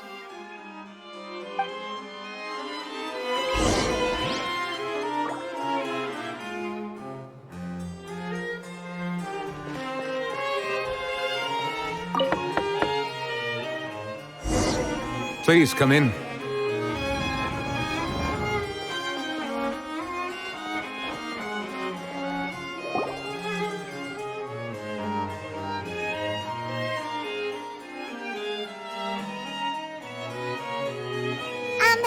Sorry to barge in, Monsieur Nervalet. We only lied to get in because we didn't know any other way. It's all right. Please let me know how I may be of assistance to you. So you're not mad at us? We're looking for a man called Vacher. He may have been an eyewitness in the serial disappearances case. If we can find him, we may be able to unearth some key information on the case. Ah, I see. In that case, please wait here a moment while I browse through the files.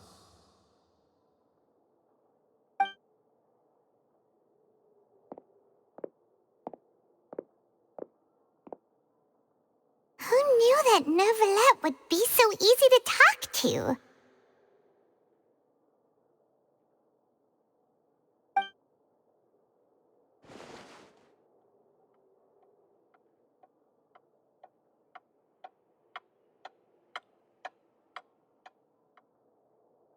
Unfortunately,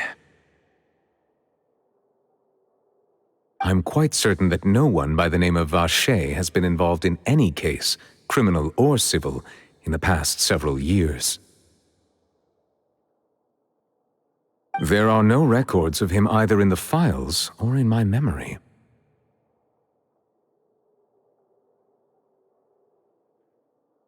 Traveler, what if it was really just a dream?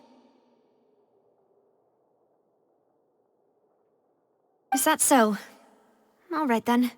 Thank you so much, Monsieur Neuvillette. We'll take our leave now. Ahem.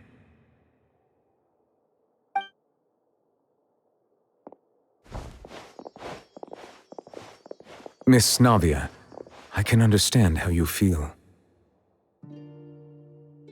Your father, Callus, was a truly exceptional man. We deeply regret his passing.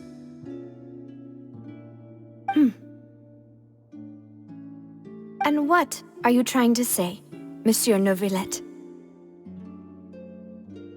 Are you trying to console me? Extend your sympathy? Or just express some tendril of regret? No. You are not trying to do any of that.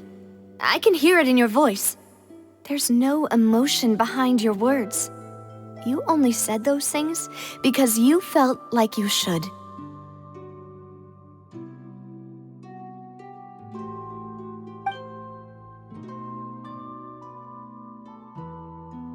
It's just like last time.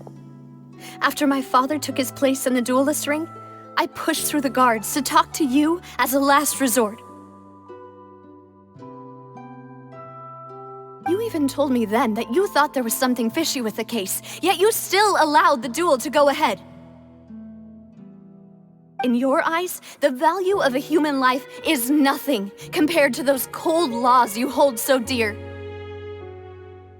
If you truly regret my father's death, then why didn't you call a stop to the duel?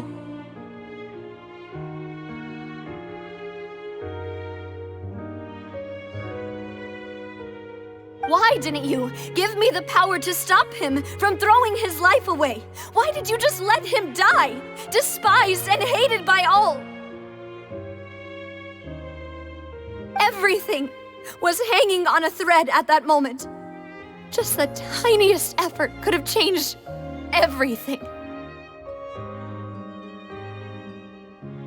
There are still so many things I never got to tell him. So many questions he still owes me answers to. If you really have no heart, then just look me in the eyes. I, Navia, will show you the true meaning of regret.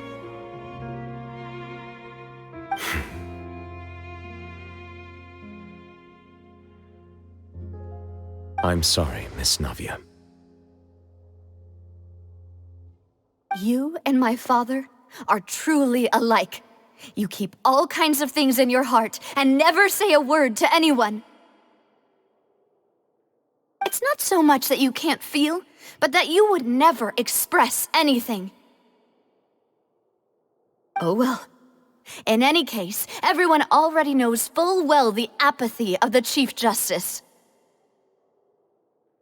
My apologies for taking my emotions out on you, Monsieur Chief Justice.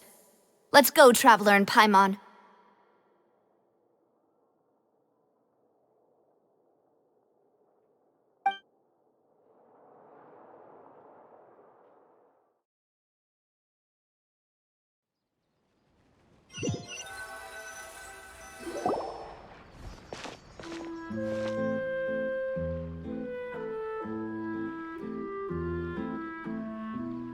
Navia, are you okay? I'm fine.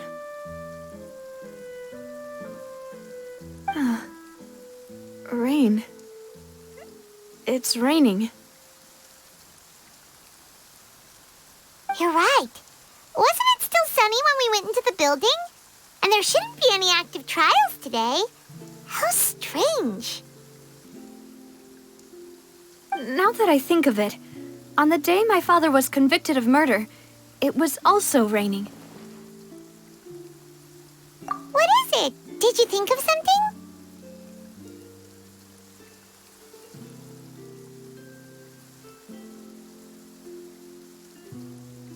Yeah, he was outside. It was uncovered and the rain could fall there. Why? Do you think the rain could have affected the crime scene?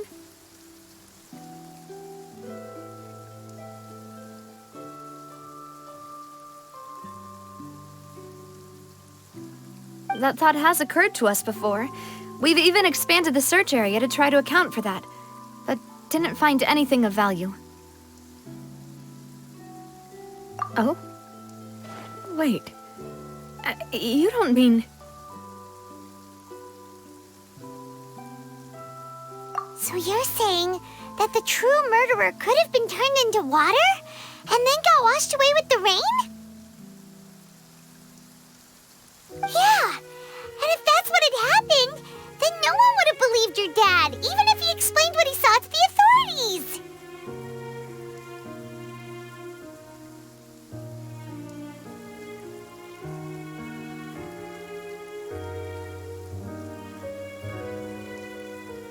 I really think I found a true genius for a partner. You're completely right. How did I not connect the dots earlier?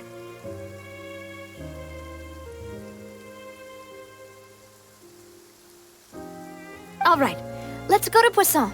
With this new lead in mind, we'll get to the bottom of my father's case for sure. Yeah, we're gonna make progress for sure this time.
Do you want to go with me now?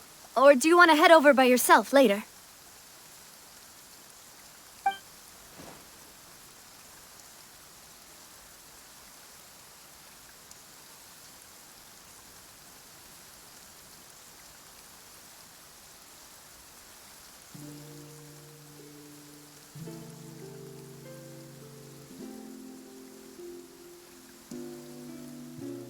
Great.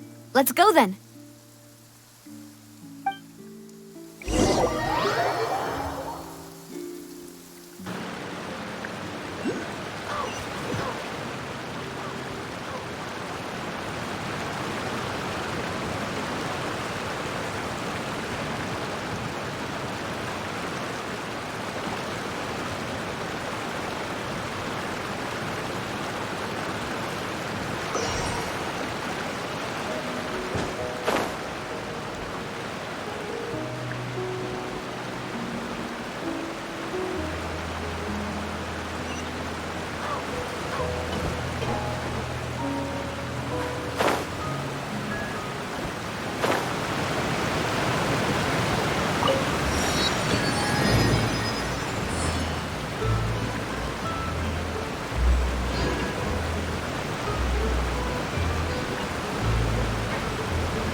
Whoa!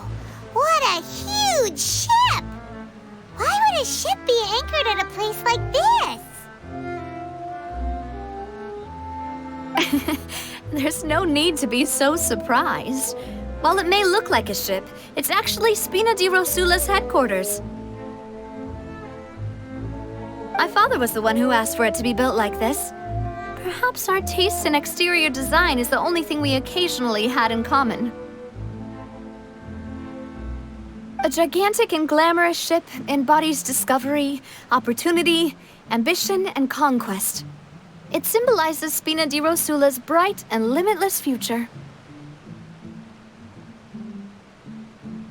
And Paimon thought you were bluffing when you said Spina di Rosula had a glorious past. Paimon was confused why a group with such a history would live in the sewers. But now that Paimon has seen this ship for herself, she's been convinced. Well, Poisson is where Spina di Rosula began, after all. It's our main base, our home.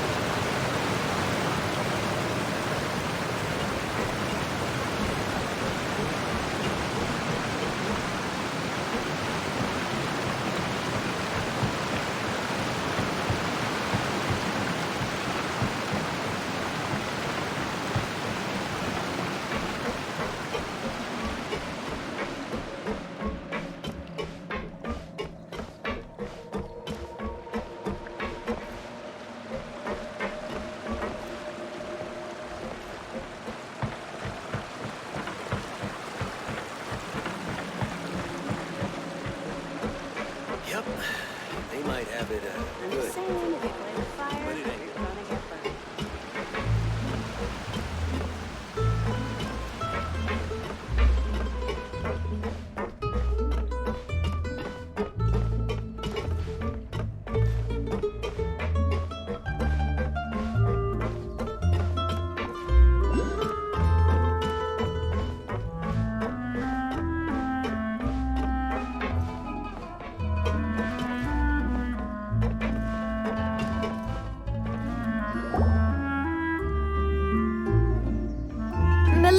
We're back! Apologies for the wait, demoiselle, and our most important partners. You said before that you still had some business at the court. What brings you back to Poisson so quickly?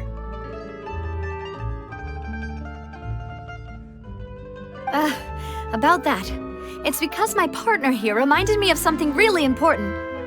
You see, what if my father's case had something to do with water from the primordial sea? You still remember, right, Balus? On that night, it was raining? Yes, the case was quite similar to that of Mr. Linney's. Both were what you'd call impossible murders. Could you tell us a bit more about what happened before? Yeah, of course. Many years ago, something called synth began to gain popularity in Poisson. At a glance, it was a kind of drink that could excite your mood and produce many pleasant hallucinations. Wait! Didn't that guard guy who turned into water also mention that the primordial water could be used to produce some kind of potion? Yes, he did. Considering what we know now, it's almost certain that synth is created using water from the primordial sea.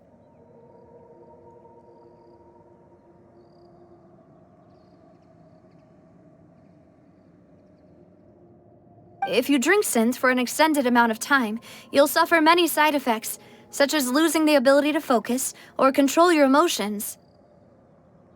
And if you were to stop drinking it completely, you'll experience flashes of paranoia and anxiety while lacking energy to do anything. It's an extremely dangerous substance. As he oversaw Poisson, my father was compelled to put a stop to synth abuse and called for a complete ban of it. Boss's uncompromising attitude incurred the synth vendor's wrath, but no matter how much they threatened or bribed him, he refused to yield. Not only that, Boss became determined to find the mastermind behind the synth operation and put an end to the problem once and for all. Yes, but the enemy was very cunning. So he could never get anything out of the dealers, all of whom only sold the stuff and weren't privy to the rest of the operation. Recognizing that, my father decided to contact the dealers in secret and cultivate personal relationships with them. Finally, he was able to convince someone to become his informant. The man's name was Jacques. He felt greatly ashamed about his work after seeing many families destroyed by synth abuse. That night, my father hosted a banquet at his countryside estate. He planned to meet up and exchange information with Jacques over some food. But then, we heard 2 gunshots from the courtyard. We raced to the scene and found my father, still holding a gun, and Jacques, who was already dead on the ground. Huh? How did that happen? Aren't they on the same side? Sounds just like Lenny's case, doesn't it? In both cases, the culprit seemed obvious, but neither appeared to have any motive at all. Looking back on it, though, I now believe the most important clue was something we all overlooked at the time. There were pieces of clothing left at the scene.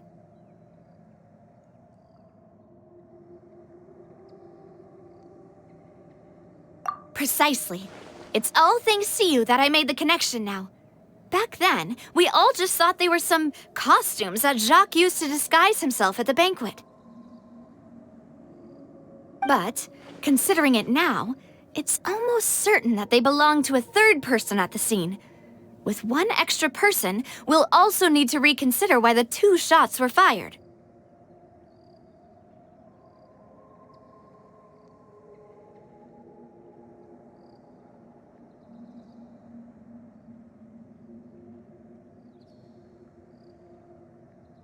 You're right. We still don't know what happened. But my intuition tells me that we're on the right track to figuring it all out. I'm finally headed towards the truth. Jacques was an empathetic man who was infinitely remorseful for his past actions. It's unlikely that he turned on Boss with 0 warning. I think this third person is probably the key to the full truth. On that note, however, even though this will not please you, demoiselle, as your and your father's butler, I must still offer a word of warning.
Our opponent is insidious and cruel. They are extremely difficult to deal with, and Boss has already lost his life trying to bring them to justice. Even though Spina de Rosula has lost most of its former glory, Poisson has welcomed a new time of peace, and we have been allowed to live out our lives. There is no need to follow your father's path. It would be both wise and in line with Boss's wishes to step back and give up on the case.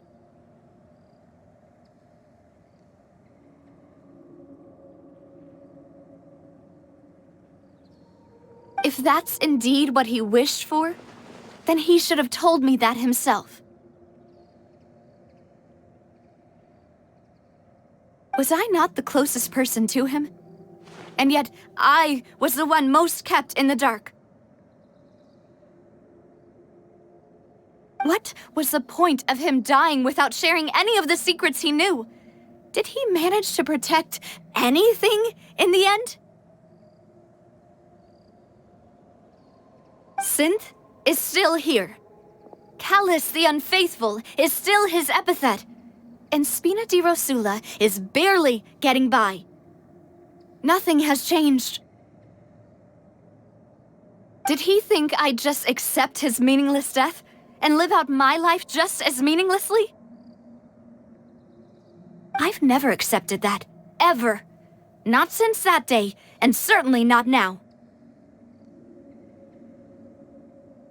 I want to find out the real answer for everyone's sake. For the missing girls, for the victims, and for myself. Navia. This is indeed the best moment to act. Your partner appears to be quite reliable, and more importantly, Demoiselle, I think you're also ready to take this on. So you do know something else, Malus. Yes, I do. In fact, even before that banquet, Boss already knew of the connection between Synth and the serial disappearances case.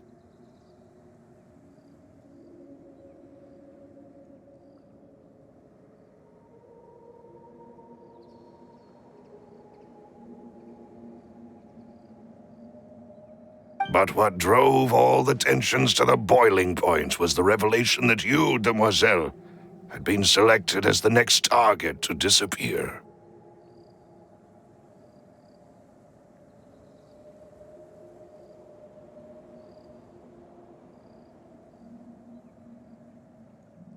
What?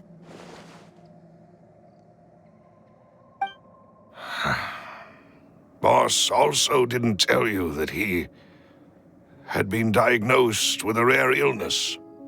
The doctors told him that he had no more than 5 years left to live. And the serial disappearances case caused him great anxiety. 5 years was nowhere near enough time to resolve this long-standing conflict. But once he passed away, all the danger would pass on to you.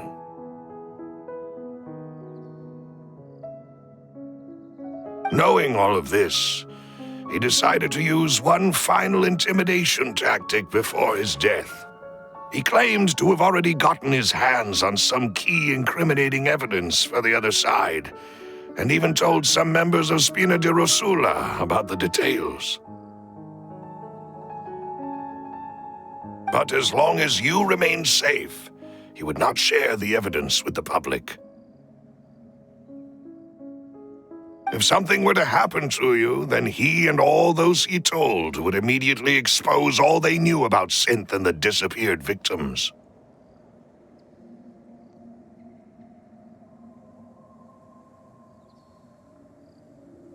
Right, so nobody would be able to get off scot-free. As we've seen, Boss's tactic has worked. Even though Boss has been gone for a long time, the other side has not tried to take Demoiselle's life.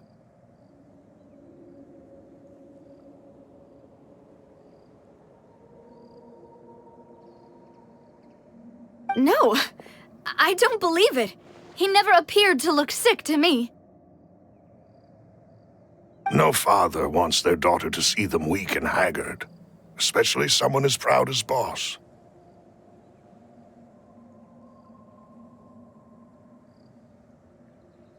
To him, dying in a duel and suffering lasting dishonor as the unfaithful was still far preferable than losing face in front of his daughter.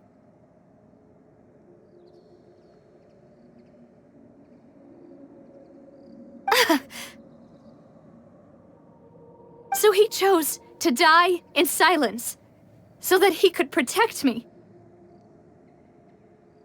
I'm afraid you're not understanding this correctly, demoiselle. What Boss wanted to hand to you was not a parasol, but a sword. If Boss's spirit could hear you telling me that you want to find the answer for the sake of everyone involved, I'm sure he'd be extremely proud. That fool. Couldn't he have just given it to me straight? No. He might have set up everything precisely because he never thought I'd be able to understand him. Is that the amount of confidence he had in me? And what if I was never able to make it to where I am now? Yeah. I suppose that's true. With the way he'd set things up, if I had wanted, I could have just lived out my life without a care in the world. But thankfully, he rarely talked to me about complex matters, and thus understood little of me as a person. In this case, he really didn't need to give me an easy way out.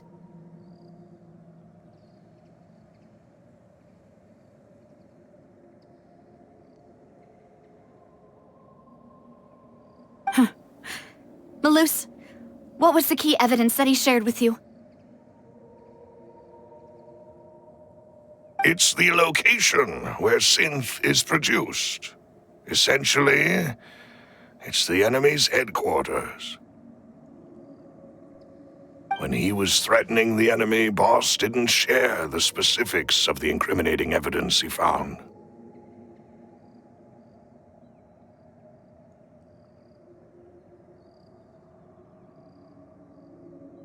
But if you want to use it against the enemy, you'll still have to take several things into consideration.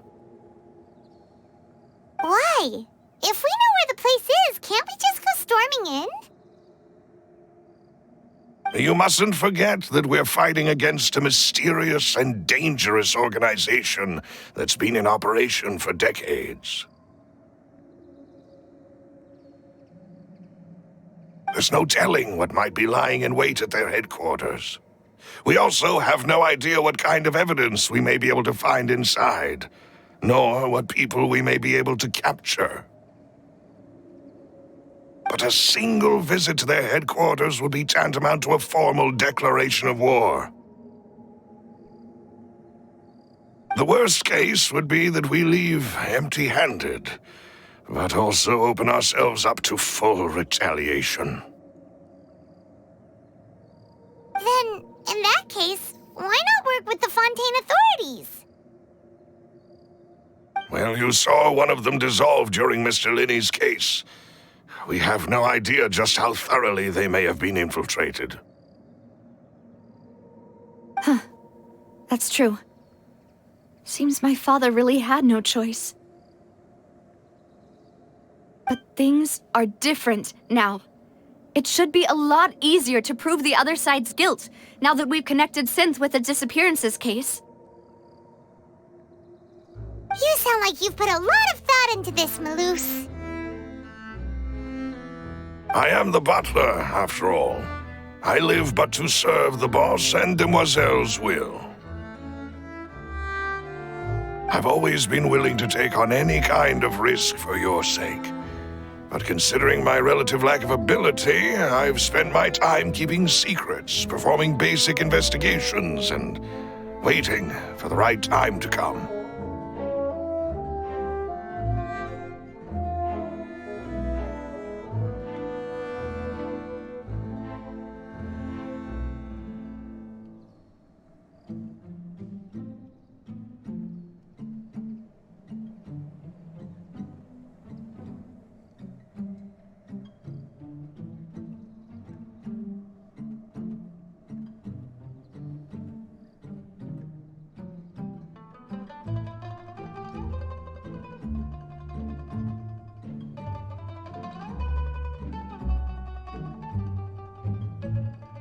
Thank you for all of that, Malus.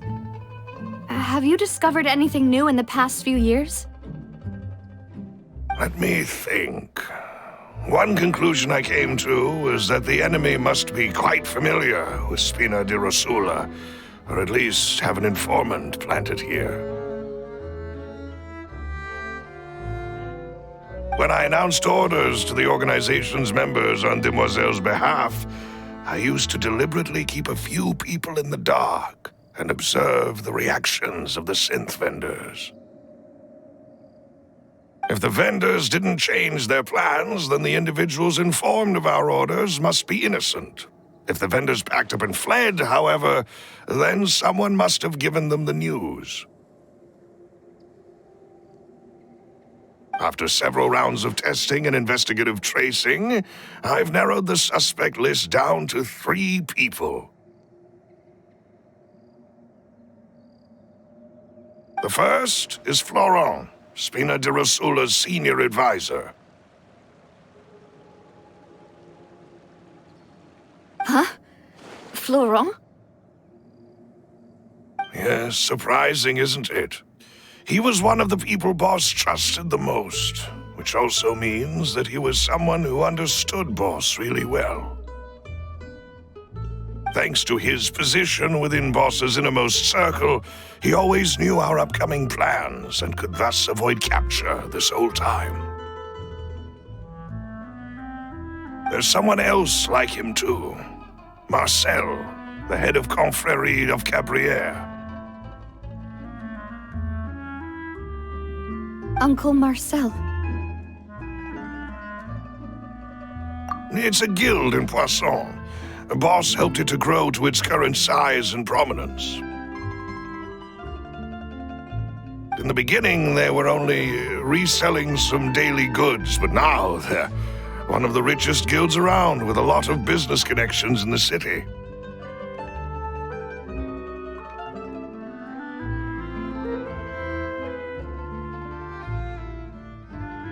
So, they're like a sister organization of Spina di Rosula?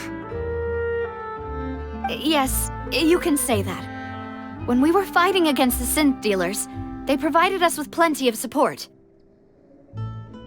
It's a bit difficult to imagine someone using their own money to hunt down themselves.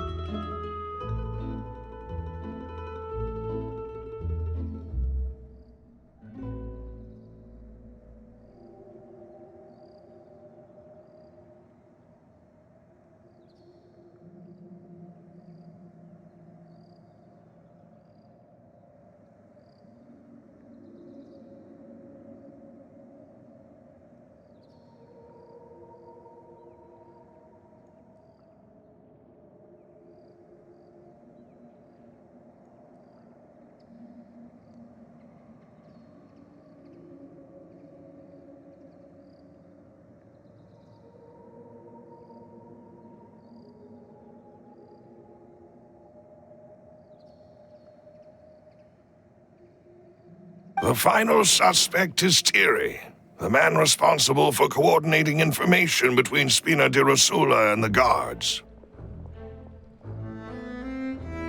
Although the guards mostly leave us to our own devices, there are still many activities we have to report to the local authorities. Since Thierry is always in the know about our current activities, he could theoretically always plan one step ahead.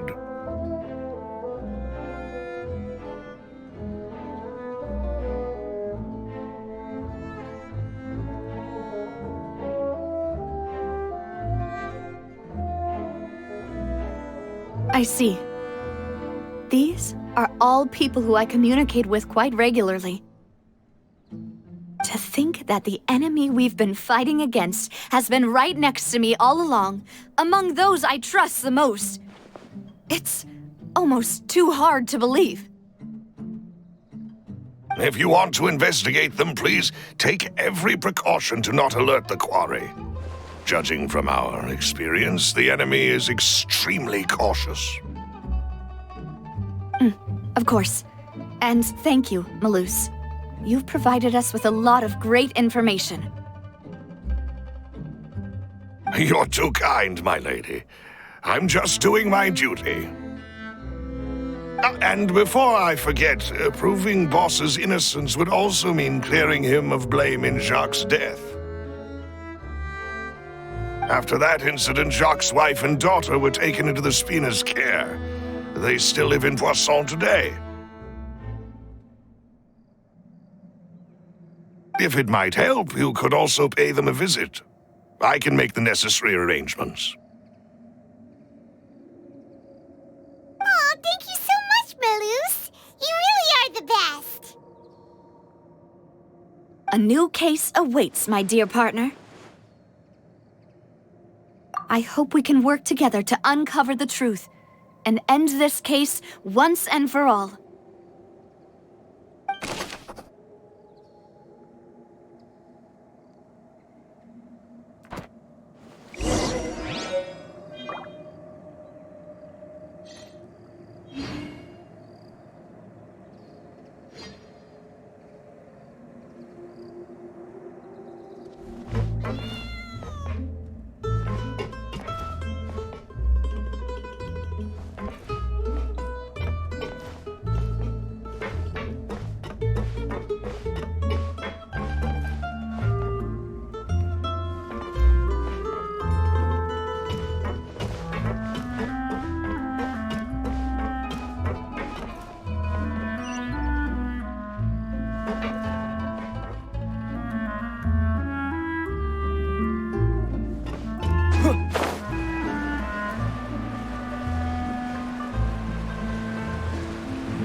It is settled, then.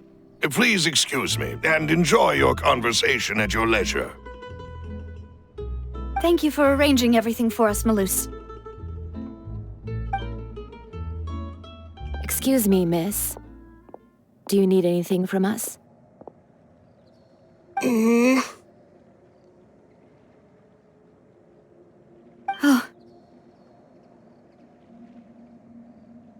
Hey, Navia's all quiet.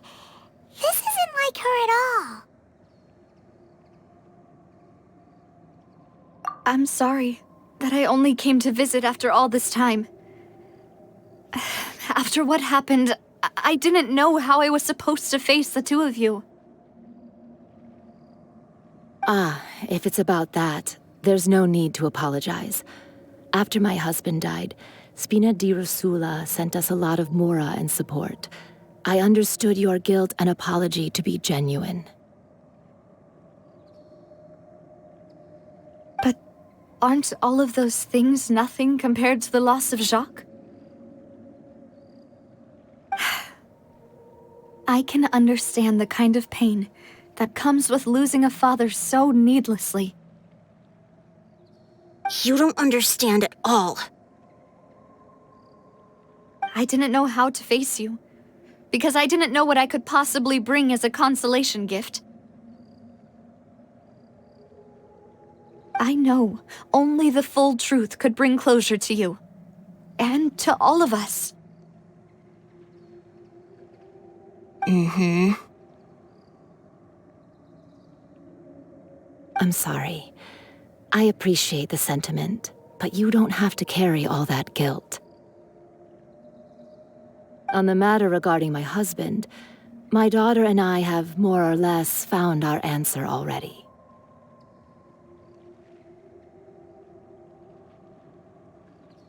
Would you mind sharing it with me? I really can't believe that my father could ever bring himself to shoot Jacques.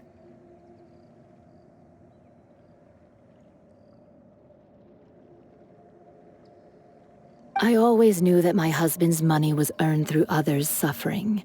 He told me countless times that if he could turn back the clock, he would never go into the synth business again.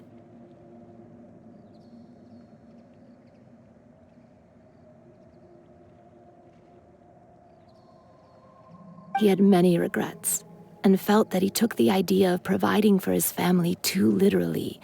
For the longest time, he thought Mora was everything.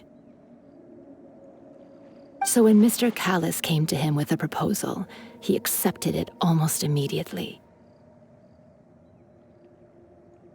He tried to be as careful as he could, but even so, he was still found out by the higher-ups.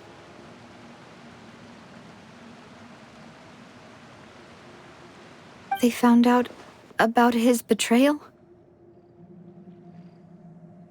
Papa didn't say that exactly, but Papa did tell me that I should never be ungrateful. Before he left that day, he told me that he had no choice. It was only later that I realized it was his final farewell to the two of us.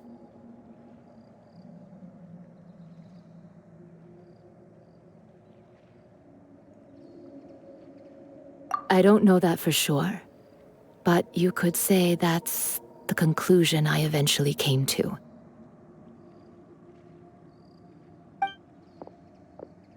Which is why I'm the one who should feel guilty. Callis had always taken great care of us, both when he was still alive and after he passed away. Even if he fired the shot that killed my husband, it was likely in self-defense. It is impossible for me to hate him for what he had done. But Mama, why is Papa still the bad guy if he did the right thing? Papa always wanted to be a good man, so why did he have to do a bad thing in the end? Well, things aren't always as they seem. You still feel like your papa was a good man, right? Yeah, Papa was a really good man. The best in the whole world. Then you should hold on to that. If a good man had to do a bad thing, then he must have had his reasons. Regardless of whether he left you a parasol or a sword, he must have done so to give you a better life. Oh. Thank you for everything you've told me. I will definitely find the truth. The current state of things is not something I'm willing to just sit back and accept. Thank you. I'm very grateful to hear this from you. Even though your personality is quite different from your father's, your determination when you speak is really similar. You really think so? That's the first time anyone said that to me.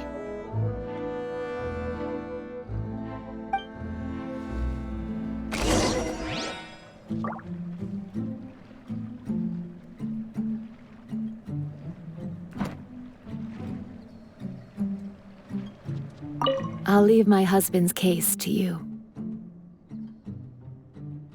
Thank you, Miss Spina, and Miss Spina's friend.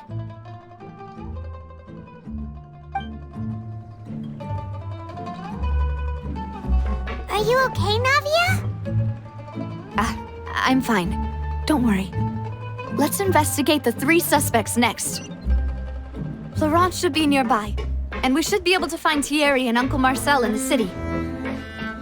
I'll get myself together on the way, so please don't worry.